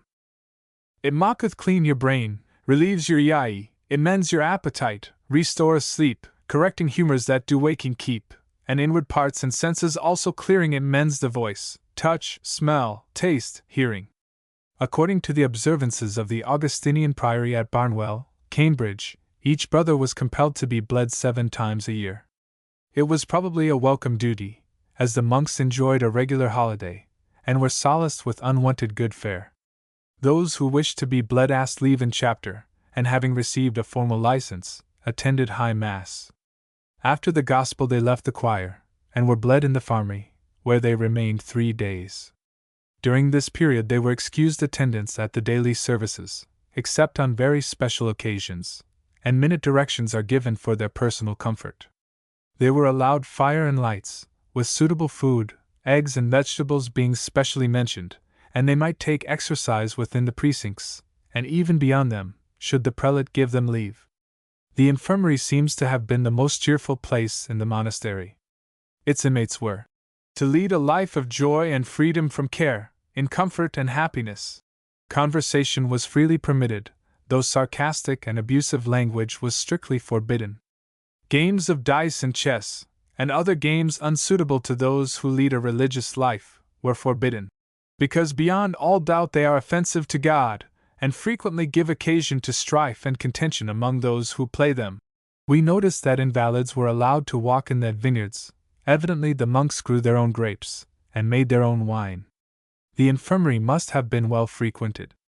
The complaints which are often specially mentioned as likely to compel the monks to resort to it are irksomeness of life in the cloister, long continuance of silence, fatigue in the choir or extension of fasting, and sleeplessness and overwork. With regard to bloodletting, the various orders had different customs. The Benedictines and Cluniacs had no stated times or seasons for the operation. The Cistercians prescribed bleeding 4 times in the year. The Carthusians were bled 5 times, and the Dominicans 4 times in the year. The food of the monastery was varied and plentiful. Fish and flesh were brought to the table, the former being obtained from the monastic stewpans. Fruit was supplied, both raw and cooked, and a good supply of beer and wine. Wine seems to have been very commonly used, and some relaxation was evidently permitted in the matter of drink. The hospitium, or guest-house, is worthy of a visit. Thither flocked a mixed crowd of knights and dames, monks and clerks, palmers, friars, traders with their wares, minstrels with their songs, and beggars, enjoying to the full the hospitality of the monks, who recognized it as one of their duties to entertain strangers. The religious houses were, to a great extent, the inns of the Middle Ages, and when they were situated on the high roads, the guests were numerous and their entertainment costly. We are reminded, however, by the observances of Barnwell Priory that, by showing hospitality to guests, the reputation of the monastery is increased, friendships are multiplied, animosities are blunted, God is honored, charity is increased, and a plenteous reward in heaven is promised. It was enjoined that the hostler, or brother in charge of the hospitium, should have facility of expression, elegant manners, and a respectable bringing up, and if he have no substance to bestow, he may at any rate exhibit a cheerful countenance and agreeable conversation, for friends are multiplied by agreeable words. He had to provide clean cloths and towels, cups without flaws, spoons of silver, mattresses, blankets and untorn sheets, pillows, quilts, etc. His duties are laid down with much minuteness. Every morning he was required to go through the inventory, lest anything should be missing. The meeting in the chapter house we must not omit to describe.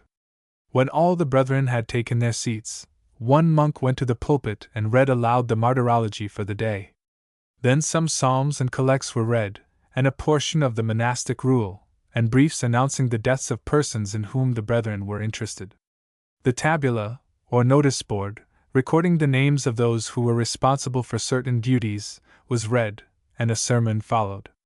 After the precentor had given minute instructions with regard to the reading and singing of the services for the day, the abbot said, "Speak of your own order." This was the call to confession, and any brother who was conscious that he had transgressed any rule, or neglected his duty, came forward and asked pardon for his fault. This was followed by the report of the circuitor, whose duty was to play the spy, and discover the faults of the monks. And after this the brethren accused each other. One brother started up saying, "I accuse a brother." The accused came forward and stood before the abbot, waiting patiently for the charge. The accuser then stated the charge, which was admitted or denied by the accused. If the abbot judged him to be flogged, the culprit might not be flogged by his accuser. He rose from his knees and modestly divested himself of his garments, remaining covered from his girdle downwards, and he who flogged him might not cease till the abbot bade him. Then he helped the brother to put on his clothes, who bowed to the abbot and went back to his place. The chapter, after this exciting interlude, proceeded to transact the temporal business of the house, and then adjourned. The chapter house was often the scene of great events in the history of England. At Reading Abbey and this noble chamber parliaments were held. Here Heraclius, the Patriarch of Jerusalem, presented to Henry II the keys of the Holy Sepulchre, and invoked his aid in the crusade against the Saracens. Here the bishops assembled and excommunicated Longchamp, chancellor and regent of the country. Here the marriage contract between John of Gaunt and Blanche of Lancaster was signed, when there were great rejoicings in the ancient town, and tilts and tournaments took place daily. These gay scenes must have greatly disturbed the tranquil life of the monks, and contrasted strangely with their normal condition. The picture of monastic life, which a study of the records of a monastery brings before us, is strange and alien to our present ideas, but it is brightened by a spirit of sincere religion and true charity, and helps us to understand the attraction of the convent walls in turbulent and troublous times. Chapter 13. The Manor House. Evolution of a country house, Saxon house, addition of separate sleeping chambers, castles, Tudor houses, old manor houses, secret chambers, rectories and vicarages, duty of hospitality, Kelvedon Rectory, Allington, Tithe Barns, Alfriston Clergy House, almshouses, hermitages, Little Budworth, Knaresborough, Reclusorium or Anchorhold, Lane Non, Rattendon, female recluses, Whalley. The two principal houses in an English village are the manor house and the rectory, wherein, according to the theories of the modern political socialist and agitator, the two arch-tyrants of the labourers dwell, the squire and the parson. There is much of interest in the growth and evolution of the country house, which resulted in the construction of these old, pleasant, half-timbered granges and manor houses, which form such beautiful features of our English villages. Southcote Manor showing moat and pigeon house. In our description of the village in Anglo-Saxon times we gave a picture of a house of a Saxon gentleman, which consisted mainly of one large hall, wherein the members of the household lived and slept and had their meals. There was a chapel, and a kitchen, and a lady's bower, usually separated from the great hall, and generally built of wood. In Norman times the same plan and arrangements of a country house continued. The fire still burnt in the center of the hall, the smoke finding its way out through a louvre in the roof. Meals were still served on tables laid on trestles, which were removed when the meal was finished. The lord and lady, their family and guests, dined at the high table placed on the dais, as in a college hall, the floor of which was boarded. The household and retainers dined in the space below, which was strewn with rushes and called the marsh, which, according to Turner's History of Domestic Architecture, was doubtless dirty and damp enough to deserve that name. The timbers of the roof in the better houses were molded, the walls hung with tapestry, and at the lower end of the hall was a screen, above which in later times was the minstrel's gallery. The screen formed a passage which led into a separate building at right angles to the hall, containing the cellar, buttery, and kitchen. Parallel with this at the upper end of the hall was a building of 2 stories, one used as a parlor, and the other was called the Great Chamber, where the lady and her guests retired after dining in the hall. Later on a greater refinement of domestic customs was introduced. In the 12th century a separate sleeping chamber for the lord was added.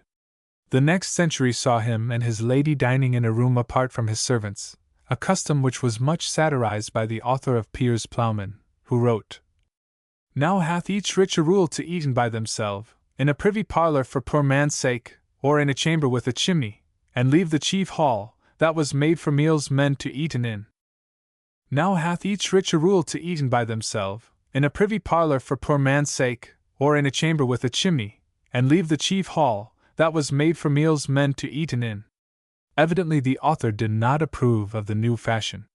But the advantages of the custom were much appreciated by the squires and ladies of the day, and this process of development led to a multiplication of rooms, and the diminution of the size of the great hall. The walls were raised, and an upper room was formed under the roof for sleeping accommodation.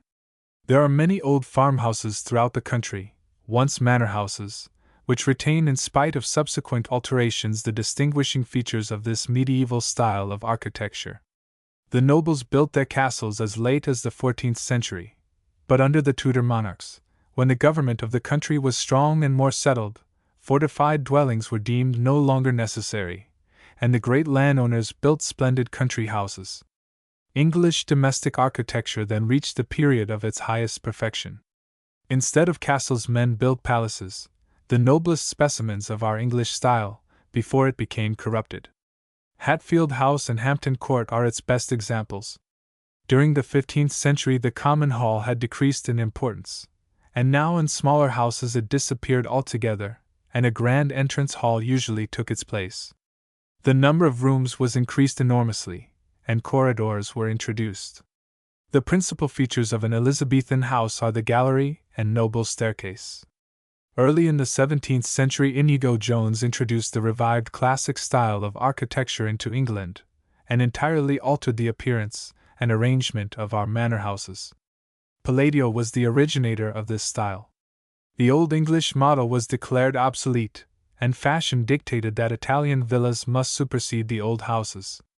These new buildings were very grand with their porticos and colonnades, but the architects cared little for comfort and convenience. Indeed, a witty nobleman suggested to the owner of one of these new houses that he had better hire a lodging over the way and look at it. Old Manor House, Upton Court. The old manor houses are often surrounded by a moat, and not unfrequently contain secret rooms and underground passages, which were often used as places of refuge in troublous times. Those held by recusants usually had 2 or 3 hiding places ingeniously contrived, which must have baffled all pursuers, and were needed for the concealment of the Roman Catholic priest, in the days when his services were proscribed. There are 2 cleverly designed hiding places at Upton Court, Berkshire, which was held by the Roman Catholic family of Perkins. In a subterranean vault under an old house at Hurley, in which the bones of monks were discovered, the supporters of William of Orange used to meet to plan his succession to the English crown. The walls of many of the manor houses and halls in Lancashire and Yorkshire could tell of many a plot for the restoration of the Stuarts to the throne, and of many a deep health drunk to Bonnie Charlie, while the chorus rang: "He's over the seas and far awa, he's over the seas and far awa, but of no man will stand in awe, but drink his health that's far awa dot. He's over the seas and far awa, he's over the seas and far awa, but of no man will stand in awe, but drink his health that's far awa dot." The rectories and vicarages scattered over the country have passed through the same transformation as the manor houses, which they much resembled. The rectory was often surrounded by a moat, with an entrance protected by a gatehouse. The duty of entertaining strangers and travelers was always duly recognized by the clergy, and entailed a heavy charge upon their income. Those who lived off the main roads used to provide accommodation for an occasional guest, but the rectors in the more frequented districts had frequently to entertain many travelers. There is a description of the rectory house of Kelvedon, Essex, in a deed dated 1356, which runs as follows: "One hall situate in the manor of the said abbot and convent, Westminster, near the said church, with a solar and chamber at one end of the hall, and with a buttery and cellar at the other. Also one other house in 3 parts, namely a kitchen with a convenient chamber in the end of the said house for guests, and a bake-house. Also one other house in 2 parts next the gate at the entrance of the manor for a stable and cow-house. He, the vicar, shall also have a convenient grange, to be built within a year at the expense of the prior and convent. He shall also have the curtilage with the garden adjoining the hall on the north side enclosed as it is with hedges and ditches." Here the house for guests is an important feature of the clergyman's house, and about the same date, in 1352, we find the Bishop of Winchester ordering the prior and convent of Merton to provide a competent manse for the vicar, viz., a hall with 2 rooms, one at one end of the hall, and the other at the other end, with a drain to each, and a suitable kitchen with fireplace and oven, and a stable for 6 horses, all covered with tiles, and completed within 1 year, such place to remain to the use of the said vicar and his successors.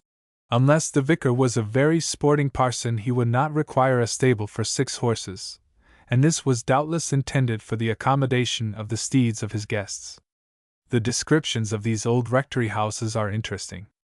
The rector of Allington, Kent, possessed a house consisting of a hall, parlour, and chamber over the parlour, stairs head, beside the parson's bedchamber, parson's lodging chamber, study, chamber behind the chimney, chamber next adjoining westward, buttery, priest's chamber, servant's chamber, kitchen, mill-house, bolting-house, larder, entries, women's chamber, gatehouse, still beside the gate, barn next the gate, cartilage, barn next the church, garden-house, court. The barn next the church was probably the tithe barn.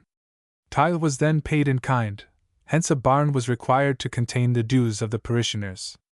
Sometimes these tithe barns are very large and long, especially when the tithe owner was the abbot of some monastery. Near Reading there is still standing the barn of the abbey, and at Colsey, in Berkshire, there is one of the finest specimens of the kind in England. Stone Tithe Barn, Bradford-on-Avon. There still remain several of these old pre-Reformation parsonages and rectories. The most noted is the clergy house at Alfriston, Sussex, which has been carefully preserved.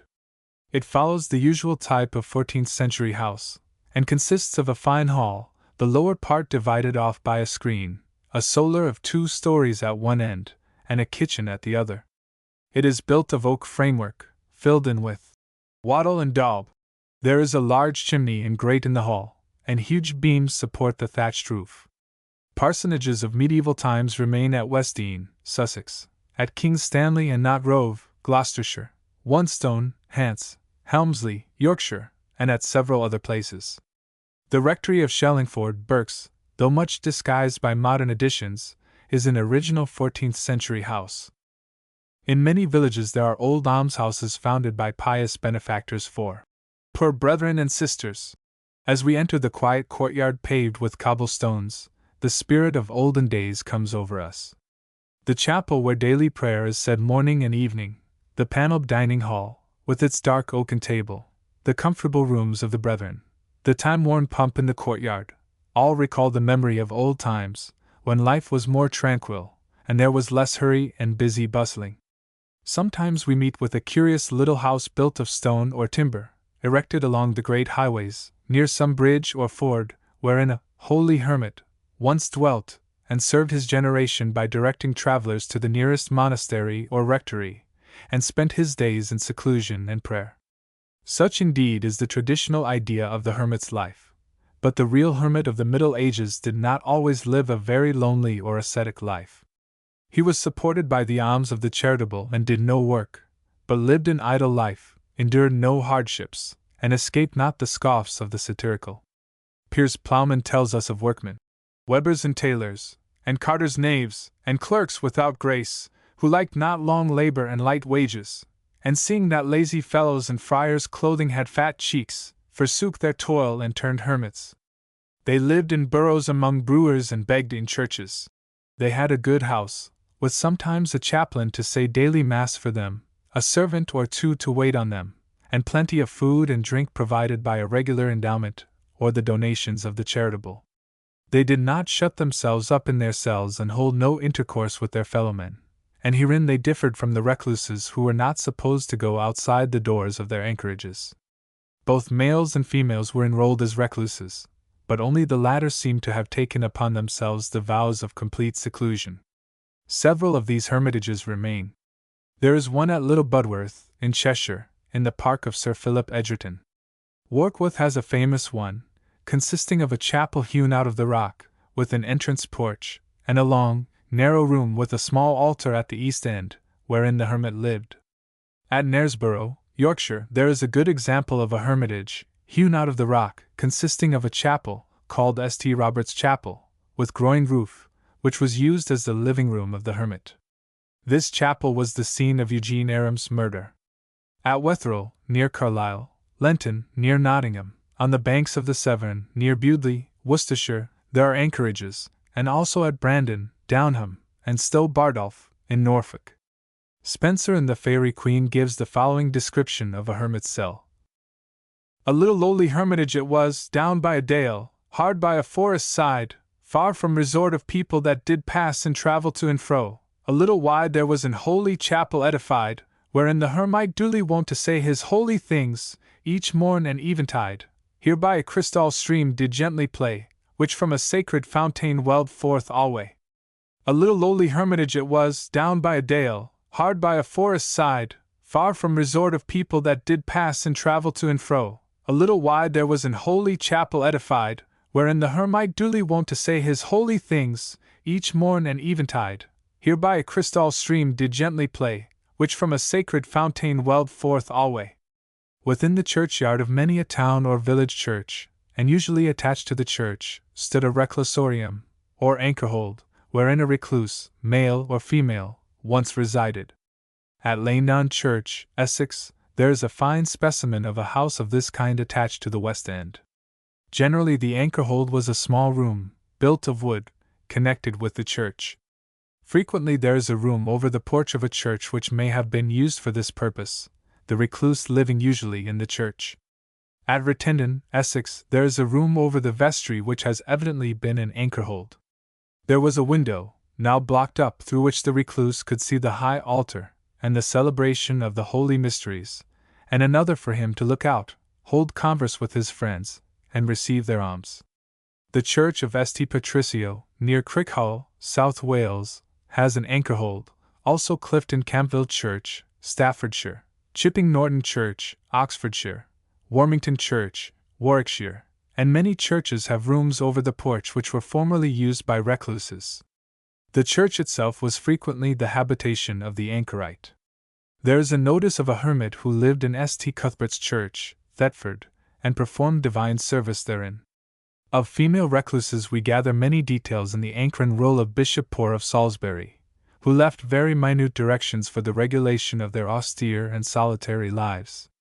The little cell had an altar where the anchoress frequently prayed, and through a window saw the elevation of the host in the daily Mass.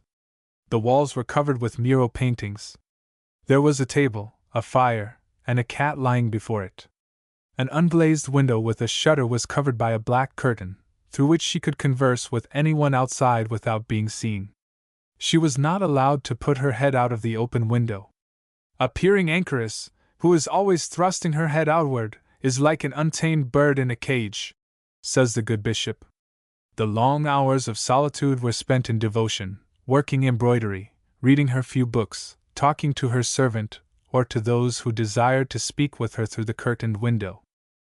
The poor caged birds must often have wished to break the bars of their cage, and occasionally they escaped from their solitary confinement. In the churchyard of Whalley, Lancashire, there are 2 cottages which stand upon the site of a reclusorium, founded by Henry, Duke of Lancaster, in 1349. Here in the reign of Henry VI. lived one Isolde the Heaton, who wearied of her lot, and left the anchor-hold, an example which was followed by several of her successors. A scandal having arisen, the hermitage was dissolved. Many a sad story of ruined hopes and broken hearts could these walls tell, which were the living tombs of many a devout or erring sister, who, wounded in the world's war, sought the calm seclusion of a cell, and found there the peace which elsewhere they had failed to find. Chapter 14. Parish Churches. The porch, font, stone benches, pews, pulpits, rood lofts, destruction of screens, royal arms, chancel, stalls, misereries, lectern, high altar and its furniture, piscina, credence, umbry, sedilia, Easter sepulchre, reredos, shrines, numerous altars, chantry chapels, hagioscopes, images, low side windows, vestries, vestments, churches in olden times, reading pews, galleries, destruction and profanation. Evils of restoration. In the center of our village stands the church, always the most important and interesting building in the place. We will suppose that it has not suffered overmuch at the hands of the restorers of the 19th, or the Puritans of the 17th, or the spoliators of an earlier century, so that we may observe all those details which characterize an ancient church. In spite of all the vandalism which has taken place, in spite of the changes in ceremonial and forms of worship, our beautiful old churches still retain relics of the past which time has spared. We will enter the church and notice first the porch, often a large structure with a chamber above. Why was it made so large? According to the Sarum used, several services took place in the porch. Parts of the baptismal service and of the marriage service and the churching of women were there performed. Hence the porch was an important building, and it was necessary to make it rather large. Above the door there is frequently a niche for the image of the patron saint of the church, which has not usually escaped the destructive hand of the Puritan. The room over the porch was frequently inhabited by a recluse, as I have already recorded in the previous chapter. Near the door always stands the font, signifying that baptism is the entrance to the Church of Christ.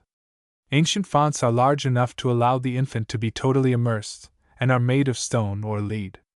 Childry Church, in our county of Berks, has a fine cylindrical, leaden font, of Norman date, carved with figures of bishops. Norman fonts are frequently carved, the favorite subjects being the baptism of our Lord, the 12 apostles, and the evangelistic symbols. Early English and decorated fonts are not usually carved, but in the perpendicular style they are rich with ornamentation, the 7 sacraments being a not uncommon design. We have sometimes noticed the symbols of Freemasonry carved on fonts, as at Bray, in Berkshire. To the same period belong the splendid spire-shaped font covers, of immense weight, of which I am sometimes a little fearful, lest the mechanism by which they are raised should become damaged, and terrible disaster follow during the progress of a baptismal service. At Sonning, Berks, there is a small stone desk attached to a pillar for the service book to rest on. The nave of the church is now filled with seats for the use of the congregation. In early times they do not seem to have been considered necessary, and until the 14th century the stone benches ranged against the walls were the only seats provided. Even as late as the 14th century it does not appear that many churches had pews, but in the 15th they became general. The hideous monstrosities of post-Reformation times did not then disfigure our churches. The pews were low open seats made of oak, sometimes carved at the back, and paneled, with the ends higher than the rest, and often richly carved. Many rich men left money in their wills for the pewing of churches. It was not until the beginning of the 17th century that the fashion of erecting high pews set in, which so disfigured our churches, and were frequently censured by the authorities. Some of these, as at Whalley, resemble four-posted beds, others are like cattle pens, large square boxes with seats all round, wherein the occupants sit and sleep, screened from the rest of the congregation. The carving of the woodwork of these erections is often very elaborate. Modern pews are happily based upon the more primitive fashion. Preaching not being considered such an important part of the service in pre-Reformation times, pulpits in churches of that period were not so usual as in modern churches. Monastic refectories had pulpits, which the reader occupied when he read to his brethren during meals. Beaulieu Abbey has the most ancient pulpit in this country, which evidently belongs to the 13th century. The churches of Devonshire and Norfolk have wooden pulpits of the 15th century, which were painted and gilded, the figures of the 4 doctors of the church, SS Augustine, Ambrose, Gregory, and Jerome, being the favorite subjects. In 1603 the churchwardens were ordered to provide in every church a comely and decent pulpit. Hence most of our pulpits date from this period. The sides were paneled and carved with scrollwork, and at the same time a sounding board was introduced. Occasionally the hourglass which regulated the length of the preacher's discourse remains, with its beautiful scrollwork stand. The most striking feature of the pre-Reformation church was the rood loft, a narrow long gallery above the beautifully decorated screen, which separated the chancel from the nave. In this loft was erected the rood, or figure of our blessed Lord on the cross, together with figures of the Virgin and St. John on each side. Both the screen and the loft were richly paneled and ornamented with tracery and carvings, and before them hung 1 or more lamps. Sometimes tall candlesticks stood on pillars on each side of the figures. A staircase of stone, constructed in the wall near the chancel arch, led to the rood loft, and the blocked-up archway of this rood stair frequently remains. The priest stood in the rood loft to read the gospel and epistle, and sometimes preached there. Official notices were read, and from it the bishop used to give the benediction. The rood cloth, or veil, hid the rood during Lent, and in some churches we have seen the roller which was used to raise this veil. A special altar, called the rood altar, used to stand under the screen. The Reformers played havoc with these old rood lofts and screens, which were regarded as monuments of idolatry and superstition. The churchwardens' account books of many churches bear witness to this destruction. Those of St. Giles, reading, tell of certain items. For pulling down the rood and carting away the rubbish, instead of the figure of our Lord they put up the royal arms, and 1 John Serjeant, of Hitchin, is licensed in 1614. To paint in all the churches and chapels, within this realm of England, the King's Majesty's arms endue for me with helm, crest, mantel, and supporters as they ought to be, and to write in fair text letters the 10 Commandments, the Belief, and the Lord's Prayer, with some other fruitful and profitable sentences of Holy Scripture. In spite of this destruction of the ancient roods, several lofts still remain, e.g. at Bradninch, Cullompton, Dartmouth, Hartland, Kenton, Ugborough, and Plymtree in Devonshire, in several places in Somersetshire, and at Charlton-on-Otmoor, erected in 1485, and Hanborough, Oxfordshire. A very large number of the old screens remain, ornamented with the arms of Elizabeth or James I. Proceeding eastward, we enter the chancel, so called because it is enclosed with cancelli, or the lattice work of the screen. If the church was formerly connected with some monastery, we shall see some beautifully carved wooden stalls with rich canopies over them. The seats are curiously constructed. They can be turned up, and beneath the seats is a projecting bracket of wood, commonly adorned with carved work, animals, birds, leaves, and flowers, and often with grotesque, satirical, and irreverent devices.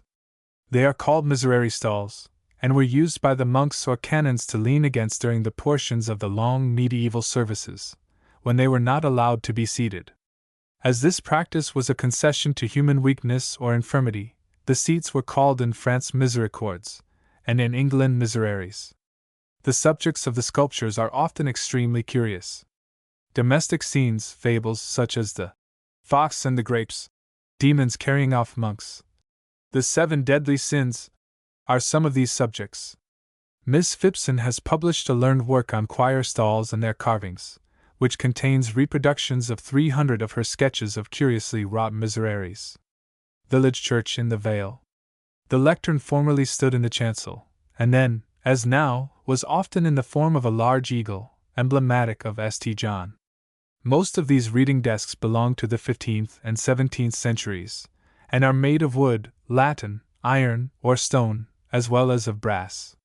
There is a very curious wooden one at East Hendred, Berks, representing a foot resting on the head of a dragon, emblematic of the Word of God conquering the powers of evil. Ancient wooden double reading desks are not uncommon. The ornamentation usually denotes the period when they were constructed. And now we approach the high altar of the church, made of stone, covered with a beautifully worked frontal and cloth, and enclosed at the sides with curtains suspended on iron rods projecting from the wall. A crucifix hangs above the altar, and 2 candlesticks stand, one on each side. The furniture and accessories of the altar in pre-Reformation times were numerous. There was the pyx, a box or vessel of precious metal, in which the host was reverently preserved for the purpose of giving communion to the sick and infirm. There were 2 small cruets or vessels for containing the wine and water used in Holy Communion, one engraved with the letter V vinum, and the other A aqua. An osculatorium, or pax tablet, of ivory or wood, overlaid with gold, was used for giving the kiss of peace during the High Mass just before the reception of the host. Of church plate generally we shall write in a subsequent chapter. Norman Piscina, Romsey Church, Hants. On the south we see the piscina, which is contained in a beautifully carved niche, a hollow basin with a stone drain, wherein the priest washed his hands before consecrating the elements, and poured the water from the rinsed chalice. Above it in the niche was the credence, a shelf of stone, on which were placed the chalice and paten and all things necessary for the celebration. In some churches there is a separate credence table. On the north side was the aumbry, or locker, where the sacred vessels, altar linen, and service books were kept, guarded by a strong wooden door. The doors have usually disappeared, but a very large number of churches have the hole in the wall which was formerly the aumbry. On the south side are the sedilia, or stone seats, for the assistant clergy, frequently with canopies richly carved, and usually 3 in number. Opposite to the sedilia in the north wall is a large arch, within which the Holy Sepulchre was set up at Easter. This was a wooden structure made for the deposition of the consecrated elements of the Eucharist from the evening of Good Friday until the morning of Easter Day, during which time it was watched by a quasi-guard, after the manner of our Lord's Sepulchre. The books of St. Lawrence, reading, record. As this sum of money was a considerable one at that period, the sepulchre must have been an object of unusual magnificence. Sometimes it was a permanent structure of stone, carved with figures of soldiers watching the tomb of our Lord. Behind the altar was the reredos. In village churches these screens were made up of recessed stone panels, surrounded by sculptured wallflowers and other devices, but in large churches they were very ornate, enriched with niches, statues, tabernacle work, and other adornments. Many of them were destroyed at the Reformation, together with the stone altars. Some were covered up and concealed by plaster, in order to preserve them from iconoclastic violence. They were buried and forgotten, until by some happy accident their existence was revealed in modern times. Nearly all large churches, and some village churches, especially those connected with a monastery, had shrines, or receptacles for the body or relics of a saint. Some of them were fixed, and made of stone or wood, adorned with rich tabernacle work, such as the shrine of St. Cuthbert at Durham, or of St. Friedeswide at Oxford, and others were portable, shaped like cope boxes, covered with precious metal, enamels, and engraving. Sculptured stones in the walls of our churches often mark the spot in the building where relics were stored. It is evident from the existence of niches and piscinas in other parts of the church, besides in the south wall near the high altar, that there formerly existed many altars in the sacred building. At the east end of each aisle we usually find these indications of the existence of an altar, which belonged to a chantry chapel, separated from the rest of the church by a screen. Here a priest said Mass daily for the soul of the founder of the chantry, his ancestors, and posterity. Ancient stone altars still remain in some of our churches. Sometimes they have been removed from their place, and used as tombstones, or in paving the floor of the church. They can be recognized by the 5 crosses engraved on them, one at each corner, and one in the center of the stone. Hagioscopes, or squints, are openings in the thickness of the wall, enabling worshippers in the chantry chapels to witness the elevation of the host at the high altar. They are usually plain, but in some churches we find these curious apertures molded and decorated with architectural designs. Pre-Reformation churches had several wooden images of saints, most of which were destroyed by the iconoclastic zeal of the Reformers or Puritans. The brackets on which these figures stood often remain, though the images have disappeared. Low side windows, commonly called lepers' windows, are very frequently found in our churches, and usually on the south wall of the chancel. Their object has been, and is, much disputed among antiquaries. The vulgar idea is that poor lepers used to come to this window to see the celebration of the Mass, but unfortunately it is quite impossible in many cases to see the high altar through this window, and moreover lepers were not allowed to enter a churchyard. Another idea is that they were used as confessionals, the priest in the church hearing the confession of the penitent who knelt on the grass in the churchyard. A more inconvenient arrangement could not have been devised, and this idea might be at once dismissed, were it not that one of Henry's commissioners for suppressing monasteries and chantries wrote, "We think it best that the place where these friars have been wont to hear outward confession of all comers at certain times of the year, be walled up, and that used to be done forever." It appears that sometimes at any rate the low side windows were used for this purpose. However, I am inclined to think that they were intended for the use of the anchorites or recluses, who dwelt in churches. The windows were not glazed, but had iron bars on the outside, and a wooden shutter on the inside of the church. These windows were probably their means of communication with the outside world. Many village churches then, as now, had no vestry. Where a vestiarium existed it was usually on the north side of the chancel, and its contents were more elaborate than the plain surplice stole and hood of recent times. In the vestry press we should find an alb of fine white linen, somewhat similar to a surplice, ornamented with apparels, i.e. embroidery on the cuffs and skirts, a girdle made of white silk embroidered with colors, an amice, or oblong piece of fine linen, worn on the head or as a collar, a stole with embroidered ends, a maniple, or strip of ornamented linen worn by the priest in his left hand during celebrations, dalmatic, chasuble, and other vestments which the ornate ritual of the medieval church required. Before the Reformation the appearance of our churches was certainly splendid, and differed much from the Puritan simplicity of later times. The walls were covered with mural paintings. The windows, soon to be shorn of their glass of 1,000 colorings, through which the deepened glories once could enter, were then resplendent with stained glass. Above, the rood looked down on all the worshippers. Everywhere there was beautifully carved woodwork, gilded and painted, tombs of knights and dames all painted and adorned, altars with rich embroidered hangings. The floor was composed of encaustic tiles, and had many memorial brasses. Armor, crests, and banners hung upon the walls. Lights burned before numerous images, and the whole appearance of our churches was gorgeous and magnificent. Many changes have taken place since. Coatings of whitewash hide the mural paintings. Sacrilegious hands have broken down all the carved work with axes and hammers. The stone altars have disappeared, and instead we have an honest table decently covered. Reading pews for the clergy were set up, and in the last century the hideous three-decker, which hid the altar and utterly disfigured the sacred building. Instead of the low open seats, great square high pews filled the nave. Hideous galleries were erected which obstructed the windows and hid the architectural beauties of former days. The old timber roofs were covered, and low flat ceilings substituted. Brasses were torn up and sold by dishonest churchwardens, and old monuments broken and defaced. The old stained glass windows were destroyed. The communion table was taken from the east end of the chancel, and seats erected round it. Crosses were defaced everywhere, and crucifixes destroyed.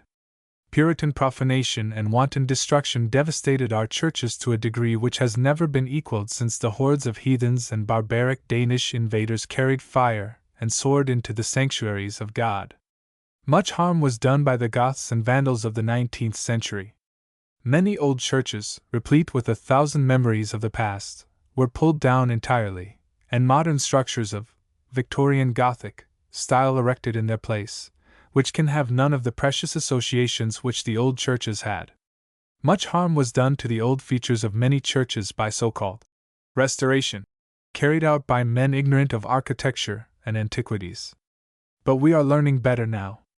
The Society of Antiquaries has done much to prevent injudicious restoration and the destruction of our old churches, and if any incumbent and his parishioners are thinking of restoring their church, they cannot do better than to consult the secretaries of that learned body, who will show how best to preserve the interesting memorials of the past which time has spared. Chapter 15. Church Plate. Spoliation. Few remains of pre-Reformation plate. Testimony of inventories. Plate found in graves of bishops. Characteristics of chalices in different periods. Inscriptions. Devices on patens. Censers. Pyx. Monstrance. Chrismatory. Pax. Sacring bell. Elizabethan chalice. Bridal cup. Post-Reformation plate. Hallmarks.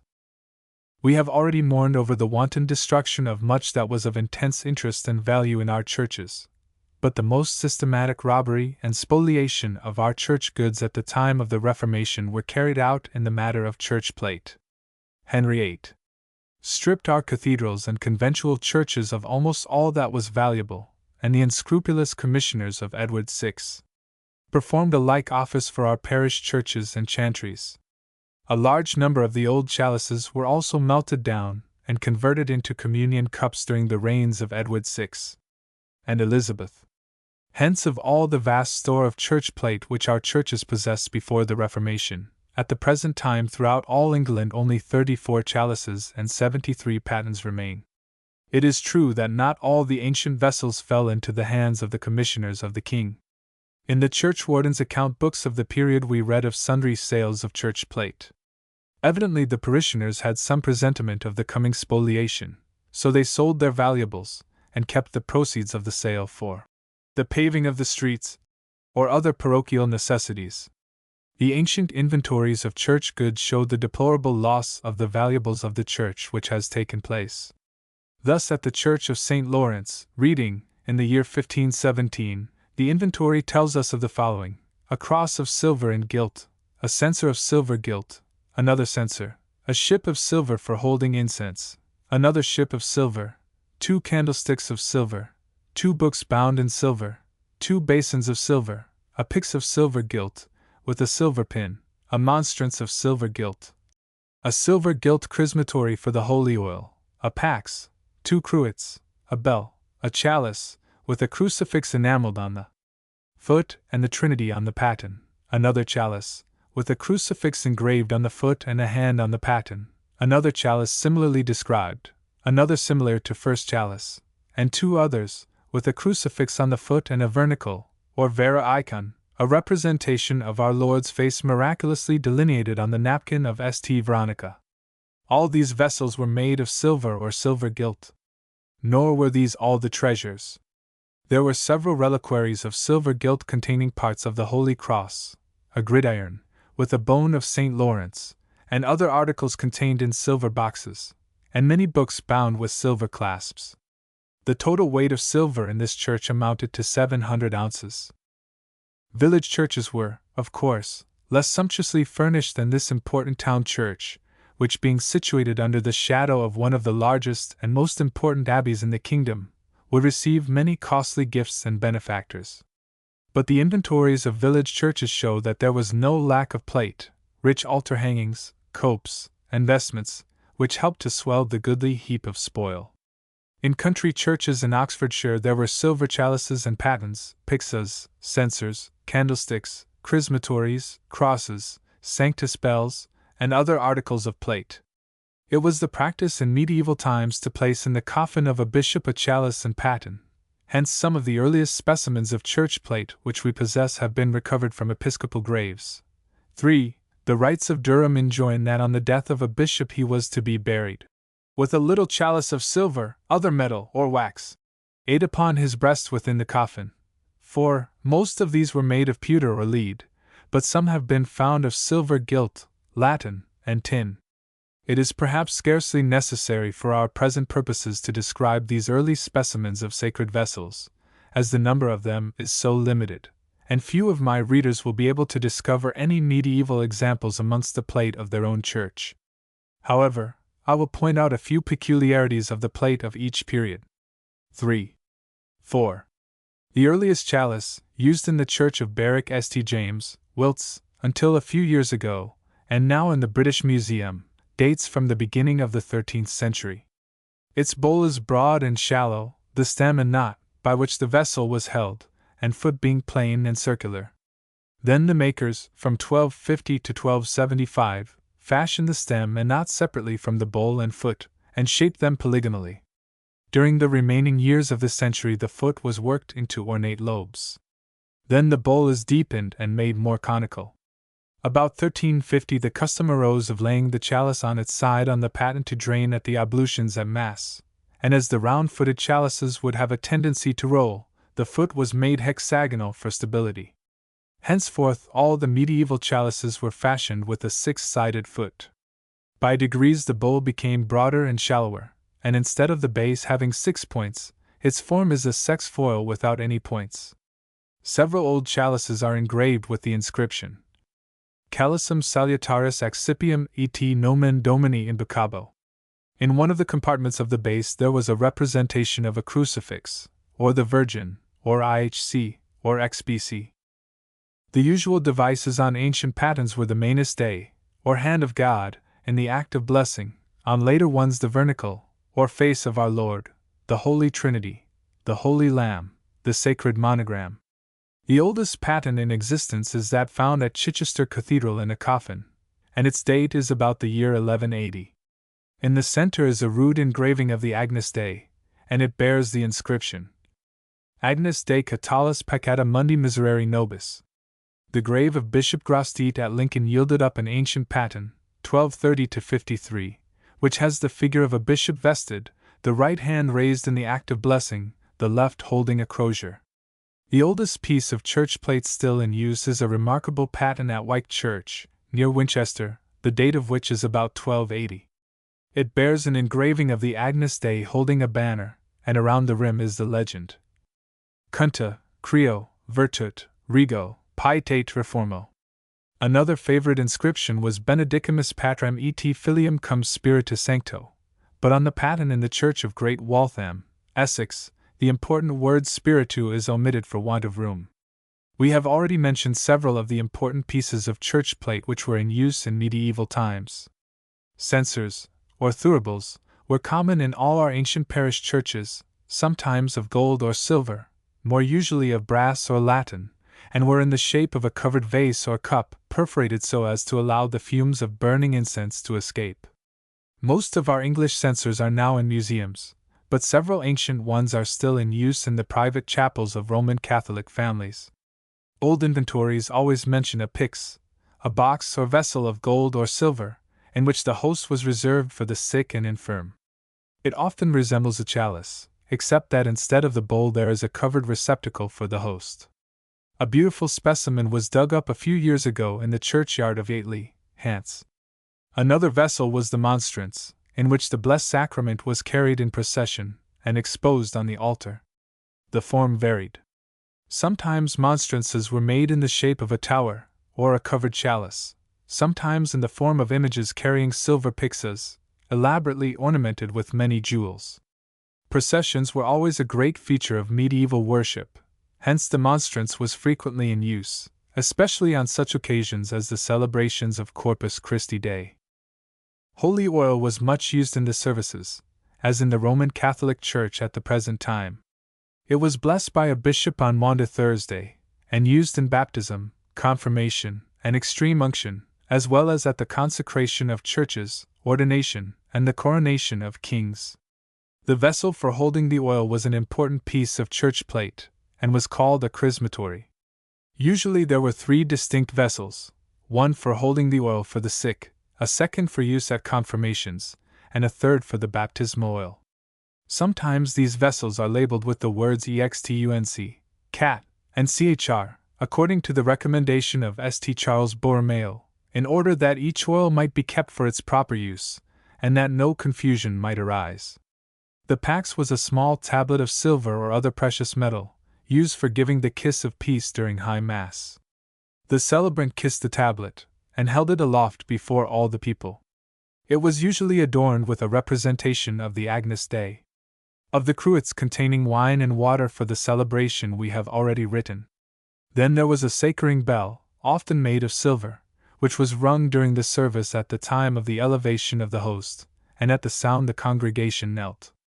We have now examined the aumbry, and noted its contents, upon which the commissioners in the reign of Edward VI made such shameful inroads. Henceforth the plate was confined to a chalice and paten, alms dish, and usually a large silver flagon. The form of the chalice was entirely changed. As we have noticed, the bowl of the pre-Reformation chalices became smaller and shallower, on account of the gradually introduced practice of refusing the wine to the laity. Now in the year 1562 the size of the bowl was greatly enlarged, and the communion cup took the place of the massing chalice. Some poor parishes were obliged to content themselves with pewter vessels. St. Lawrence's Church, Reading, had a curious bridal cup, which was carried before all brides who were married in that church.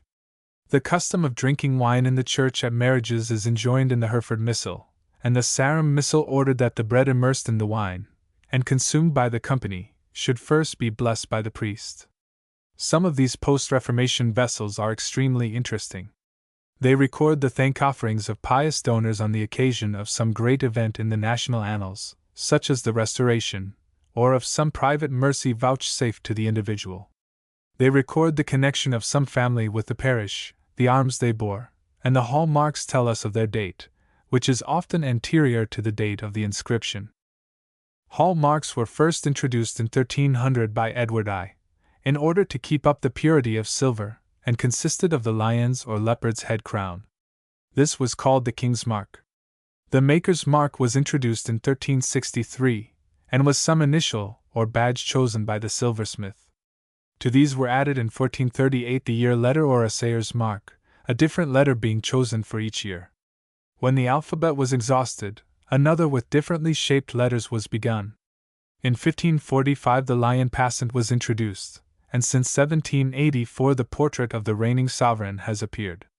With the assistance of Mr. Cripp's Old English Plate, which contains a list of the alphabets used in marking plate, it is not very difficult to discover the date of any piece of silver.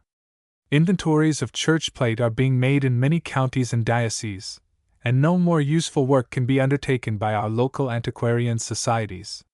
3. Medieval Chalices and Patens, by W. H. St. John Hope and T. M. Fallow. 4. Surtees Society, Volume 15. Pages 45-49. Chapter 16. Monumental Effigies and Brasses.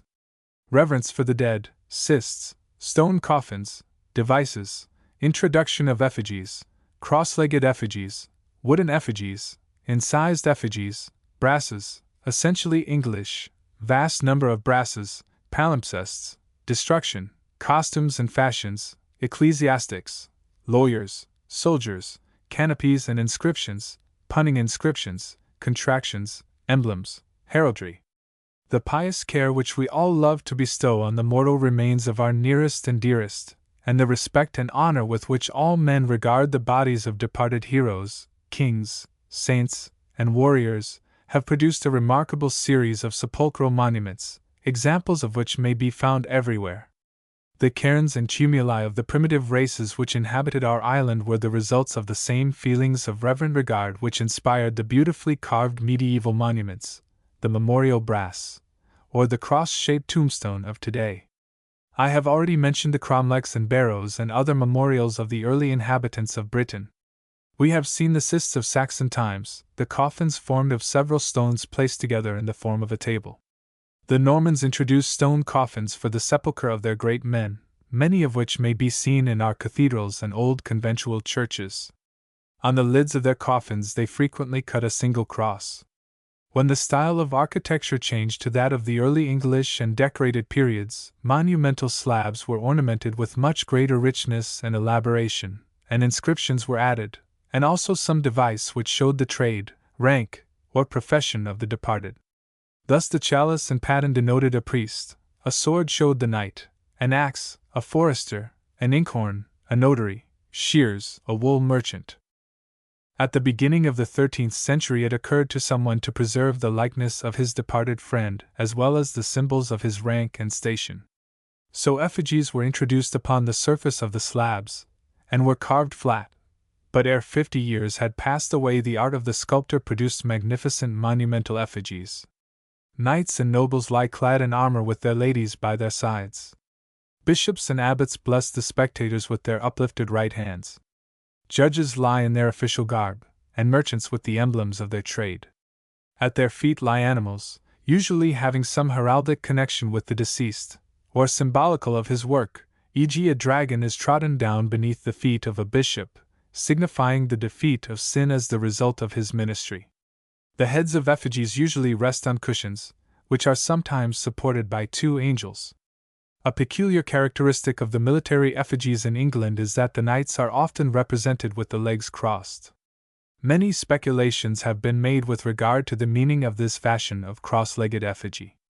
It is a popular superstition, in which for some years the writers shared, that such effigies represented crusaders. We were told in our young days that when the knight had his legs crossed at the feet he had gone to the crusades once, when at the knees, that he had been to 2 crusades, and when crossed at the thighs he had been thrice to rescue the holy city from the hands of the infidels. All this seemed very plausible and interesting, but it is undoubtedly a myth. Many known crusaders have their effigies with uncrossed legs, and many who never went to the crusades have cross-legged effigies. Moreover, there are no such monuments in any foreign country which swelled the army of crusaders. Hence we must abandon the pleasing superstition, and reconcile ourselves to the fact that no particular signification can be assigned to these cross-legged effigies, and that only fashion prompted the medieval sculptors to adopt this attitude for their figures. This mode prevailed until about the year 1320. At the close of the 15th century the art of making monumental effigies degenerated together with the skill of the architects of that period. We see the husband and wife kneeling facing each other, with a faldstoel before each figure. A company of small figures below the effigies represent the children, the boys on one side, the girls on the other. Early wooden effigies were also in use. There is one much battered by the careless hands of former generations of villagers in the rural church of my parish of Barkham. The artists often used much color, gilding, and enamel in making these effigies, and often rich canopies were erected over them, containing fine tabernacle work and figures of saints in niches.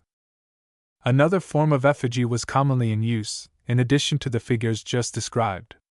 These are called incised effigies, which were cut in outline upon flat slabs of stone, the lines being filled in with enameled metals. Thornton Abbey, Lincolnshire, and Brading, in the Isle of Wight, have examples of this work. But the great expense of these enamels, and also their frailty when exposed in the pavements of churches, led to the use of brass, and hence arose the introduction of memorial brasses for which our country is famous. We owe the application of brass to memorial tablets to the artists of Flanders, and the date of their introduction is about the middle of the 13th century. The execution of almost all of our English brasses is due to native artists. Foreign brasses are usually of great size, and consist of a quadrangular sheet of metal, on which is engraved the figure, usually under a canopy, the background being ornamented with rich diaper, foliage, or scrollwork, and the incisions filled with coloring. Several brasses in England conform to this style of workmanship, and are evidently the production of foreign artists. The English brasses, on the contrary, consist of separate pieces, with an irregular outline, corresponding with that of the figure. They have no brass background, and for delicacy of engraving and general appearance the English brasses are by far the best. The names of the makers of brasses have been almost entirely lost. Two only bear marks which are supposed to be those of the engraver. No other country can boast of so large a number of these memorials as England, in spite of the hard usage they have received and their wanton destruction. About 4,000 remain, and constantly we find the matrices cut in stone slabs, from which brasses have been torn, so that we may assume that quite as many have been destroyed as those which survive. The southern and eastern counties are most richly furnished with these monuments, whereas the western and northern counties have but few brasses. Norfolk, Suffolk, Essex, and Kent are the most rich in this respect. The earliest brass of which we have any record is that of Simon de Beauchamp, who died before 1208. This is mentioned by Leland. The earliest brass now in existence is that of Sir John d'Aubernon at Stoke d'Abernon, Surrey, which was fashioned in 1277. In the 14th century a very large number of brasses, remarkable for their beauty of form and execution, were made. The artistic workmanship began to decline in the 15th century, and in the following became utterly degenerate. It was not an uncommon practice for subsequent generations to appropriate the memorials of their predecessors. Such brasses are called palimpsests. By the carelessness of churchwardens, by fraud or spoliation, brasses were taken from the churches, and acquired by some maker in the town. When a new one was required, the tradesman would take from his stock, and on the reverse engrave the figure of the individual whose memory he was called upon to perpetuate. Hence, when brasses are taken up from the pavements, frequently the remains of a much earlier memorial are found on the reverse side. There is an example of this curious method of procedure at St. Lawrence's Church, Reading, where on the reverse of a brass to the memory of Walter Barton was found the remains of the brass of Sir John Popham, who was buried at the Charterhouse, London. This monastery was dissolved in 1536, the monuments sold, Sir John Popham's brass among them, which was evidently soon converted into a memorial of Walter Barton. Sometimes the original brass was appropriated as it lay, the figure being slightly altered to suit the style of costume prevalent at the later date. In other cases the engraver did not even trouble himself to alter the figure, and simply added a new inscription and shield of arms. The wanton destruction and gross neglect of churchwardens, both before and after the Reformation, were very great. At St. Mary's Church, Reading, the accounts tell a sad tale of the disgraceful damage in the year 1547. Received of John Saunders for 3 cwt lacking 9 li of metal that was taken up of the graves, and of old candlesticks advised the 100 xlvjs I'd. Evidently a clean sweep was made of most of the memorial brasses in the church, and few escaped destruction. The tale is too familiar. Most churches have suffered in the same way. The study of brasses throws much light upon the costumes and fashions of the day when they were engraved. We see priests, who may be recognized by the tonsure and vestments, amongst which we find the alb, amice, stole, maniple, and chasuble. The pastoral staff, ring, mitre, sandals, tunic, dalmatic, and gloves mark the graves of bishops and mitred abbots. A close skullcap, a long robe with narrow sleeves, a hood, tippet, and mantle buttoned on the right shoulder, composed the dress of judges and officers of the law, as depicted on brasses. The changes in the fashion and style of armor, which took place between the 14th and the 17th centuries, are all accurately represented in these memorials, and also the picturesque costumes of ladies with their curious headgear, and the no less various fashions of the male civilian's dress. A study of brasses is an admirable guide to the prevailing style of dress during the periods of their construction. The beautiful canopies over the heads of the figures are well worthy of attention, and also the inscriptions. These usually take the form of Latin verses, and although many were written by learned abbots and scholars, the classical knowledge displayed is somewhat faulty. Here are a few examples. Respice quid prodis presentis temporis ibum omni quod est, nicel est, praeter amare Deum.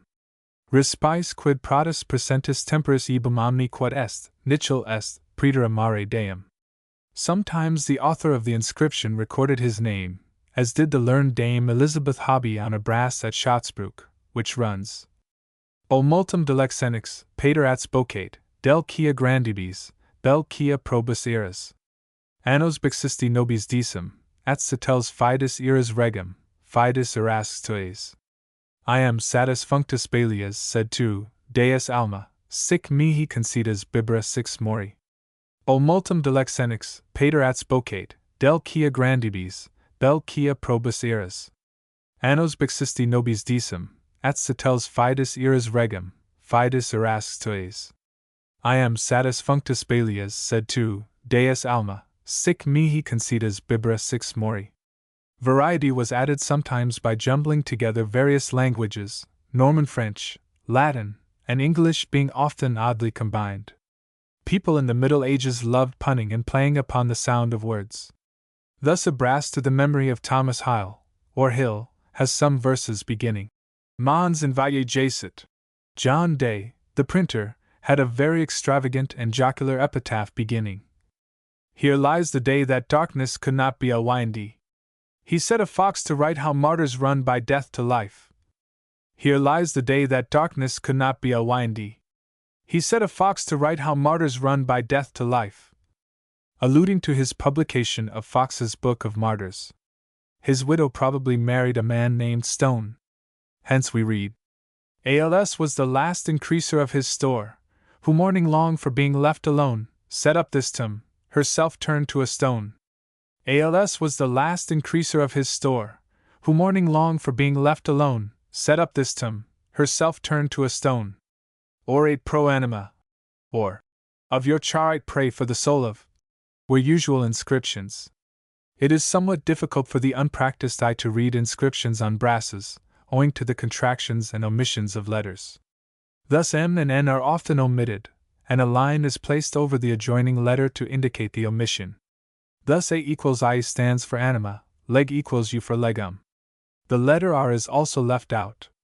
Z stands for K, and there are many other contractions, such as D equals NS for Dominus, D equals S for Deus, E equals PS for Episcopus, G equals I for Gratia, M equals I for Misericordia, and many others. The study of the emblems and devices is full of interest.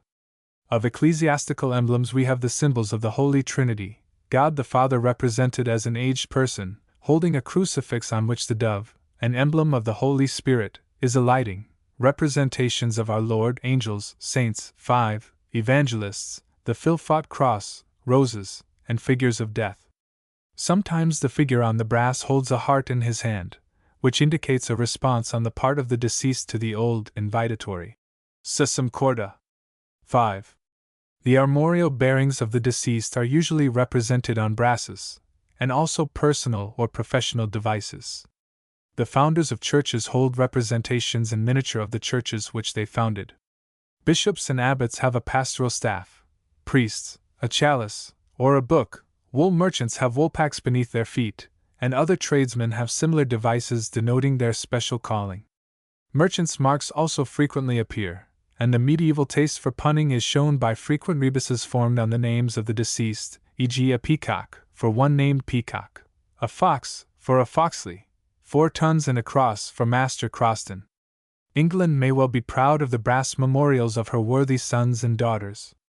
It is, however, terribly sad to see the destruction which fanatical and greedy folk have wrought on these beautiful monuments. As we have already noticed, the spoliators of the Reformation period accomplished much wanton destruction, and removed tombs. For greediness of the brass, Cromwell's soldiers and commissioners did a vast deal more damage, violating sepulchres and monuments, and destroying brasses everywhere. A third cause of the defacement and loss of these valuable memorials has been the gross carelessness of churchwardens and incumbents, who during any alterations or restoration of their churches have allowed them to be sold, destroyed, or appropriated by the builders. truly we have entered upon a diminished inheritance. It behoves us to preserve with the utmost vigilance and care the memorials which fanaticism, greed, and carelessness have spared.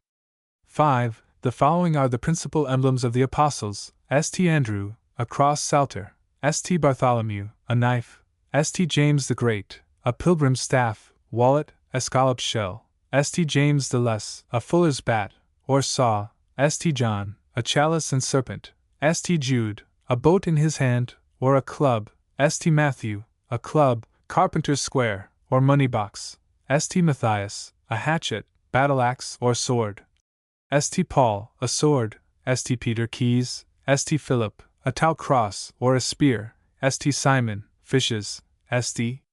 Thomas, an arrow or spear. Chapter 17. The Parish Chest. Contents of the Parish Chest: Parish Registers, effect of Civil War, burials in Woollen. Not worth £600.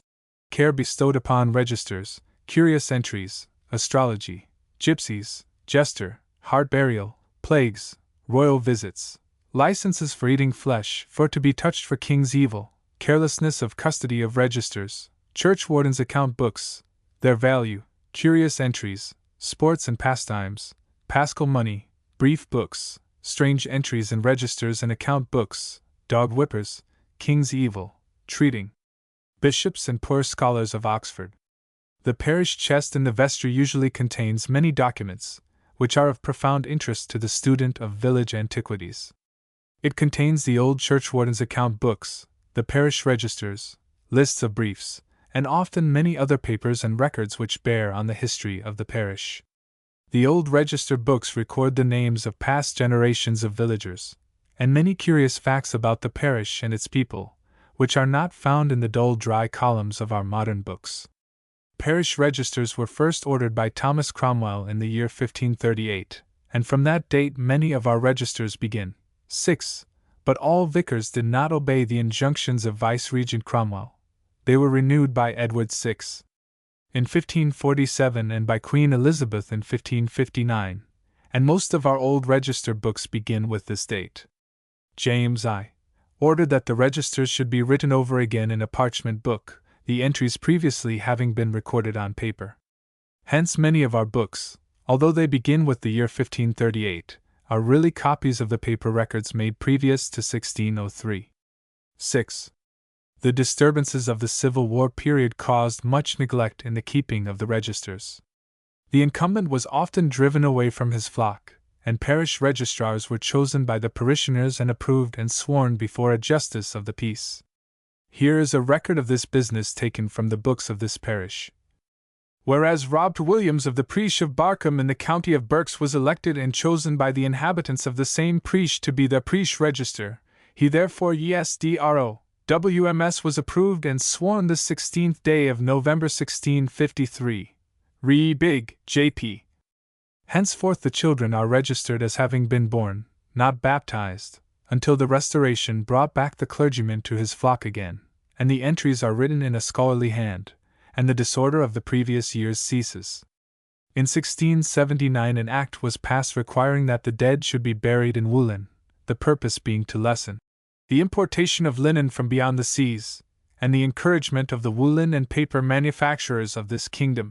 A penalty of £5 was inflicted for a violation of this act, and as frequently people preferred to be buried in linen, a record of the fine appears, e.g. at Gayton, Northamptonshire, where we find in the register. 1708, Mrs. Dorothy Bellingham was buried April 5th, in linen, and the forfeiture of the act paid 50 shillings to ye informer and 50 shillings to ye poor of the parish. Pope wrote the following lines on the burial of Mrs. Oldfield, the actress, with reference to this custom. Odious! In Woollen, 'twould a saint provoke, were the last words that poor Narcissa spoke. No, let a charming chintz and Brussels lace wrap my cold limbs, and shade my lifeless face. Odious! In Woollen, 'twould a saint provoke, were the last words that poor Narcissa spoke. No, let a charming chintz and Brussels lace wrap my cold limbs, and shade my lifeless face. Sometimes after the name in the register is added the words, not worth £600. This refers to the Act of William III. in 1694, which required that all persons baptized, married, or buried, having an estate of that value, should pay a tax of 20 shillings. The money was required for carrying on the war with France, and the act was in force for 5 years.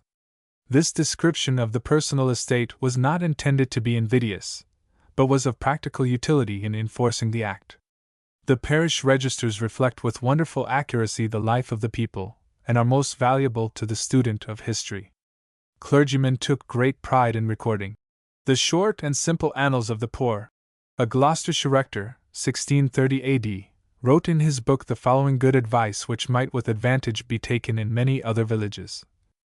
If you will have this book last, be sure to air it at the fire or in the sun 3 or 4 times a year, else it will grow dankyish and rot, therefore look to it.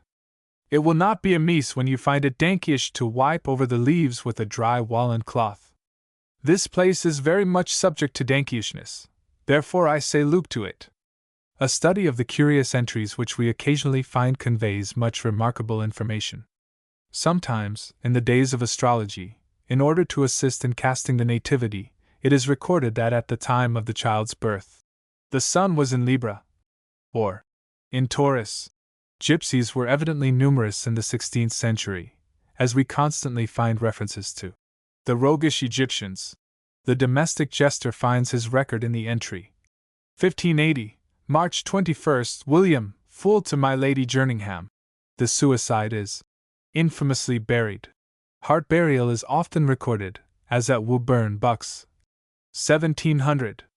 Cadaver Eddie Thomas, equitus orati, hic inhumatum feud vicesimo tertio die Junii. Records of the visitations of the plague are very numerous in all parts of England, as at Eglescliffe, Durham. 1644. In this year there died of the plague in this town 21 people. They are not all buried in the churchyard, and are not in the register. Sometimes masses of human bones are found buried in fields outside towns and villages, memorials of this devastating plague. Parish clerks have not always had very musical voices when they shout out the Amens. The rector of Buxted, Sussex, 1666 A.D., records with a sigh of relief the death of his old clerk, whose melody warbled forth as if he had been thumped on the back with a stone. Sometimes royal visits to the neighborhood are recorded, even a royal hunt, as when James I. hunted the hare at Fordham, Cambridgeshire. The Register of Wolverton gives a license for eating flesh on prohibited days granted to Sir Tho. Temple on paying 13ths. 4d.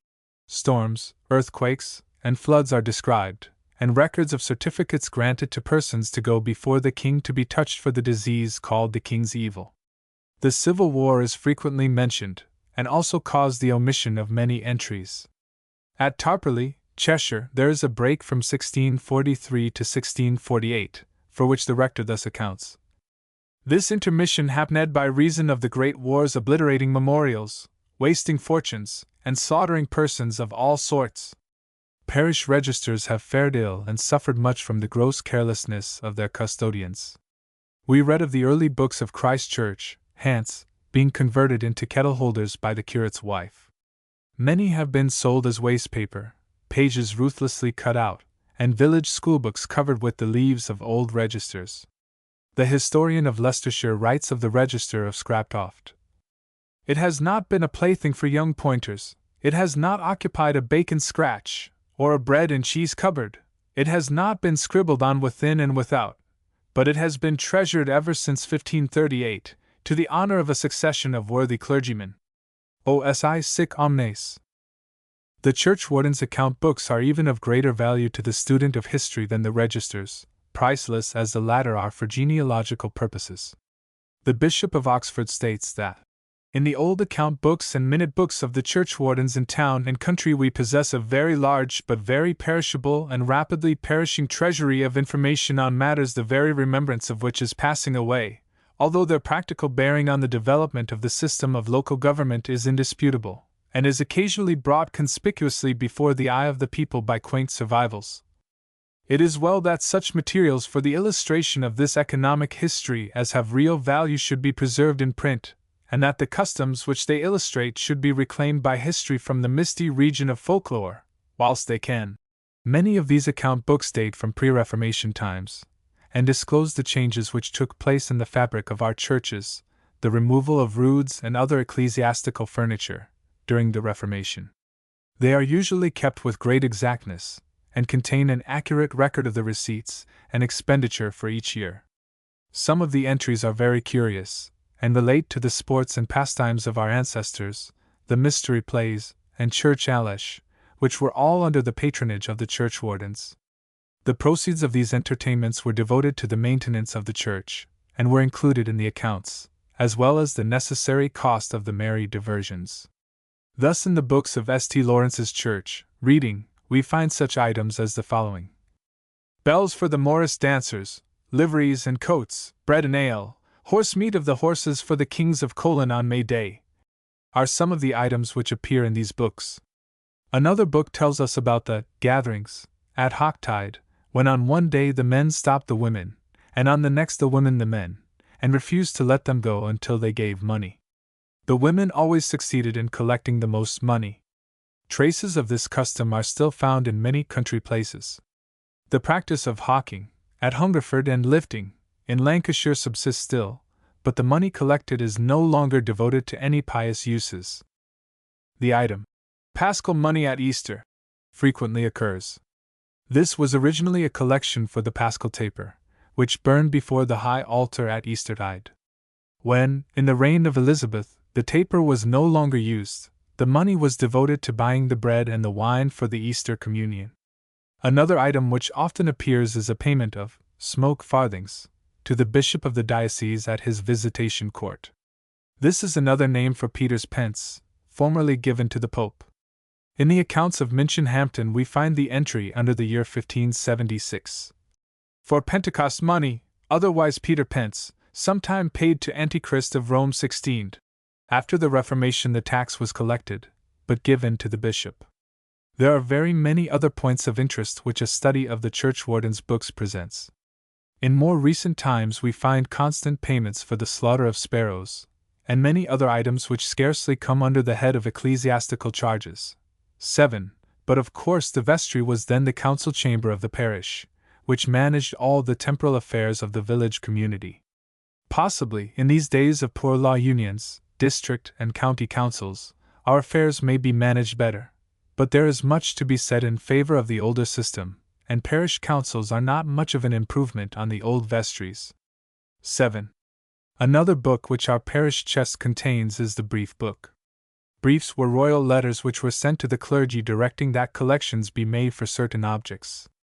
These were very numerous and varied. The building of St. Paul's Cathedral after the Great Fire, a fire at Drury Lane Theatre, rebuilding of churches, the redemption of English slaves taken by pirates, the construction of harbors in Scotland, losses by hail, floods, French refugees, Reformed Episcopal churches in Great Poland and Polish Prussia, Protestants in Copenhagen, loss by fire, colleges in Philadelphia. These and many other objects were commended to the liberality of churchmen. The sums collected were usually very small, and Pepys wrote in his diary, June 30, 1661. To church, when we observe the trade of briefs is come now up to so constant a course every Sunday that we resolve to give no more to them. The granting of briefs gave rise to much abuse, and they were finally abolished by the advice of Lord Palmerston. The contents of the parish chest afford an unlimited mass of material for those who love to study the curious customs of our forefathers and their strange usages. Here is a record of a much married person. Mary Blewett, ye wife of 9 husbands successively, buried 8 of Wyam, but last of all ye woman died and was buried, May 7, 1681. In the margin of the register is written, this was her funeral text. The register of Sparsholt, Berks, records an instance of the body of a dead man being arrested for debt. The entry is, the corpse of John Matthews, of Fowler, was stopped on the Churchway for debt, August 27, 1689, and having lain there 4 days, was by justice's warrant buried in the place to prevent annoyances, but about 6 weeks after it was by an order of sessions taken up and buried in the churchyard by the wife of the deceased. A dog whipper was an ancient parish official, whose duty was to drive out all dogs from the church. The Wakefield accounts contain the items, Another official was the person appointed to arouse members of the congregation from their slumbers during divine service. The parish accounts of Castleton record. Sometimes the cost of a journey to London was defrayed by the parish in order to enable a sufferer to be touched for the king's evil. The DITCHFIELD accounts contain the following entry relating to this custom. The clergymen were required to keep a register of all who were so touched, in order that they might not again go to the king and receive the bounty which accompanied the touch. Hence we read in the register of Hambledon, Bucks. The treating of bishops and clergy is often noticed in the accounts. Sometimes a sugar loaf was presented, as at St. James, Bristol. Sometimes items relate to their refreshment. The status of students at the universities was not so high in former days as at present, and poor scholars used to beg their way to Oxford and Cambridge, and receive the assistance of the charitable. Hence we read in the Leverton accounts. With this record of a poor scholar, we must leave our study of the contents of the parish chest, which affords such valuable and accurate information about village and town life of ancient times. 812 registers begin in 1538, 40 of which contain entries prior to that date. 1,822 registers date from 1538 to 1558, and 2,448 from 1558 to 1603. 7. In the Whitchurch books we find 1671. Paid for a coat and waistcoat for good wife Clark 13th, also for linen and shoes, to the churgeons for looking at Ezekiel Huller's leg £3, and such like entries. Chapter 18.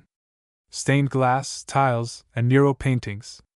Destruction of old windows, Wilfrid's glass window makers, glass, stained and painted, changes in style, work of foreign artists, inlaid tiles, ironwork on doors and screens, Norman hinges, medieval plumbing work, mural decoration, frescoes, and wall painting, cause of their destruction, St. Christopher, consecration crosses, Norman art, favorite subjects, yew trees in churchyards, lich gates, the churchyard.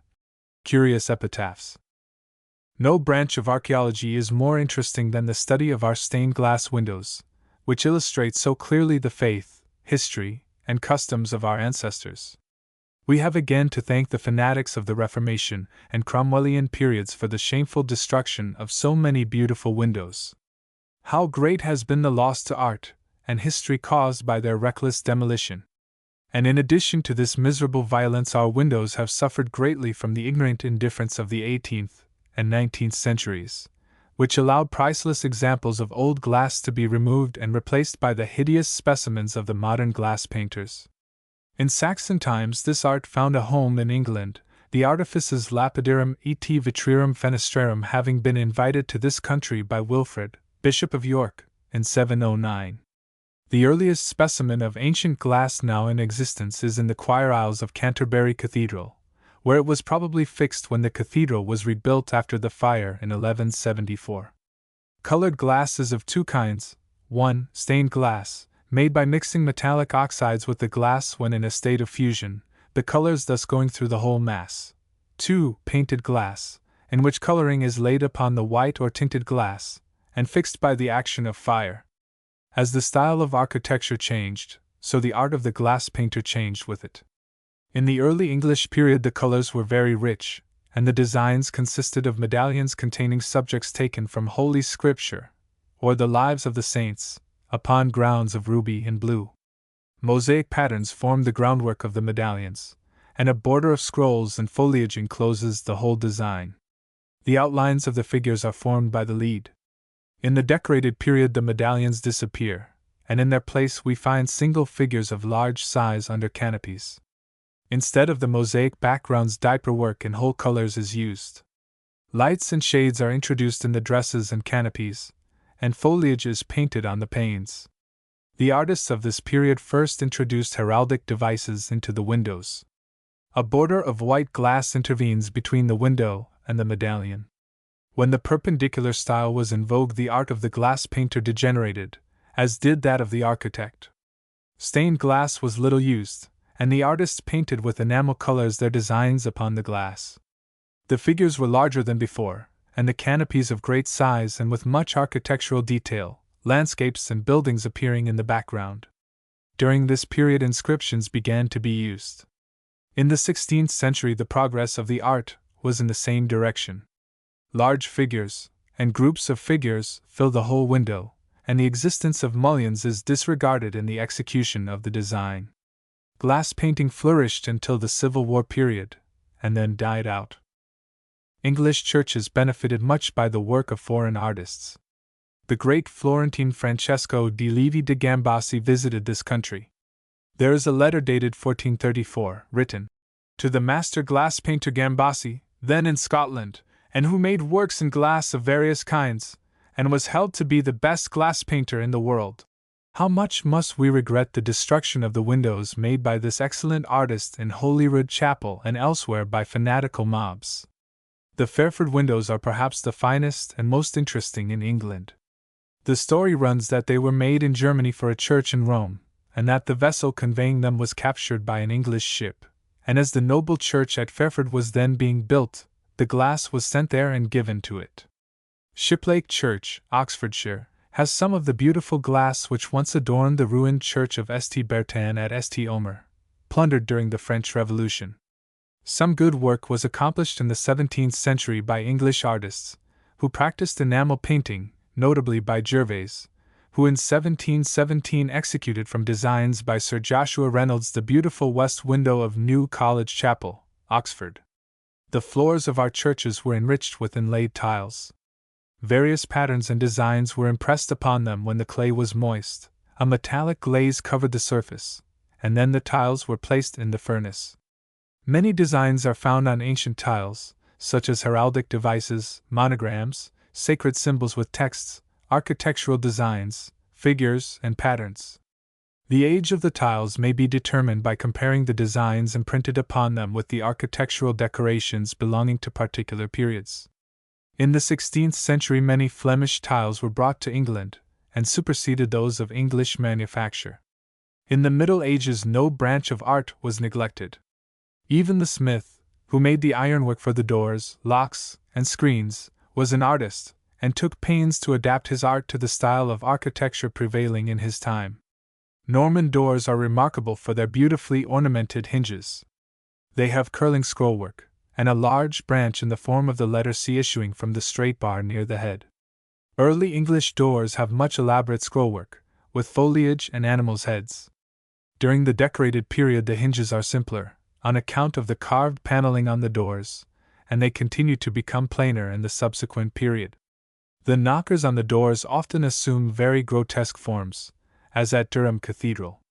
The medieval plumber was also an artist, and introduced shields of arms, fleur-de-lis, and other devices for the enrichment of spires, and pipes for carrying off water from the roof.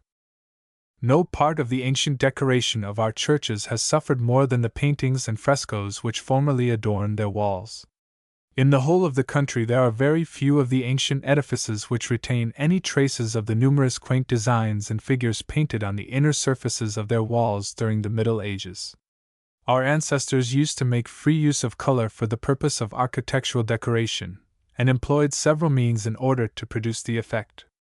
They sometimes used fresco, by means of which they produced pictures upon the walls covered with plaster while the plaster was wet. Sometimes they employed wall painting, i.e., they covered the walls when the plaster was dry with some pictorial representation. The distinction between fresco and wall painting is frequently forgotten. Most of the early specimens of this art are monochromes, but subsequently the painters used polychrome, which signifies surface coloring in which various colors are employed. The vaulted ceilings, the timber roof, the screens and canopies, the monuments with their effigies, as well as the surface of the walls, were often colored with diaperwork. Color and gilding were marked features in all medieval buildings, and even richly carved fonts and sculptural monuments were embellished with this method of decoration. The appearance of our churches in those times must have been very different from what it is now. Then a blaze of color met the eye on entering the sacred building. The events of sacred history were brought to mind by the representations upon the walls, and many an unlearned rustic acquired some knowledge of biblical history from the contemplation of the rude figures with which his village church was adorned. Even the very walls of this dread place, and the tall windows, with their breathing lights, speak to the adoring heart. The practice of painting the walls of our churches dates as far back as Saxon times, but very few fragments of pre-Norman art remain. Of Norman work we have numerous examples, and sometimes it is found that the early specimens of the art have been painted over in later Gothic times, and ruder and larger figures have eclipsed the more careful work of previous ages. An example of this was discovered in the Church of St. Lawrence, Reading, where no less than 5 distinct series of paintings were discovered, painted one over another. Several circumstances have combined to obliterate these specimens of the art of former days. It was not the intention of the reformers themselves to destroy them. They distinguished carefully between an embossed and gilt image, and a process of a story painted with the gestures and action of many persons, and commonly the sum of the story written withal hath another use in it than one dumb idol or image standing by itself. It was left to the Puritans, impelled by fanaticism and ignorance, to make a slanderous desolation of the places of prayer, and it is to them we owe much of the destruction of the old mural paintings. At the end of the 18th century there was a prejudice against these works of art, for in 1773 we find the Bishop of London refusing to allow Reynolds, West, and Barry to clothe the naked walls of St. Paul's Cathedral with pictures painted by themselves, coated over by layers of plaster, or whitewashed until all traces were obliterated. These relics of ancient art have remained for generations, and it is only when an old church is being restored, and the coats of plaster and whitewash removed, that their presence is revealed, and then too often the colors fade away on exposure to the air. One of the favorite subjects of mural decoration was a figure of St. Christopher with the infant Savior on his shoulder. 8. He usually has a staff, and strange-looking fish swim about his feet as he crosses the river. On one side there is a hermitage, with the figure of a hermit holding a lantern to guide the saint, and on the other a windmill. This figure usually was painted on the wall opposite the principal entrance, as it was deemed lucky to see St. Christopher on first entering a church. Moreover, the sight of the saint was a preservative against violent death during the day, and also a preventive against drowsiness during the service, as the following verses show. 8. Christophori sancti specium quicumtuitur illo namque die nullo languor tenetur. Churchwardens' accounts record the painting of these figures. A curious order was issued by Edward III for arresting painters to work in St. Stephen's Chapel at Westminster, to which artists of every description were liable to surrender as often as the king required their services. In Saxon times, consecration crosses were painted on the interior walls, 12 in number, on the spots where the bishop marked the cross with holy oil, and sometimes 12 crosses were carved or painted on the exterior walls. During Norman times the art made progress, and there are many specimens of mural decoration of this period, which correspond with the moldings generally used then, but not many scenes and figures were depicted. Representations of bishops, Agnus Dei, scenes from the life of our Lord, the Apostles, the Last Judgment, St. George, scenes from the life of St. Nicholas, St. John writing the Apocalypse, were favorite subjects. At Copford the painter evidently tried to make the chancel figuratively to represent the glories of heaven. During the reign of Henry III, great progress was made, and traveling monks roamed the country, leaving behind them in many a village church traces of their skill in artistic decoration. The murder of St. Thomas of Canterbury now became a favorite subject, also the lives of St. Catherine of Alexandria, St. Nicholas, St. Margaret, St. Edmund, the 7 Acts of Mercy, and the Wheel of Fortune. In the 14th century the dome was the usual decoration of the space over the chancel arch, and scenes from the New Testament, legends of saints, moralities, etc., were depicted on the walls. In the 15th and 16th centuries the artists paid little respect to the work of their predecessors, and frequently painted new designs over the earlier mural decorations. They also adorned very beautifully the roofs and screens. The arrival of the Flemings in the eastern counties is shown by the portraying of subjects and saints not usually worshipped in England. The figures of St. George become more numerous, and also of St. Christopher, who were regarded with much superstitious reverence by all classes. The vanity of human greatness is taught by the morality. Les trois rois morts et les trois rois vifs, representing 3 kings going gaily hunting meeting 3 skeletons, the remains of kings once as powerful as they.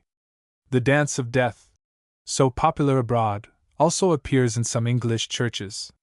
The wholesale destruction of so many specimens of medieval art cannot be too strongly condemned and deplored. If any of my readers should be fortunate enough to discover any traces of coloring hidden away beneath the coats of whitewash on the walls of their church, I would venture to advise them to very carefully remove the covering, and then to consult Mr. Kaiser's book on mural decorations, where they will find an account of the best methods for preserving these valuable specimens of early art. In the churchyard stands the old weather-beaten yew tree, looking like a sentinel keeping watch over the graves of our forefathers. Some of these trees are remarkable for their age.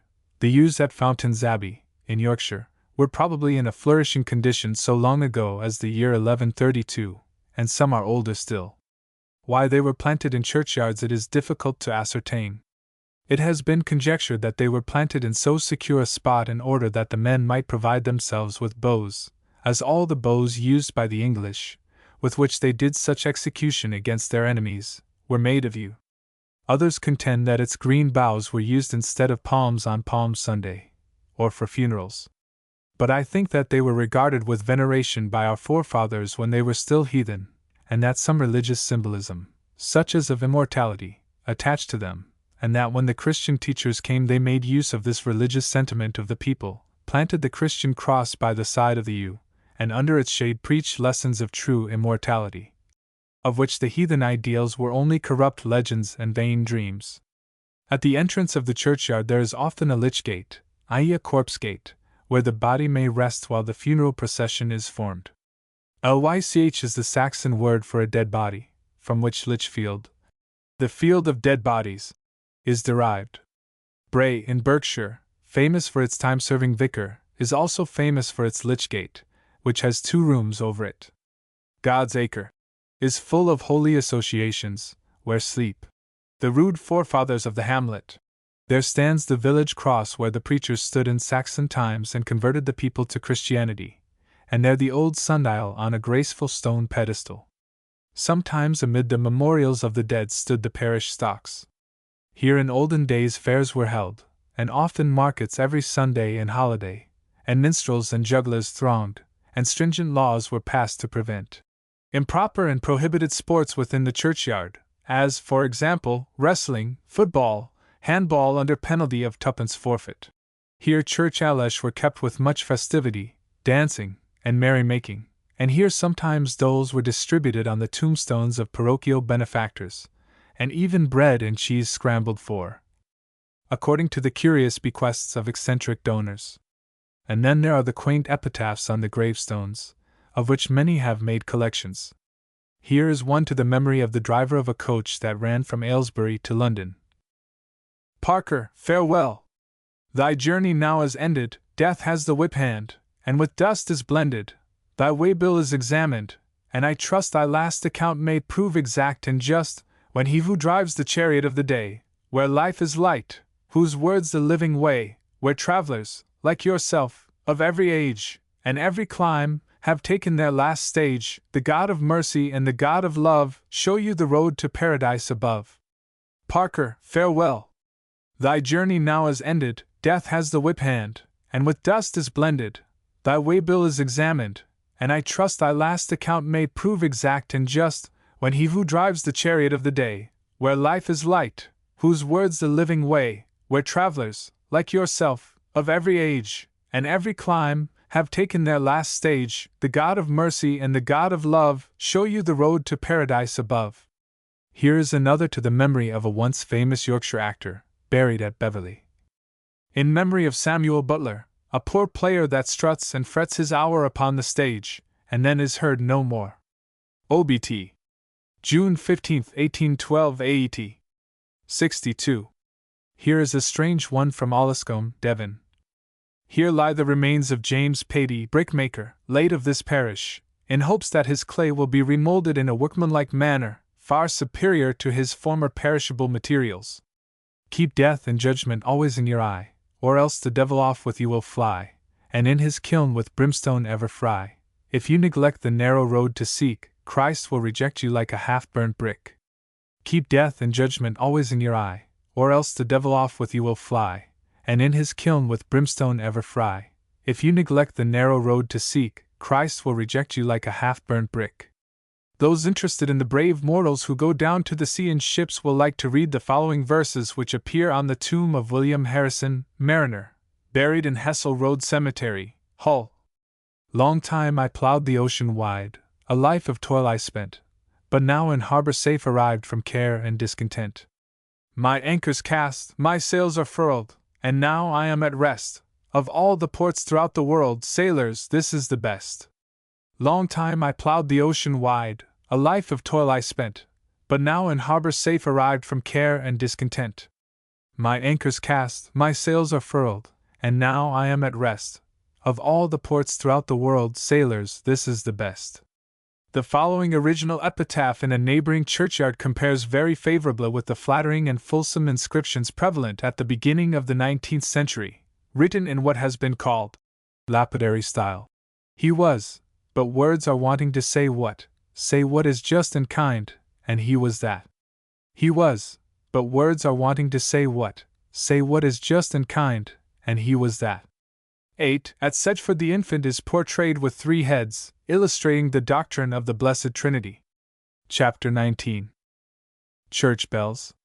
Bell Customs and Village Life.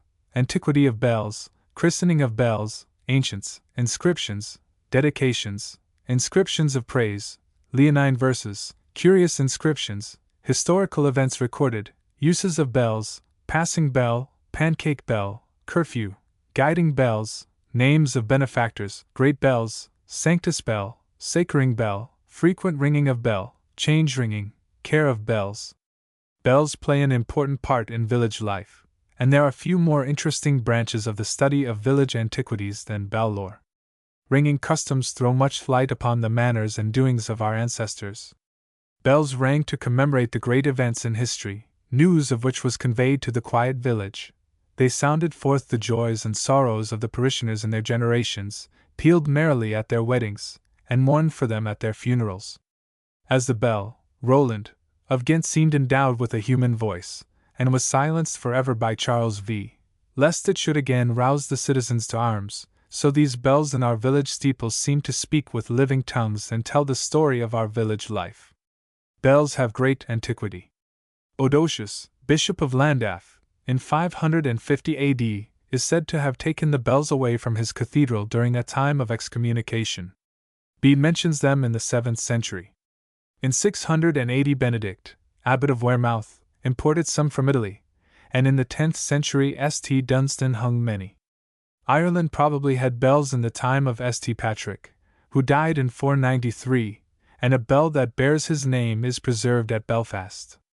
The earliest Saxon bells were not cast, but were made of plates of iron riveted together, and were probably used as handbells. Bells were usually christened. Those of Crowland Abbey were named Pega, Bega, Tatwin, Turkadil, Bedalin, Bartholomew, and Guthlac. A fire in 1091 destroyed this peal. Those of the Priory of Little Dunmow, Essex, according to an old chartulary, were new cast and baptized in 1501. Prima in honore Sancti Michaelis Archangeli. Secunda in honore Sancti Johannes Evangelisti. Tertia in honore S. Johannes Baptisti. Quarta in honore Assumptionis Bedi Mariae. Quinta in honore Sancti Trinitatis et Omnium Sanctorum. The tenor bell at Welford, Berks, has the inscription Missi Decilis Habeo Nomen Gabrielis 1596. Bells dating from before the year 1600 are called ancients, and it is a very pleasant discovery to find one of these in our church tower, and still more so if it be a pre-Reformation bell. Unfortunately, a large number of ancients have been recast, owing chiefly to the craze for change ringing which flourished in England between 1750 and 1830. The oldest bell in this country is said to be St. Chad's, Claughton, which bears the date 1296. Pre-Reformation bells are very seldom dated. Medieval bells have many curious inscriptions on them, which record the name of the donor, the bell founder, together with heraldic and other devices. The inscriptions are often written in the first person, the bell being supposed to utter the sentiment, as it sends forth its sound. A study of the inscriptions on bells is full of interest. The earliest are simple dedications of the bell to our Lord, or to some saint. The principal inscriptions of this class are: Jesus, Jesus Nazarenus Rex Judaeorum, sit nomen IHC benedictum, sum rosa pulsata mundi Maria vocata, sum Virgo sanctum Maria. The invocation, ora pro nobis, very frequently is inscribed on bells, followed by the name of some saint, and almost every saint in the calendar is duly honored in some bell inscription. Bells were always rung on joyful occasions, hence inscriptions expressing thankfulness and praise were appropriate. Consequently, we find such words as Laus et gloria Deo, Laus Deo gratia benefactoribus, Alleluia, praise God, and other similar inscriptions of praise. Some old bells have Latin hexameter verses inscribed on them, composed by monks, which are called Leonine verses, from one Leoninus, a monk of Marseilles, who lived in the early part of the 12th century. A few examples of these will suffice. Est mihi collatum IHC illud nomen amidum. Protege Virgo pia quos convoco sanctum Maria. Voci mea viva de pello cunta nos sina. Est mihi collatum IHC illud nomen amidum. Protege Virgo pia quos convoco sanctum Maria. Voci mea viva de pello cunta nos sina. This refers to the belief that the ringing of bells drives away all demons and tempests, storms and thunders, and all other hurtful things. One bell proudly asserts, Mi melior vir non est campana sub air. Mi melior vir non est campana sub air. Inscriptions in English are often quaint and curious. Here is one from Somerset. My treble voice makes hearts rejoice. My treble voice makes hearts rejoice. Another self-complacent bell asserts, If you have a judicious ear, you'll own my voice is sweet and clear. If you have a judicious ear, you'll own my voice is sweet and clear. Loyal inscriptions are often found, such as, For church and king we always ring. I was made in hope to ring at the coronation of our king. Ye people all that hear me ring, be faithful to your God and king. For church and king we always ring. I was made in hope to ring at the coronation of our king. Ye people all that hear me ring, be faithful to your God and king. A bell that has been recast sometimes praises the merits of its new founder at the expense of its first maker, as at Badgeworth, Gloucester.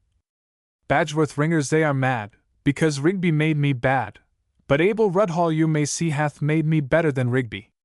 Badgeworth ringers they are mad, because Rigby made me bad, but Abel Rudhall you may see hath made me better than Rigby.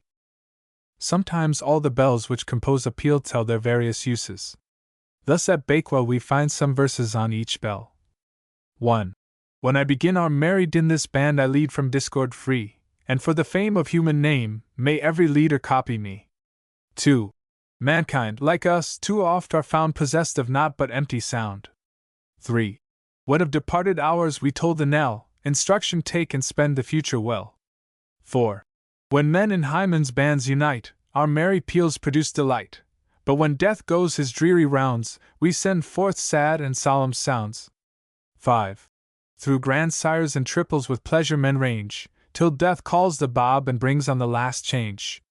6. When victory crowns the public weal with glee we give the merry peal. 7. Would men like us join and agree they'd live in tuneful harmony. 8.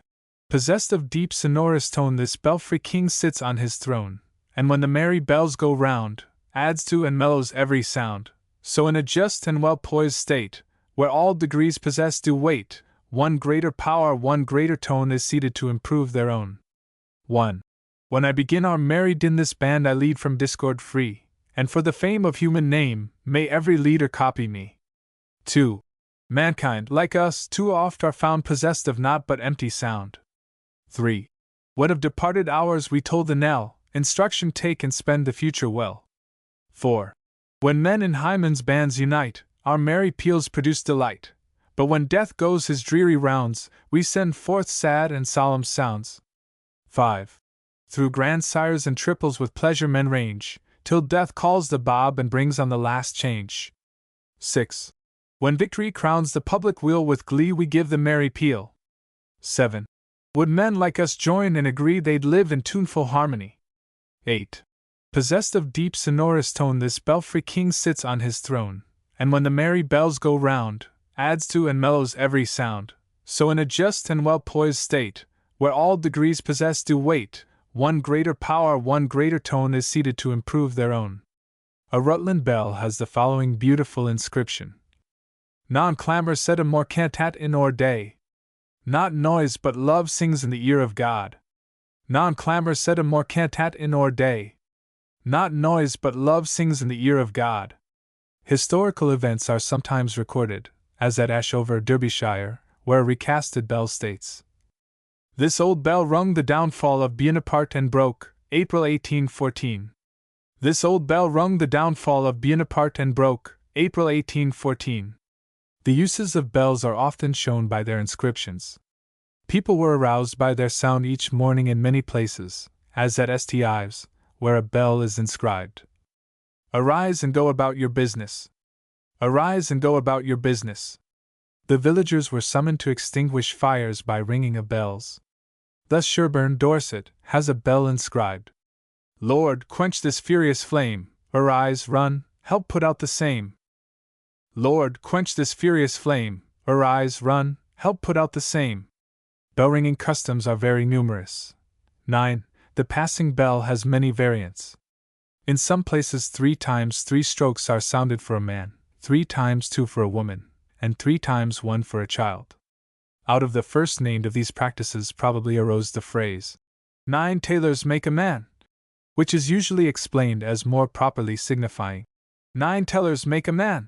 Then we have a pancake bell, which formerly summoned people to confession, and not to eat pancakes, a gleaning bell, an 8 hours bell rung at 4 a.m., noon, and 8 p.m. The curfew bell survives in many places, which, as everyone knows, was in use long before William the Conqueror issued his edict.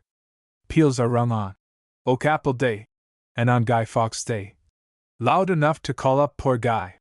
Church bells played a useful part in guiding the people homewards on dark winter evenings in the days when lands were unenclosed and forests and wild moors abounded, and charitable folk, like Richard Palmer, of Wokingham, left bequests to pay the sexton for his labor in ringing at suitable times when the sound of the bells might be of service to belated travelers. Names of benefactors often find a permanent memorial on the bells which they gave, as at Binstead, Hants, where a bell has the inscription: 9. Dr. Nicholas gave £5 to help cast this peal tunable and sound. Dr. Nicholas gave £5 to help cast this peal tunable and sound. And another bell in the same tower records the name of our famous Berkshire bell founders, the Knight family.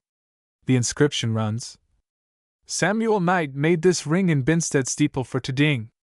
Samuel Knight made this ring in Binstead steeple for to ding. The story of our great bells, of Great Toms, Big Bens, Great Peters, need not be told here. They wake the echoes of our great cities, and are not heard among the hills and dales of rural England. Outside the church at the apex of the gable over the chancel arch there is sometimes a small bell-cote, wherein the Sanctus or Saunce bell once hung. This was rung during the service of High Mass when the Ter Sanctus was sung, in order that those who were engaged at their work might know when the canon of the Mass was about to begin, in order that they might kneel at the sound and pray to God. At Bosham Harbour the fishermen used to sojourn in the service of the sanctuary, and it is said that when George Herbert's Sanctus bell sounded for prayers, the ploughman stopped from their work for a few moments and prayed. The Sanctus bell differed from the sacring bell, which was a handbell rung inside the church at the elevation of the host. Old churchwardens' accounts record the very frequent ringing of bells. In addition to the great festivals, Corpus Christi Day, church feasts and Alash, the occasions of royal visits, of episcopal visitations, victories, and many other great events, were always celebrated by the ringing of the church bells. In fact, by the fondness of English folk for sounding their bells, this country earned the title in the Middle Ages of the Ringing Island. Peal ringing was indeed peculiar to England. It was not until the 17th century that change ringing became general, and our old bells suffered much at the hands of the followers of the new fashion. In recent years the study of our church bells has made great progress, and many volumes have been written upon the bells of various counties. Too long have our bells been left to the bats and birds, and the belfry is often the only portion of a church which is left uncared for. We are learning better now, and the bells which have sounded forth the joys and sorrows of our villagers for so many generations are receiving the attention they deserve. 9. A collection of these will be found in my book on Old English customs extant at the present time. Chapter 20. The Medieval Village. Local government, changes in the condition of villeins and laborers, famine and pestilence, effects of the Great Plague, spirit of independence, picture of village life, church house, church alesh, pilgrimages, markets, Old English fair, wars, Hastings, Hereward the Wake, Great Civil War, Restoration, beacons. Let us try to imagine the ordinary life and appearance of a medieval English village in the piping times of peace. Of course, no two villages are quite alike, each has many distinguishing features, but a strong family likeness is observable. In the Middle Ages, a village was much more independent than it is now. Then there were no acts of Parliament to control its affairs, and it regulated its own conduct much to its own satisfaction, without any outside interference. Of course, sometimes things were managed badly, but the village knew it had only itself to blame, and therefore could not grumble at the government, or the fickleness of members of Parliament, or the unreasonable conduct of local government boards. Was not the lord of the manor quite capable of trying all criminals? And did not the rector and the vestry settle everything to the satisfaction of everyone, without any foreigners asking questions or interfering? The position of the villeins and cottiers has changed considerably since the days of William the Norman. The former were now free tenants, who paid rent for their land to the lord of the manor, and were not bound to work for him, while the latter worked for wages like our modern agricultural laborer. There was thus in the 12th century a gradual approximation to modern conditions on many estates. The home farm was worked by hired laborers who received wages, while the villeins had bought themselves off from the obligation of doing customary work by paying a quit rent.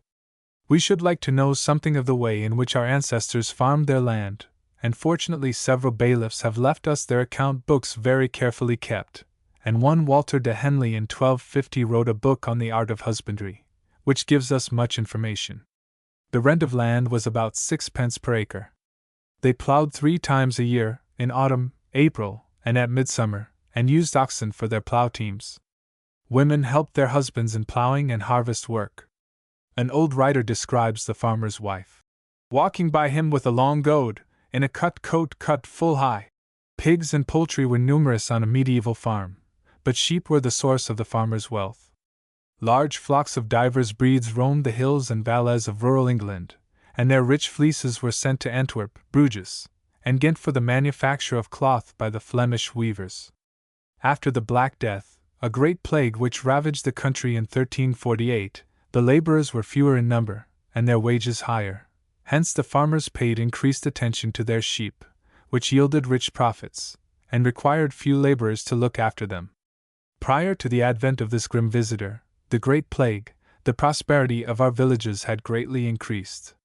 The people were better fed and better clothed than any of their neighbors on the continent. Moreover, they were free men, and enjoyed their freedom. There was much happiness in our English villages in those days, and Merry England was not a misnomer. There were, however, 2 causes of suffering which for a time produced untold wretchedness, 2 unwelcome visitors who came very frequently, and were much dreaded, famine and pestilence. There is necessarily a sameness in the records of these pestilences. The chief famine years were 1315 and 1316, but there is hardly any period of 5 years from the death of Edward I to the coming of Henry of Richmond without these ghastly records of the sufferings of the people. Disease not only arrested the growth of the population, but reduced it considerably. It was mostly of a typhoid nature.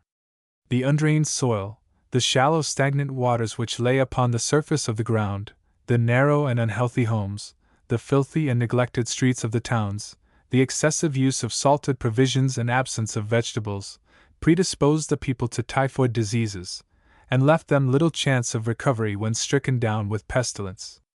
The Great Plague arrived in England in 1348 from the shores of Italy, whither it had been wafted from the east. It was probably carried to the port of Bristol by traveling merchants, whence it spread with alarming rapidity over the whole land. Whole villages were depopulated, and about 1/3 of the people of England perished. It is difficult for us to imagine the sorrow and universal suffering which the plague caused. Its effects were, however, beneficial to the villagers who survived. Naturally, laborers became very scarce and were much sought after. Wages rose enormously. The tenants and rustics discovered that they were people of importance. Manor lords found it too expensive to farm their lands, and were eager to hand them over to their tenants, many of whom became much richer and more independent than formerly. The spirit of independence pervaded all classes. There came to our village many wandering friars, followers of Wycliffe, who preached discontent to the laboring rustics, told them that the gentry had no right to lord it over them, that they were as good as their masters, who ought not to live in fine houses and luxuries supported by their toil and the sweat of their brows. And when oppressive taxes were levied, the rustics revolted, and gained much for which they strove.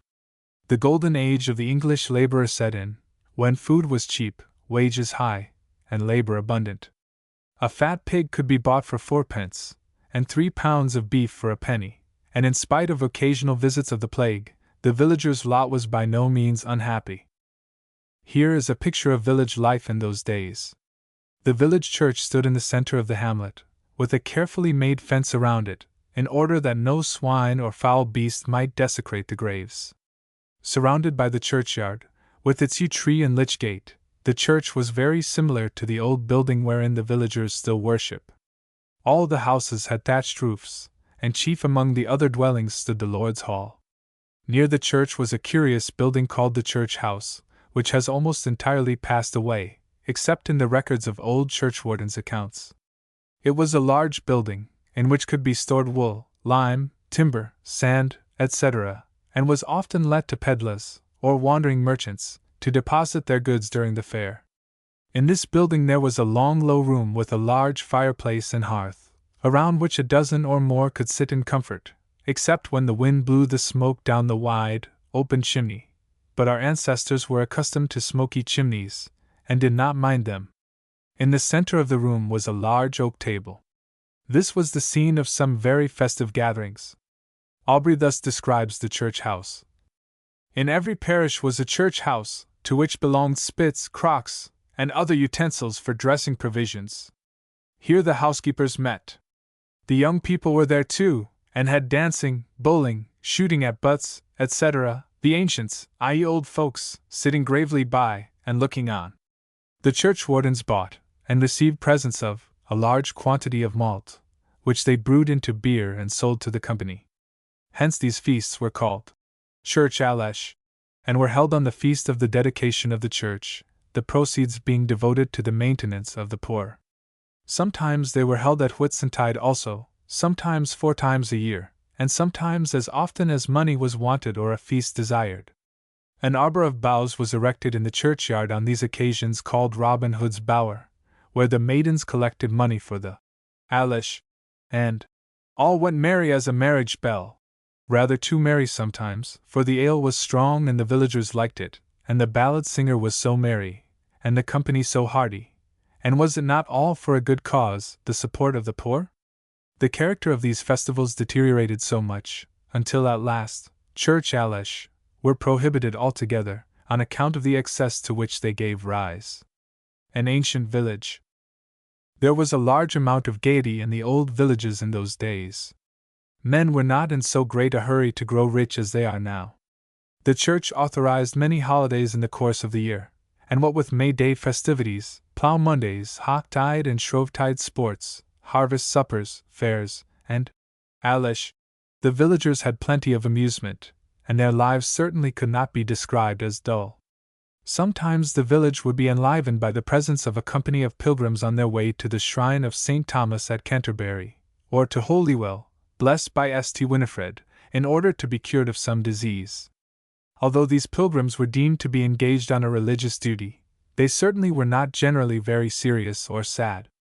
Chaucer describes a very joyous pilgrimage in his Canterbury Tales, how the company met at the Tabard Inn, in Southwark, including the knight and the abbot, the prioress and the shipman, the squire and the merchant, the ploughman and sompner, or summoner, of whose visage children were sore afeard, and rode forth gaily in the spring sunshine. The holy blissful martyr for to seek, that them hath holpen when that they were sick. The holy blissful martyr for to seek, that them hath holpen when that they were sick. Pilgrim crosses are numerous all over England, where the pilgrims halted for their devotions by the way, and sometimes we find churches planted on the roadside far from human habitations, with no parishioners near them, and some people wonder why they were so built. These were pilgrim churches, built for the convenience of the travelers as they wended their way to Canterbury. The villages through which they passed must have been much enlivened by the presence of these not very austere companies.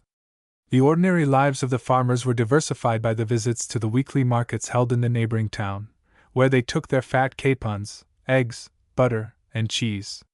Here is a curious relic of olden times, an ancient market proclamation, which breathes the spirit of former days, and which was read a few years ago at Broughton-in-Furness, by the steward of the lord of the manor, from the steps of the old market cross. These are the words: "Oh yes, oh yes, oh yes, 10. The lord of the manor of Broughton and of this fair and market strictly chargeth and commandeth on her majesty's behalf, that all manners of persons repairing to this fair and market do keep her majesty's peace, upon pain of £5 to be forfeited to her majesty, and their bodies to be imprisoned during the lord's pleasure. Also that no manner of person within this fair and market do bear any bill, battle-axe, or other prohibited weapons, but such as be appointed by the lord's officers to keep this fair or market, upon pain of forfeiture of all such weapons and further imprisonment. Also, that no manner of person do pick any quarrel, matter, or cause for any old grudge or malice to make any perturbation or trouble, upon pain of £5, to be forfeited to the lord, and their bodies to be imprisoned. Also, that none buy or sell in corners, back sides, or hidden places, but in open fair or market, upon pain of forfeiture of all such goods and merchandise so bought and sold, and their bodies to imprisonment. Also, that no manner of persons shall sell any goods with unlawful meat or measures, yards or weights, but such as be lawful and keep the true assize, upon pain of forfeiture of all such goods and further imprisonment. Lastly, if any manner of persons do here find themselves grieved, or have any injuries or wrong committed or done against them, let them repair to the lord or his officers, and there they shall be heard according to right, equity, and justice. God save the Queen and the lord of the manor." 10. And besides the weekly markets there were the great annual fairs, which lasted many days, and were frequented by all classes of the population. These fairs were absolutely necessary for the trade of the country in the days when few people traveled far from their own homesteads, and even the towns with their small number of inhabitants did not afford a sufficient market for the farmers' and traders' stock. The greatest of all English fairs was held in the little village of Stourbridge, near Cambridge, now almost absorbed by the university town. Hither flocked merchants and traders from all parts of Europe. Flemish merchants brought their fine linen and cloths from the great commercial cities of Belgium.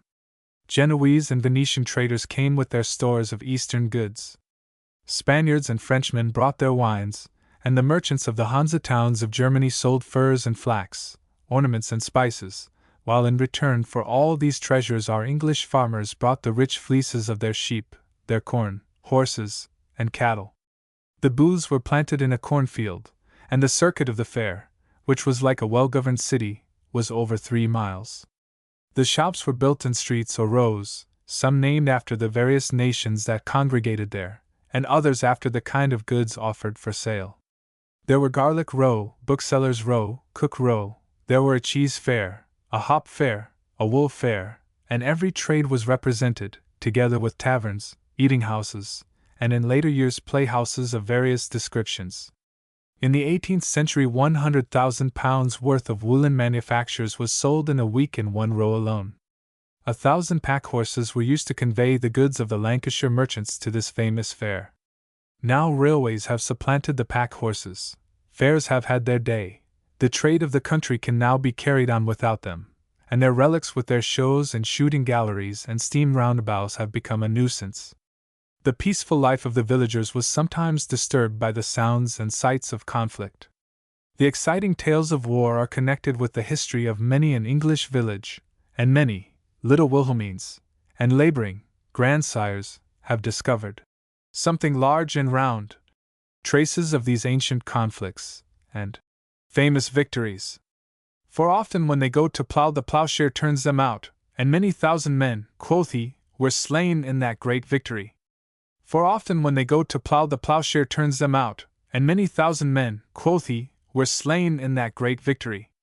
Many a lance and sword, and gilt spur, beautifully enamelled, which once decked the heel of a noble knight, have been found in our fields, and remind us of those battles which were fought so long ago. The knights are dust, their good swords rust, their souls are with the saints, we trust. The knights are dust, their good swords rust, their souls are with the saints, we trust. Sometimes the spectres of armed knights and warriors are supposed to haunt these scenes of ancient slaughter, and popular superstition has handed down the memory of the battles which were fought so long ago. It tells us of the mythical records of the fights of King Arthur and his Knights of the Round Table by the banks of the River Douglas, which ran with blood for 3 days, so terrible was the slaughter.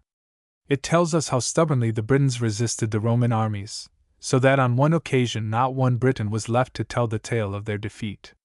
When we visit the site of some battle with the history book in our hand, it is possible to imagine the lonely hillside peopled again with the dense ranks of English archers, or hear the clanging of the armor as the men-at-arms charged for St. George and Merry England, and the air will be full again of the battle cries, of the groans of the wounded and the shouts of the victors. Visit the scene of the Battle of Hastings. Here on the high ground, flanked by a wood, stood the brave English, under the leadership of Harold, with his banner, woven with gold and jewels, shining conspicuously in the morning sunlight. Here they stood in the form of a wedge. There they turned the Normans, and put them to flight. Then the Normans rallied, pretended to fly, decoyed the brave English from their position, and by stratagem succeeded in defeating them at last. Or go to the Mattingly windmill, near Cambridge, and see the 15 miles of rich drained cornfields which intervene between Ely's stately fane and the spot on which you are standing. Here read Kingsley's well-known story of Hereward, or the last of the English, and instead of the rich cornfields you will see that black abyss of mud and bottomless slime into which sank the flower of Norman chivalry as they tried to cross that treacherous bog to conquer the gallant Hereward and to plunder the monastery of Ely, the last stronghold of the English. On they came, thousands upon thousands, rushing along the floating bridge which they had formed, until at last it gave way beneath the weight, and the black slime swallowed up the miserable wretches. Or let us take our stand on the round tower, near the summit of the Edge Hill, and see the site of the first battle between the troops of Charles I and the soldiers of the Parliament. The whole of that green lane was lined with troops. In a cottage which stood at our feet the king breakfasted before the battle. From that mound he surveyed the forces of the enemy. Just as the bells in yonder church had ceased to ring for service on Sunday afternoon, the cannon began to roar, and the fight commenced. There Prince Rupert charged with headlong fury, carrying all before him. And so we can follow the fortunes of the fight until the brave cavaliers retired to rest. And thousands had sunk on the ground, overpowered, the weary to sleep, and the wounded to die. And thousands had sunk on the ground, overpowered, the weary to sleep, and the wounded to die. The memory of many a fight is recorded in the names of the fields, places, and hills on which the battle raged.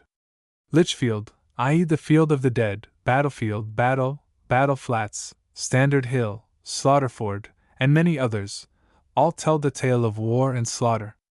In some parts of the country, especially in Oxfordshire, there are fine avenues of trees, which appear to lead to a large house, but when you have walked to the end of the trees there is nothing to be seen.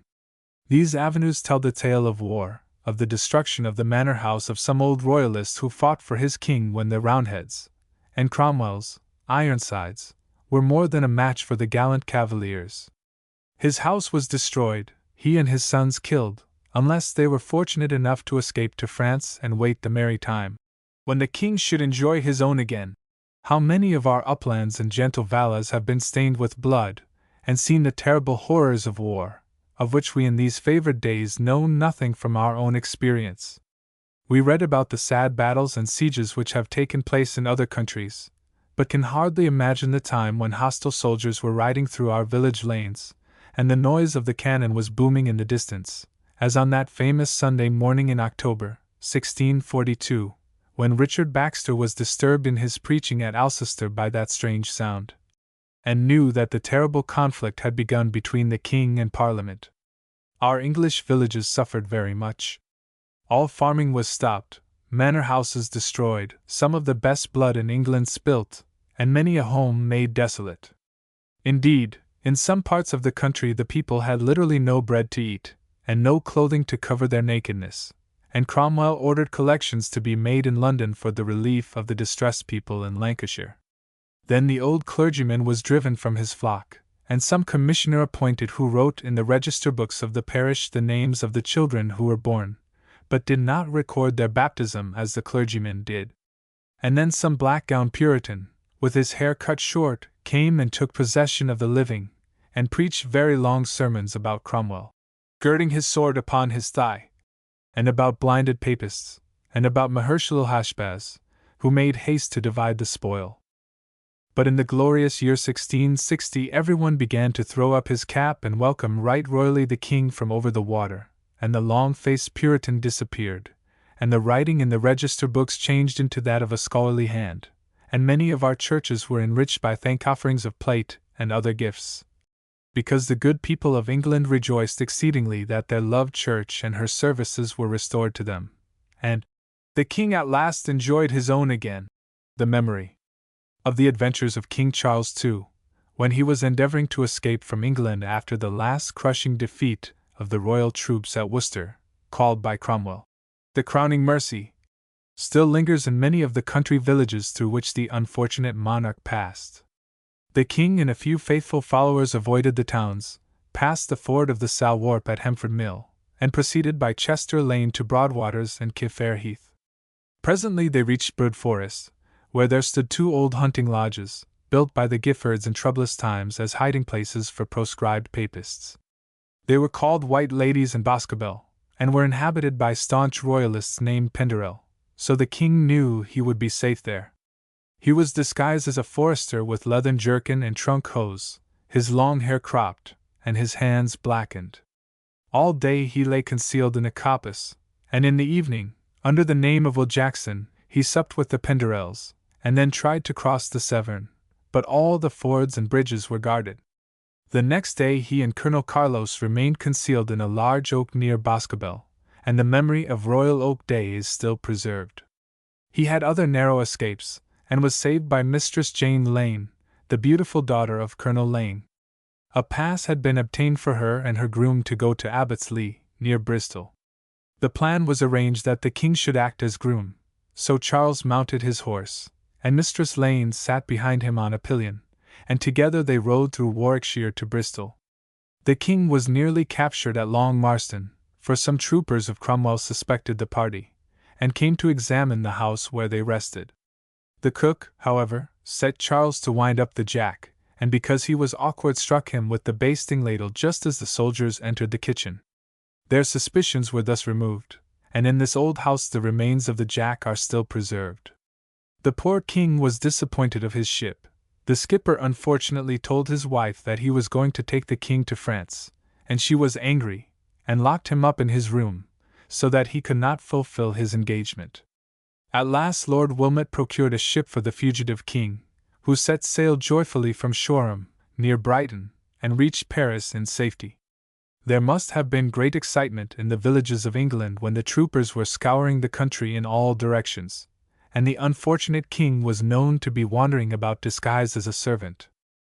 If there are any hills or high ground in your neighborhood commanding an extensive view of the country, it is probable that in olden days a beacon was placed there, so that the country might be aroused in case of an invasion, and frequently we find that the tower of a church was used as a beacon, and occasionally the iron brazier remains, as at Little Budworth, Cheshire.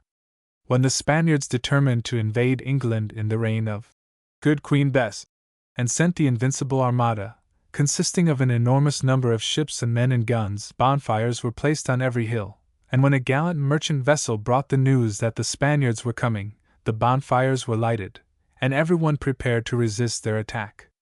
Macaulay has told us in very stirring verse of how the news spread, as each fire was lighted. From Eddystone to Berwick bounds, from Lynn to Milford Bay, From Eddystone to Berwick Bounds, from Lynn to Milford Bay. How Beachy Head caught the signal from St. Michael's Mount, and sent it swiftly over the country from tower to hilltop. Till Skiddaw saw the fire that burned on Gaunt's embattled pile, and the red glare of Skiddaw roused the burghers of Carlisle. Till Skiddaw saw the fire that burned on Gaunt's embattled pile, and the red glare of Skiddaw roused the burghers of Carlisle. Again, within the memory of the old inhabitants of your village, the hill beacons were brought into use when Napoleon I threatened to invade England, and on January 31, 1803, by some mistake, the fire on Hume Castle, in Berwickshire, was lighted. Other beacons responded, and ere morning dawned thousands were marching ankle-deep through the dense mud of the winter roads to their appointed stations. The mistake was not without its uses, as Napoleon saw that England was ready, and did not venture to attack our shores. A similar accident took place in the reign of Henry VIII. There was a conspiracy against the king by the Roman Catholics, who did not like their monasteries being destroyed, called the Pilgrimage of Grace. Beacons were erected on the heights of Pendle, in Lancashire, and on the various hills of Yorkshire and Derbyshire. But the beacon on Pendle was fired before the conspirators were quite ready for action, and their plot came to nothing. Once again in the history of our country were these beacon fires lighted, but it was not to announce the approach of an enemy, but to reflect the gladness of the nation which for so many years had enjoyed the reign of so good a ruler as Queen Victoria, who has now passed away from us, and whom the whole nation mourns. And as we witnessed the sudden blaze of the beacons, we thought, perhaps, of other occasions when they were used, and were thankful that rejoicings and thanksgivings were the cause, and not invasions or conspiracies. 10. This is a corruption of the old Norman French word oyez. Hear ye. Chapter 21. Village Sports and Pastimes. Decay of old sports, Twelfth Night, Shrovetide, Mothering Sunday, Hawktide, May Day, Miracle Plays, St. John's Day, Rush Bearing, Beating the Bounds, Archery, Quinton, Football, Christmas Games, Stocks, Cucking Stool. It is the custom of some writers to represent the lot of an English villager in past ages as having been particularly hard and disagreeable, to enlarge upon the scanty wages which he received, and to compare his position unfavorably with that of the agricultural laborer of the present day. I have already pointed out that the small wages which he received are no test of his poverty, because he received so much more in lieu of wages, and certainly he had far more opportunities of enjoyment and recreation than the present generation has. Now we have scarcely any village games or sports, except when some energetic rector or curate starts a cricket club.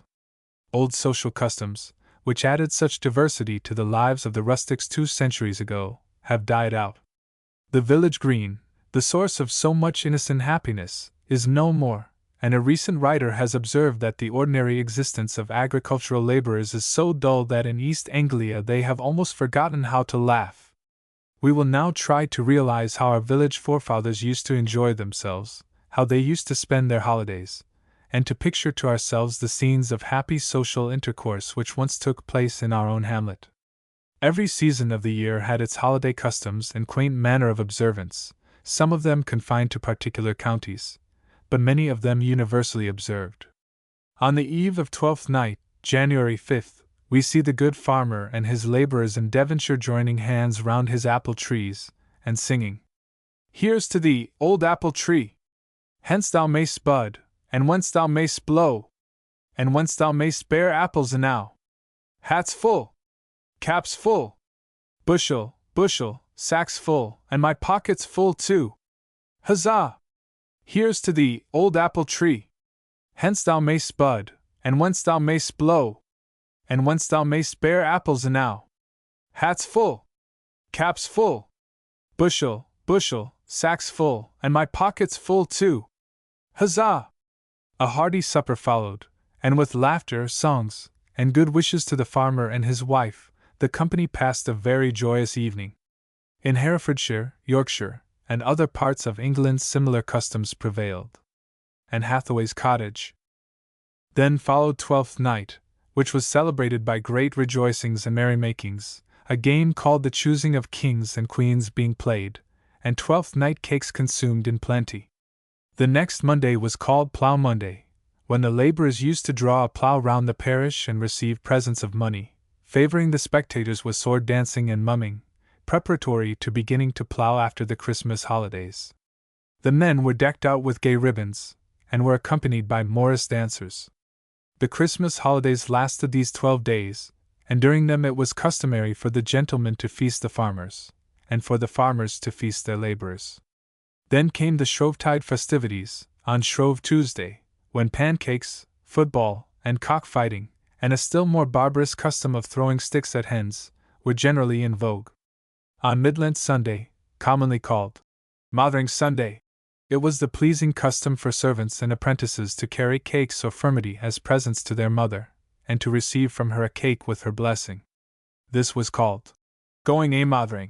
The old poet Herrick alludes to the custom in Gloucestershire in these words: I'll to thee a simile bring, gainst thou goest a mothering, so that when she blesseth thee, half that blessing thou'lt give me. I'll to thee a simile bring, gainst thou goest a mothering, so that when she blesseth thee, half that blessing thou'lt give me. Then came the diversions of Hawktide, on the second Monday and Tuesday after Easter, when the men and women intercepted the public on alternate days with ropes, and boldly exacted money for pious purposes. There was a Hawktide play, which was acted before Queen Elizabeth, and caused her much amusement. She gave the players 2 bucks and 5 marks of money, which delighted them exceedingly. Very shortly afterwards the great rural festival of our forefathers took place, the glad May Day, when, in the early dawn, the lads and lassies left their towns and villages, and going into the woods to the sound of music, gathered the May or blossom branches of the tree, and bound them with wreaths of flowers. At sunrise they returned, and decorated the lattices and doors with the sweet-smelling spoil of their joyous journey, and spent the rest of the day in sports and pastimes, and dancing round the maypole. The setting up of the maypole was a very joyous ceremony. A long string of oxen, gaily decked with flowers, drew to the village green the time-honored pole, decked with streamers, flowers, and flags, where it was raised amidst laughter and shouts, and the Queen of the May was enthroned in an arbor and all danced round, and the Morris dancers, Robin Hood, Friar Tuck, and Maid Marian performed wonderful antics as they led the revels. Targets were set up at the other end of the green, and archery formed an important part of the day's pleasures. The preachers at the time of the Reformation thought the people made an idol of the maypole, and condemned the innocent amusements, which were revived again when Charles II came to the throne. After May Day our villagers had not long to wait until the Whitsuntide holiday came round. A day of jubilee, an ancient holiday, when, lo! the rural revels are begun, and gaily echoing to the laughing sky, on the smooth-shaven green, resounds the voice of mirth. A day of jubilee, an ancient holiday, when, lo! the rural revels are begun, and gaily echoing to the laughing sky, on the smooth-shaven green, resounds the voice of mirth. I have already given a description of these Whitsuntide rejoicings in a preceding chapter. Then there were the miracle plays, or mysteries, as they were called, in June, on Corpus Christi Day, which were performed before the Reformation, principally in the neighborhood of large monasteries, Coventry, Chester, London, York being specially renowned for these performances. The subjects were taken from Holy Scripture, or from the lives of saints, and were intended to teach the people religious knowledge, but the scenes were disfigured by many absurdities and grotesque perversions. Their history is a curious one, too long to enter upon in this chapter, but often in the open fields, at the bottom of natural amphitheaters, were these plays performed, very similar in construction to the famous Passion play performed by the peasants, at Oberammergau, in Bavaria, the last surviving specimen of the ancient religious drama.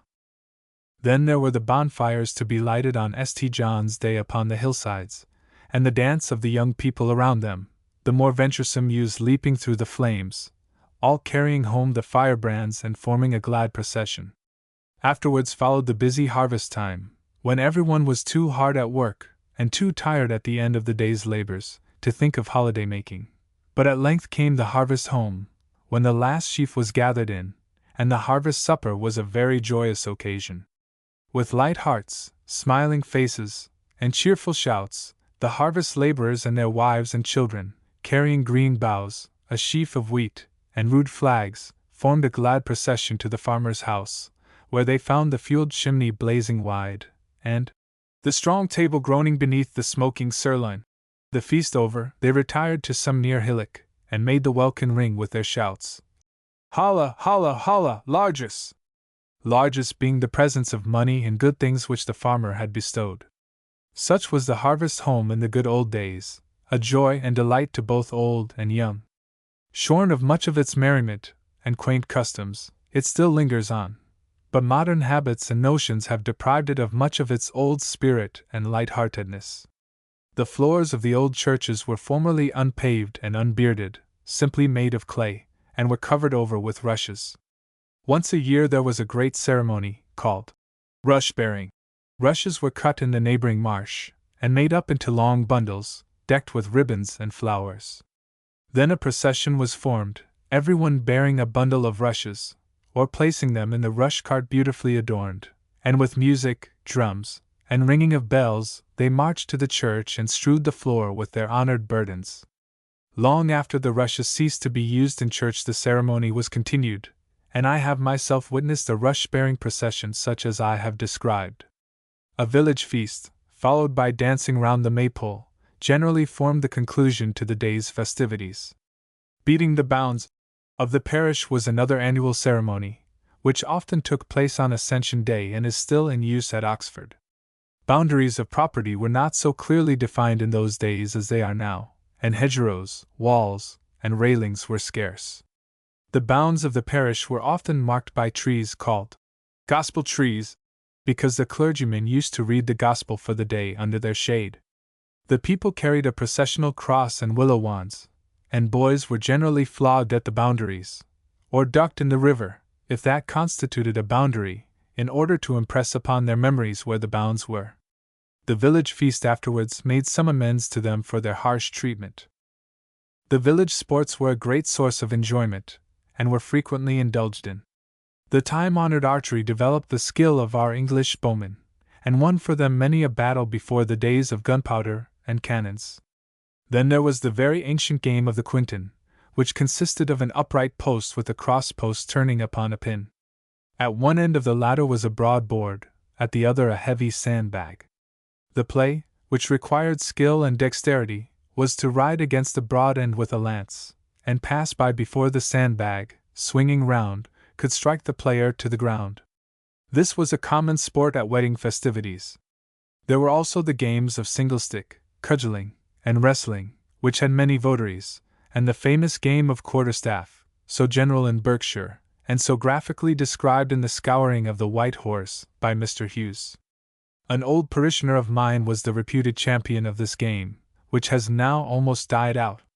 Football is an ancient sport, and the manner formerly in vogue most nearly resembles the game authorized by the Rugby rules. The football was thrown down in the churchyard, and the object was to carry it perhaps 2 or 3 miles, every inch of ground being keenly contested. Touchdowns were then unknown, but it is evident from old records that scrimmages and hacking were much in vogue. Sack racing, grinning through horse collars, running after pigs with greased tails, were some of the lighter forms of amusement which pleased the villagers. Then in the winter evenings there were carols, to be practiced for Christmas, and each village boasted of its own musicians, who played violins, flutes, clarionets, and other instruments in church, before the days of harmoniums and organs. Their music might not be of a very first-rate order, but they delighted in it, took an interest in it, and how pleased they were to take part in the service, and to play over their favorite hymn tunes, with a great many twirls and variations, to their children during the winter evenings. Christmas brought its accustomed merrymakings. In the north every farmer gave 2 feasts, one called "Tea old folks neat," and the other "Tea young folks neat." Here is Sir Walter Scott's description of an ancient Christmas. And well our Christian sires of old loved when the year its course had rolled and brought blithe Christmas back again, with all its hospitable train. Domestic and religious rite gave honor to the holy night. On Christmas Eve the bells were rung, on Christmas Eve the Mass was sung. That only night in all the year saw the staled priest the chalice rear. The damsel donned her kirtle sheen, the hall was dressed with holly green. Forth to the wood did merry men go, to gather in the mistletoe. Then open wide the baron's hall, to vassal, tenant, serf, and all, power laid his rod of rule aside, and ceremony doffed his pride. The heir with roses in his shoes, that night might village partner choose, the lord underrogating, share the vulgar game of post and pair, all hailed with uncontrolled delight the general voice, the happy night, that to the cottage, as the crown, brought tidings of salvation down. The fire, with well-dried logs supplied, went roaring up the chimney wide. The huge hall table's oaken face scrubbed till it shone, the day of grace, bore then upon its massive board no mark to part the squire and lord. Then was brought in the lusty brawn, by old blue-coated serving man, then the grim boar's head frowned on high crested with bays and rosemary. Well can the green-garbed ranger tell how, when, and where the monster fell, what dogs before his death he tore, and all the baiting of the boar, while round the merry wassail bowl, garnished with ribbons, blithe did trowel. Then the huge sirloin reeked, hard by plum porridge stood, and Christmas pie, nor failed old Scotland to produce at such high time her savoury goose. Then came the merry maskers in, and carols roared with blithesome din. If unmelodious was the song, it was a hearty note, and strong. Who lists may in this mumming see traces of ancient mystery. White shirts supply the masquerade, and smutted cheeks the visor made. But oh! What maskers, richly dight, can boast of bosoms half so light? England was merry England when old Christmas brought his sports again. 'Twas Christmas broached the mightiest ale. 'Twas Christmas told the merriest tale. A Christmas gambol oft would cheer a poor man's heart through half the year. And well our Christian sires of old loved when the year its course had rolled and brought blithe Christmas back again, with all its hospitable train. Domestic and religious rite gave honor to the holy night. On Christmas Eve the bells were rung, on Christmas Eve the Mass was sung. That only night in all the year saw the staled priest the chalice rear.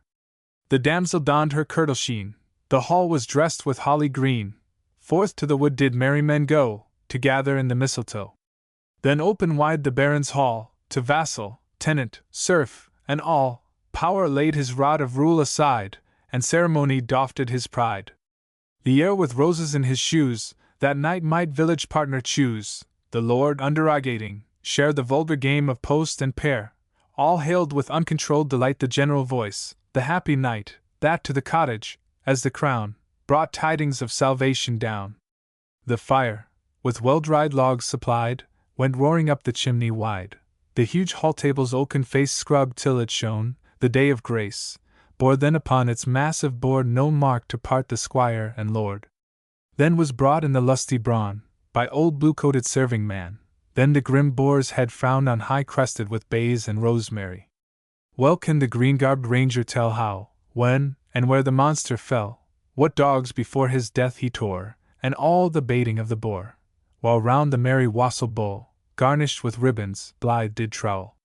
Then the huge sirloin reeked, hard by plum porridge stood, and Christmas pie, nor failed old Scotland to produce at such high time her savoury goose. Then came the merry maskers in, and carols roared with blithesome din. If unmelodious was the song, it was a hearty note, and strong. Who lists may in this mumming see traces of ancient mystery. White shirts supply the masquerade, and smutted cheeks the visor made. But oh!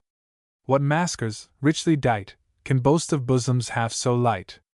England was merry England when old Christmas brought his sports again. 'Twas Christmas broached the mightiest ale.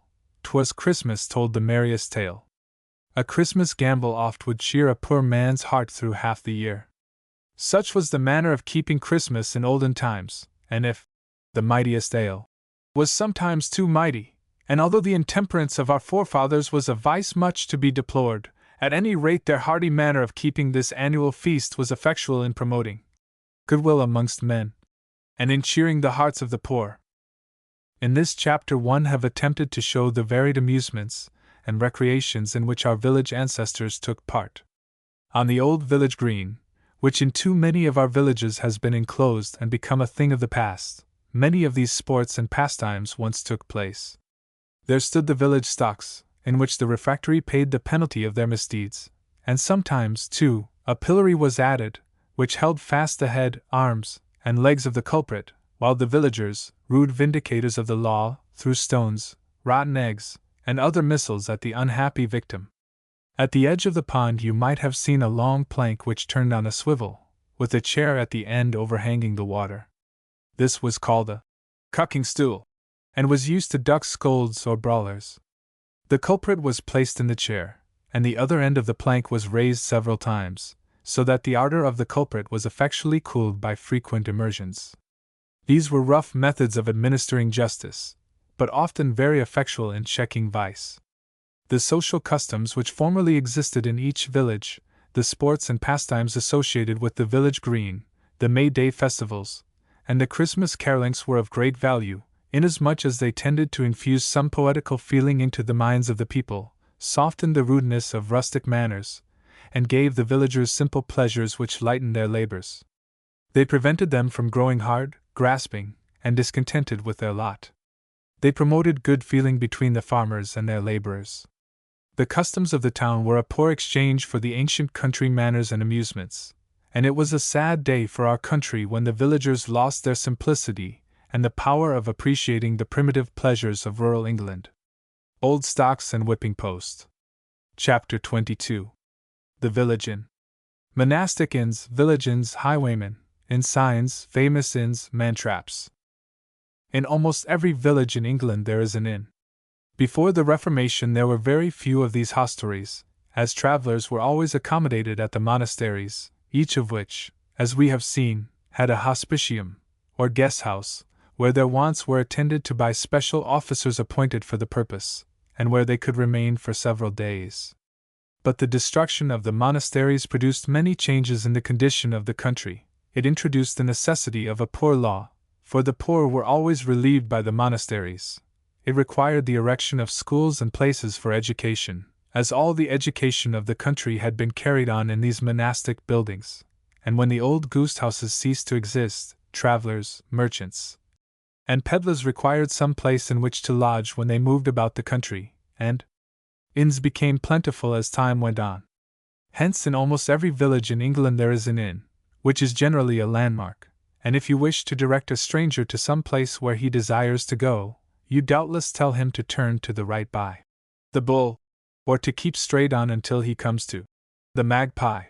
Indeed, a friend of mine, who is a strong teetotaler, asserts that the only good use inns have is to help people to find their road. But old inns have a great history. In former days they used to be meeting places of plotters and conspirators. All the distinguished people in the country used to pass through the villages and towns on the great roads through the country, and when the horses were being changed they used to partake of the good fare which the landlord provided. Those were busy times for the old inns, when there was stabling for 50 or 60 horses, and the coaches used to rattle through the village to the inn door long before the iron horses began to drag their freight of passengers along the iron roads, and the scream of the engines took the place of the cheerful notes of the posthorn. Sometimes a gentleman would ride to an inn door on a beautiful, fleet-looking steed, and receive a hearty welcome from the landlord, but the pistols in his belt looked ominous, and presently some soldiers would steal noiselessly into the inn where the gentleman was refreshing himself, and there would be heard the sounds of vigorous fighting, and often, in some wonderful way, Claude Duval or the noted Dick would fight his way out, whistle to his steed, jump into the saddle, and ride away before his less nimble pursuers had recovered from their astonishment. Very many exciting scenes have taken place in our old inns, but in these days railways have changed all things, and in many streets where the coaches used to rattle along, and the place was alive with merry sounds, the moss now grows, and all is silence and desolation. We should certainly think it inconvenient to take 3 days to travel from London to Bath, and it would not be pleasant to have a visit from Dick Turpin on the way, and to have all one's valuables appropriated by that notorious highwayman. But in these days of worry and busy bustling it would be refreshing to catch a glimpse of those quiet times when people were not so much in a hurry, and to hear the sound of the posthorn once more instead of the whistle of the steam engine. The quaint-looking pictures and curious names which attract our notice as we pass an inn door have some queer stories to tell. We notice a very curious collection of animals sometimes, and a strange assortment of things, and the reason why our ancestors put some of these curious things together is somewhat difficult for us to find out. In olden days, other houses of tradesmen besides inns had signs. grocers, tailors, candlestick makers, all had signs, but most of these have disappeared, except one belonging to a certain sweep of my acquaintance, whose house is adorned with the figure of a man coming out of a globe, with the motto, "Help me through the world." Over their doors barbers still have their poles, which represented once the fact that the barber was prepared to bandage up wounded arms and legs, and to perform the office of bloodletting. The stripes on the pole were intended to represent the bandages, and the barber was the surgeon of the town. We do not seem to have so much blood to spare as our forefathers, as the barber always bled his customers once or twice a year, especially in the springtime, the operation being considered very beneficial. One reason for the curious mixture of animals and other things which we see on signboards is that an apprentice, when he had finished his time and begun to set up for himself, adopted some sign, and then joined with it the sign of his old master. This will account for such curiosities as the lamb and dolphin, the goose and gridiron, the fox and 7 stars, combinations of things for which it would otherwise be difficult to account. Another reason is that signs were taken from the armorial bearings, or crests, of some popular character, or of some great family in the neighborhood. For example, I may mention the bear with the ragged staff, which was the crest of Richard Neville, Earl of Warwick, commonly called the Kingmaker, who was slain in the Battle of Barnet, 1471 AD. The blue boar was one of the badges of the House of York.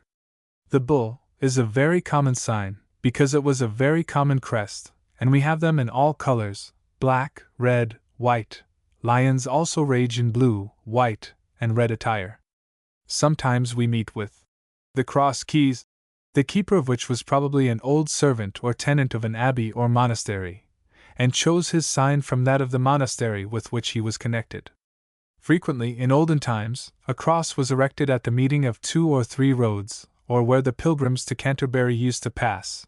Afterwards an inn was built near it, and was, in many cases, called the Cross Inn. One very common cause of curious signs is the way in which the original word has been corrupted by ignorant people frequently repeating words which they did not understand, and thus changing their whole meaning. You may have seen an inn described as the swan with 2 necks, a very rare bird indeed. But it was never intended to disfigure the bird by giving it 2 necks. The original sign was the swan with 2 nicks, and nicks were the marks which were cut on a swan's bill to distinguish it from other swans, so that it might be known to whom the bird belonged. But nicks became necks in course of conversation, until at last a fabulous creature with 2 beautifully curved necks appeared on the signboard. This same cause will account for the 2 strange signs, bull and gate, and bull and mouth. The original signs were Boulogne Gate and Boulogne Mouth, i.e. the gate and harbour of the town of Boulogne, in France, which was captured by the English under King Henry VIII. In the year 1544. The English were very pleased to hear of the defeat of the French, and of the taking of that important town, and several inns were named in honour of the event. But the French, Boulogne, was too much for our good English mouths to speak, so it became Bull End. Another name which puzzled our forefathers was La Belle Savage, the Beautiful Savage, which was named after a noted savage beauty who was the rage at Paris. Others assert that the name of the landlady was Isabella Savage, shortened into Bella Savage. However, in course of time the name was altered into Belle and Savage, and a picture representing this odd combination stood over the door.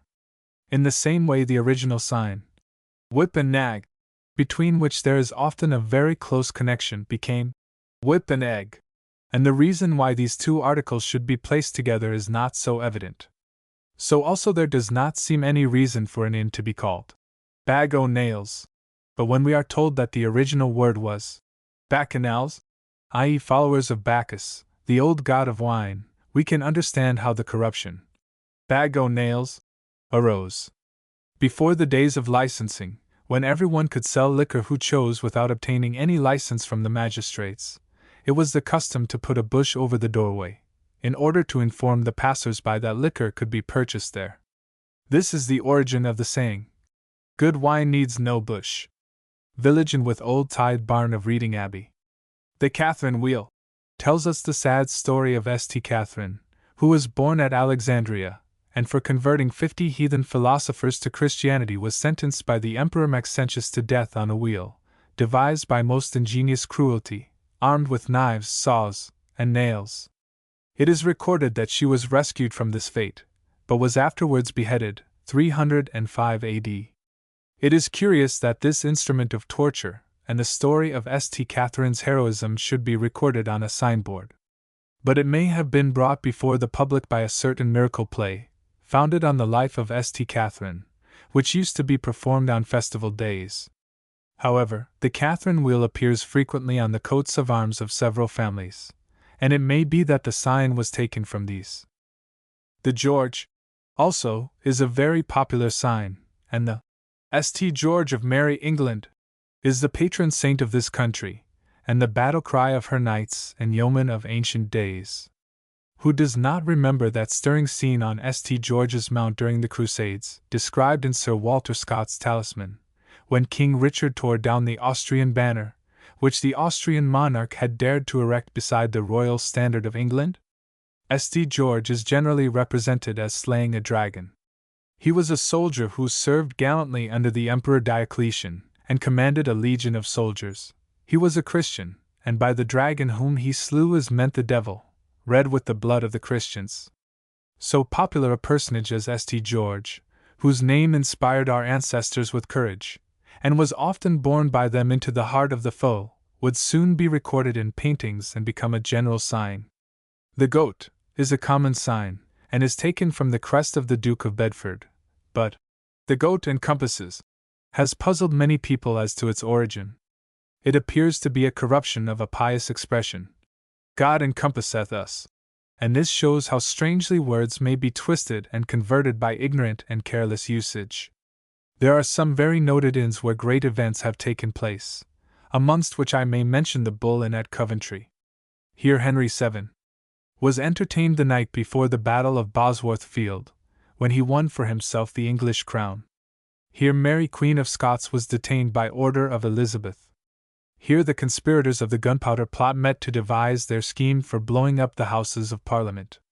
And when the citizens refused to open their gates to Charles I and his soldiers, no doubt there were great disputings amongst the frequenters of the Bull as to what would be the result of their disloyal refusal. Some of the inns in remote country places did not enjoy a very enviable reputation, and were little better than man-traps, where the unfortunate traveller was robbed and murdered. At Blueberry, in Berkshire, there was an inn, the landlord of which was suspected of murdering his guests with great secrecy and mystery, and no one could tell what he did with the bodies of the victims he was supposed to have murdered. A few years ago an old tree in the neighborhood of the inn was blown down, and on digging up the roots a skeleton was found among them. People wondered how it could have been placed there, but at last a very old inhabitant told the story of the mysterious disappearance of the bodies of the late landlord's guests, and the mystery was at length accounted for. Whenever he slew a man he planted a tree, placing the body of the murdered victim beneath it.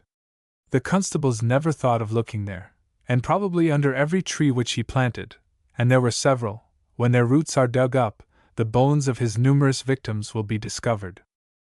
Another story is connected with the old Hind's Head, at Bracknell, which was another of these man-traps, where many travelers slept to rise no more. One winter's night a stout-hearted farmer stayed there, and joined several jovial companions round the kitchen fire. They ate and drank merrily, and at last the serving-maid showed the traveler to his chamber. She told him that he was surrounded by robbers and murderers, showed him a trapdoor at the side of the bed, on which if he stepped he would tumble headlong into a deep well.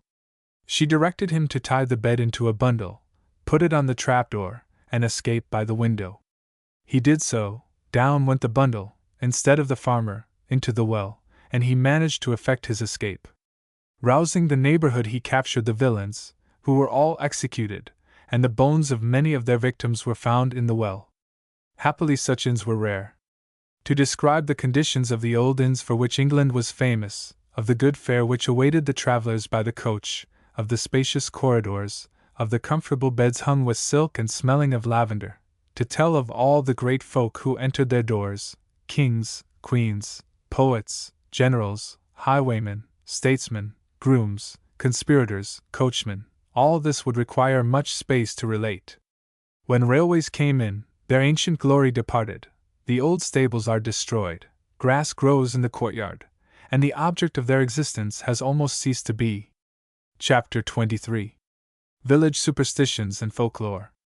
Belief in witches, survival of water ordeal, witches turned into hares, cruelties practiced on witches, Bishop Jewell on the evil eye fairies, Berkshire popular superstitions, field names, homes of famous men, Washington Irving's description of an English village, rural exodus, conclusion.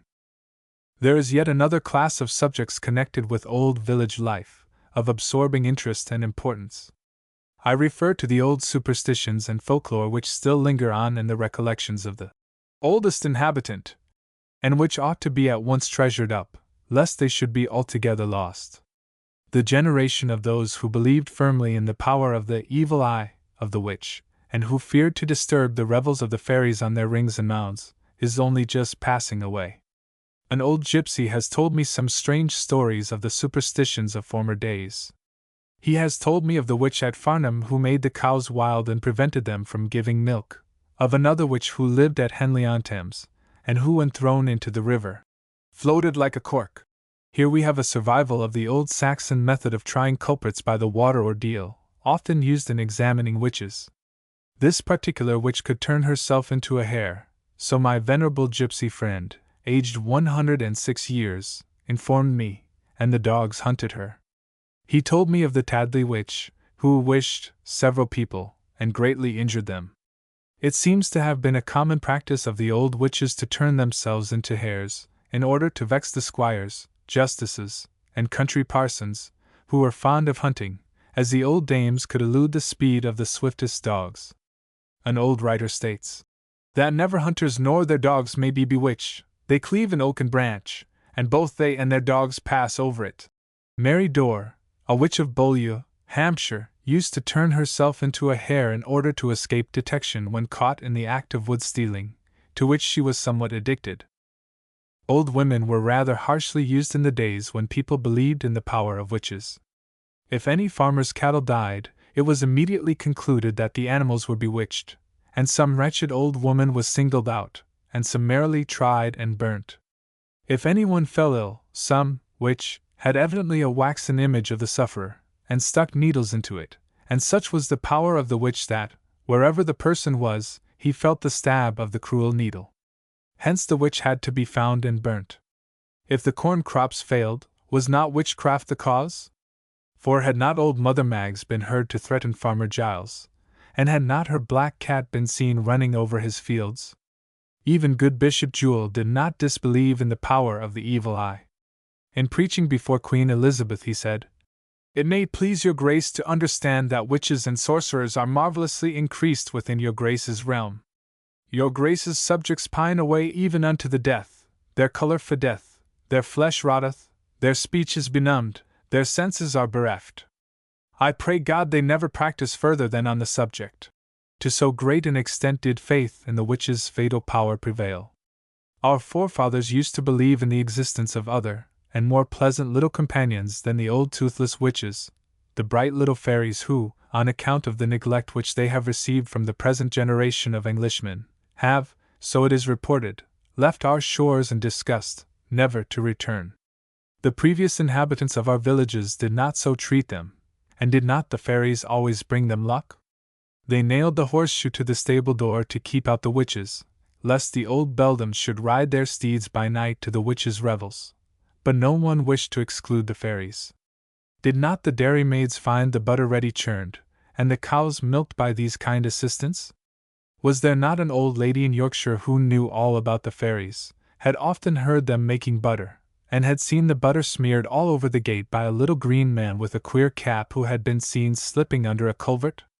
Canon Atkinson told us of this lady who knew all these strange things, and of the Hart Hall Hob, who worked so hard with his flail, and of many other curious folk who frequented the Yorkshire moors in olden days.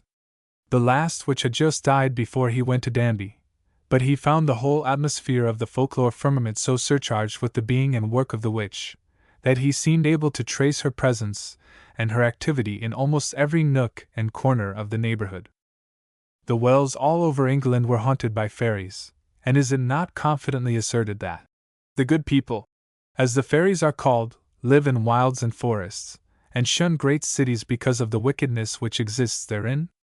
Have they never appeared to the lonely traveler, clothed in green, with long hair floating over their shoulders, and with faces more blooming than the blush of a summer morning?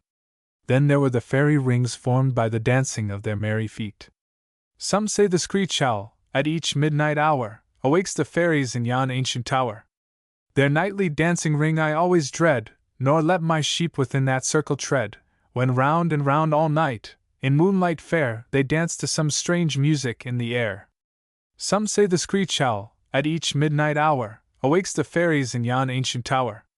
Their nightly dancing ring I always dread, nor let my sheep within that circle tread, when round and round all night, in moonlight fair, they dance to some strange music in the air. Then there were brownies, and knockers, who worked in mines, and showed rich veins of silver, and elves, all of whom were included in old village superstitions, and many were the tales told of the good deeds they did, and the luck they brought.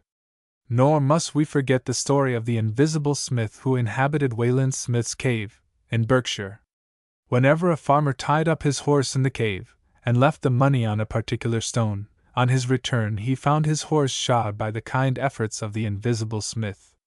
There is also the old Berkshire story of the old witch who lived in a cave by the roadside, and who, by the power of her evil eye, could stop the strongest team of horses, so that, however much the carters lashed and swore at them, the animals would not budge an inch until she permitted them to go. Here are a few of the common superstitions current in Berkshire. If a corpse be kept over a Sunday, another death will occur before the week is out. Should a big bumblebee enter the window, a guest may be expected, and when the woodpecker, commonly called the yaffle, laughs, they say the rain is coming. When the thick mist lies in the valley, the people say it is the White Lady, a belief closely akin to the Dame Blanche, who is said in Normandy to haunt streams. If one row of freshly sown seeds or potatoes does not come up, it foretells a death in the family. If a girl mends her clothes on her back, she risks having a drunken husband. A screech owl is unlucky, and so also is it if a bird fly against the window. A woman came to the rectory a few years ago for a drop of sacramental wine, which she wanted for an infant who had the graspings. This complaint I discovered to be a craving for something, accompanied by restlessness, and it was supposed that a drop of sacramental wine would cure an infant so troubled. If the mother before the child was born craved for drink, this craving was communicated to the child, and could only be remedied by a drop of wine used in Holy Communion. This superstition, which I have met with elsewhere, probably is a relic of pre-Reformation days, and of sacramental reservation. A tramp was passing through a Hampshire village a short time ago, and calling at a house, begged for a glass of water. The woman who lived there said that she was sorry she could not give him water to drink, as there was a child in the house unbaptized, and therefore it would be unlucky. The origin of this superstition it is difficult to trace. These are some of the legends and superstitions which linger amongst us. Every neighborhood has its stories, its legends, and romantic histories. It is a sad pity that these should pass away without any record being made. Many curious customs and ceremonies relating to christenings, marriages, and burials linger in remote hamlets, and charms, curious remedies, and other relics of the quaint superstitions of our forefathers, are full of interest to the lover of our English villages. As we walk in the fields, or study the old map of the parish, the names of the fields invite our attention. These are full of interest, and often tell us about matters which would be entirely forgotten. Some names tell us of the great forests which used to exist all over the country, when kings and noblemen, outlaws and poachers, used to hunt the deer and the wild boars in many a successful run. These forests were large tracts of country in its natural state, partly wood, partly heather and grass, which were owned by the king, and were especially brought under the harsh forest laws of the Norman sovereigns. Some of our field names remind us of the existence of these old forests where corn now grows, and also of swamps and islands where everything now is dry and far removed from water. Sometimes they tell us of the old common lands which used to be farmed by the villeins and borderers, and of the strange way in which they used to manage their farming. Each man used to keep one or more oxen for the village plough until they made up the team into 8. Then they ploughed the land in strips of an acre or half-acre each, divided by a bit of unploughed turf called a balk. Each strip was a furlong, i.e. a furrow long, i.e. the length of the drive of a plough before it is turned. This was 40 rods, or poles, and 4 of these furrows made up the acre.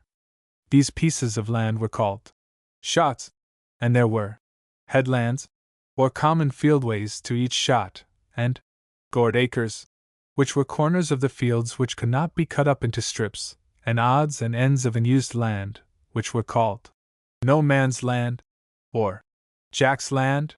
It is curious, too, that all the strips belonging to one man did not lie together, but were scattered all over the common land, which must have been a very inconvenient arrangement for farming purposes. There were also in each village community a blacksmith, whose duty it was to keep and repair the ironwork of the village ploughs, a carpenter for the woodwork, and a pound keeper or punder who looked after the stray cattle. Many of the balks still remain on the hillsides where these old common lands existed, and the names of the fields bear witness to the prevalence of this old field system. They tell us, too, of the way in which attempts were made to force the growth of particular crops, and in many parishes you will find a flax piece, which reminds us of a foolish act of Henry VIII, ordering the cultivation of that plant. Metals, too, which have long ago been worked out, and trades which no longer exist, have left their traces behind in the names of our lanes and fields. Also they speak of the early days when the wolf or the bear might be seen in our woods or fields, or of the beaver which loved the quietude of our streams, of the eagle which carried off the lambs undisturbed by sound of the keeper's gun. Sometimes he was disturbed in his thefts by the flight of a good strong English arrow, which came from a sturdy English bow drawn by a good strong English arm.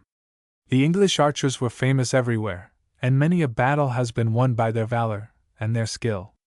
A law was passed in the reign of Edward IV, that every Englishman should have a bow of his own height, and that butts for the practice of archery should be set up in every village, and every man was obliged to shoot up and down on every feast day, or be fined 1 halfpenny.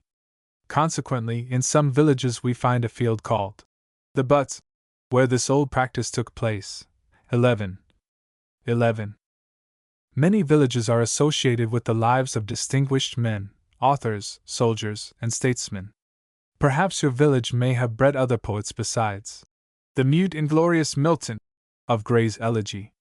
Not far from where I am writing was Pope's early home, the village of Binfield, which he calls my paternal home, a little house, with trees a row, and like its master very low.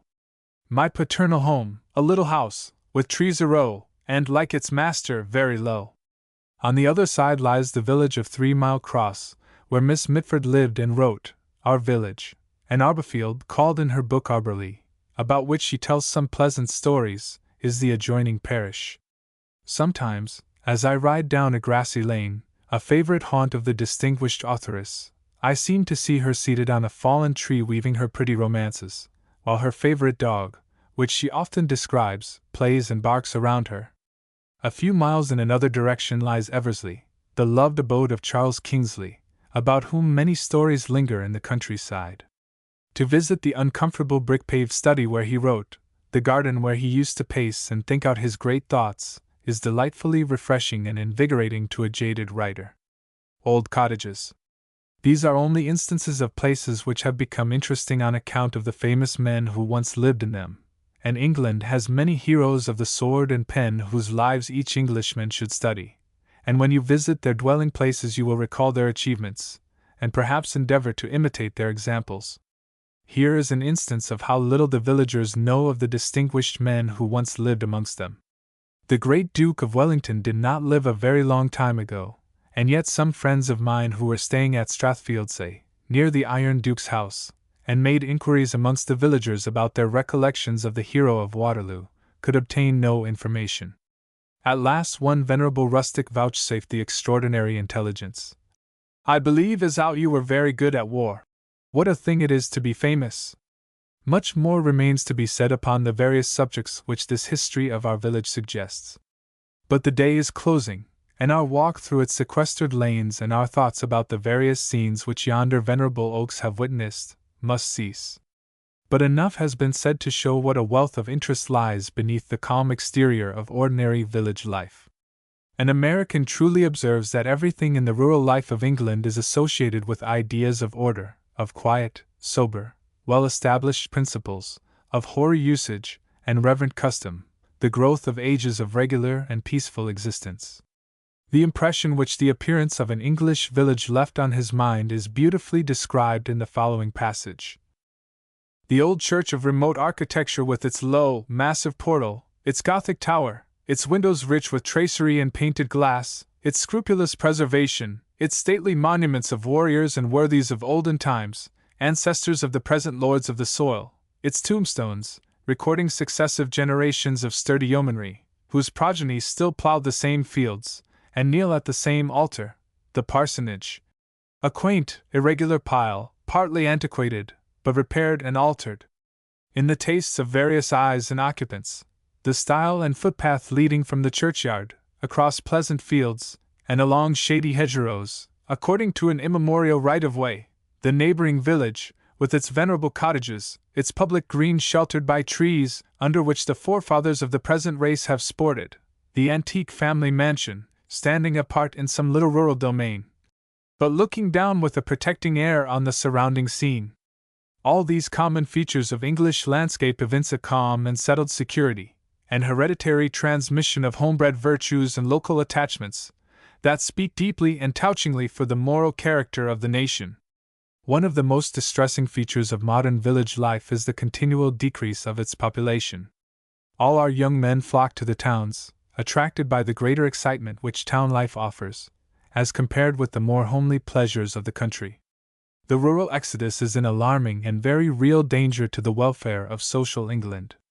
Agricultural machinery has greatly diminished the number of laborers required on a farm. Agricultural depression and the decreased value of land have caused many old country families to close their old manor houses, as they cannot afford to live on their estates.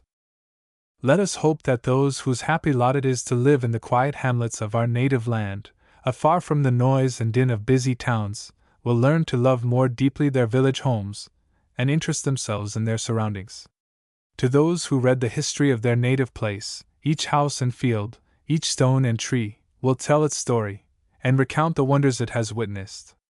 And as the stories of wars and fights, of superstition and of crime, fall on our ears, we shall be thankful that our lot is cast in more peaceful days, when no persecutions, religious or political, disturb the tranquility of our village life. And when we read of the piety and simplicity of our forefathers, their veneration of their church, their love of home, their innocent joys and social customs, we should strive to imitate their virtues which have materially helped to make England a great and powerful nation. It is hoped that these chapters upon the old life of our country, and the manners and customs of our forefathers, may induce many of my readers to read and study history more deeply, may serve to create an interest in the relics that remain to us of the past, and to preserve the fleeting traditions that time doth consecrate. 11. In many cases the name, Butts, refers to the fact of the land, under the common field system, abutting on meadows or roads, e.g. Butt Close, in the parish of St. Mary Bourne. Books and documents relating to parochial history. To anyone who sets himself the task of writing a history of his village, the following notes may be useful. With regard to the etymology of the name, concerning which absurd errors are made in most guide-books and old county histories, it would be well to consult Canon Taylor's Words and Places, being careful to study the earliest form of the word in Domesday and old documents. Bede's History, the Anglo-Saxon Chronicles, and other Old English chronicles, published by Bone, may contain some allusions to the parish and neighborhood, and also Kemble's Saxons in England. The Domesday Book is, of course, a mine of wealth.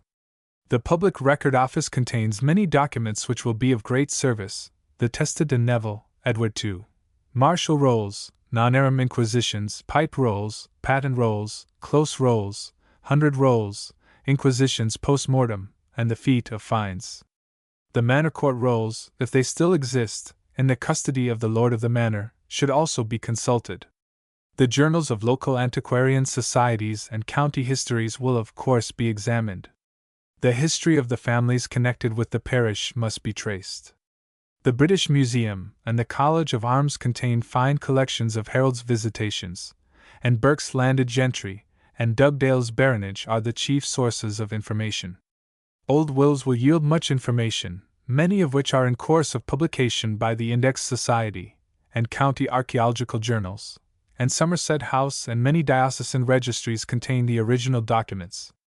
The Historical Manuscripts Commission has published many volumes of borough records which are of great service, and the lives of any great men connected with the parish may be studied in the Dictionary of National Biography. As we have already pointed out, the parish chest contains valuable sources of information upon the history of the village, and its contents should be carefully examined. The registers of the diocese contain many documents relating to the ecclesiastical history of the parish, and from them we can obtain a list of the rectors or vicars. If the church was connected with any monastery, Dugdale's Monasticon will furnish some information. The Public Record Office contains the documents Taxatio Ecclesiastica P. Nicolai IV. and Valor Ecclesiasticus, which give an account of the value of the first fruits and tenths, and also some volumes on the sale of chantries, and the inventories of church goods. The name of the saint to whom the church is dedicated must not always be accepted, in spite of years of usage, and should be confirmed by reference to some early will of a chief person of the village buried in the church, which usually gives the name of the patron saint. The story of the church writ in stone should be traced by the various styles of architecture, with the help of Rickman's Gothic Architecture or Parker's Glossary of Gothic Architecture. If there has ever been a monastery in the parish, Dugdale's Monasticon should be consulted, and if there are any remains of a castle, Clark's Medieval Military Architecture in England will be useful. Prehistoric remains, such as barrows, earthworks, pit dwellings, and caves should be described, also any Roman roads and villas, the flora and fauna of the neighborhood, geology, folklore, and dialect. The following books are recommended: Evans' Ancient Stone Implements of Great Britain, Evans' Ancient Bronze Implements, Boyd Dawkins' Cave Hunting, Boyd Dawkins' Early Man in Britain, Greenwell's British Barrows, Ferguson's Rude Stone Monuments, Cox's How to Write the History of a Parish, Wright's Essays on Archaeological Subjects, Parker's Medieval Domestic Architecture, Sims' Manual for the Topographer and Genealogist, Burns' History of Parish Registers, Seabohm's English Village Community, Tolman Smith's English Guilds, Haynes' Manual of Monumental Brasses, Bloxham's Principles of Gothic Architecture, Tanner's Notitia Monastica, Cutt's Middle Ages, Lee's Glossary of Liturgical and Ecclesiastical Terms.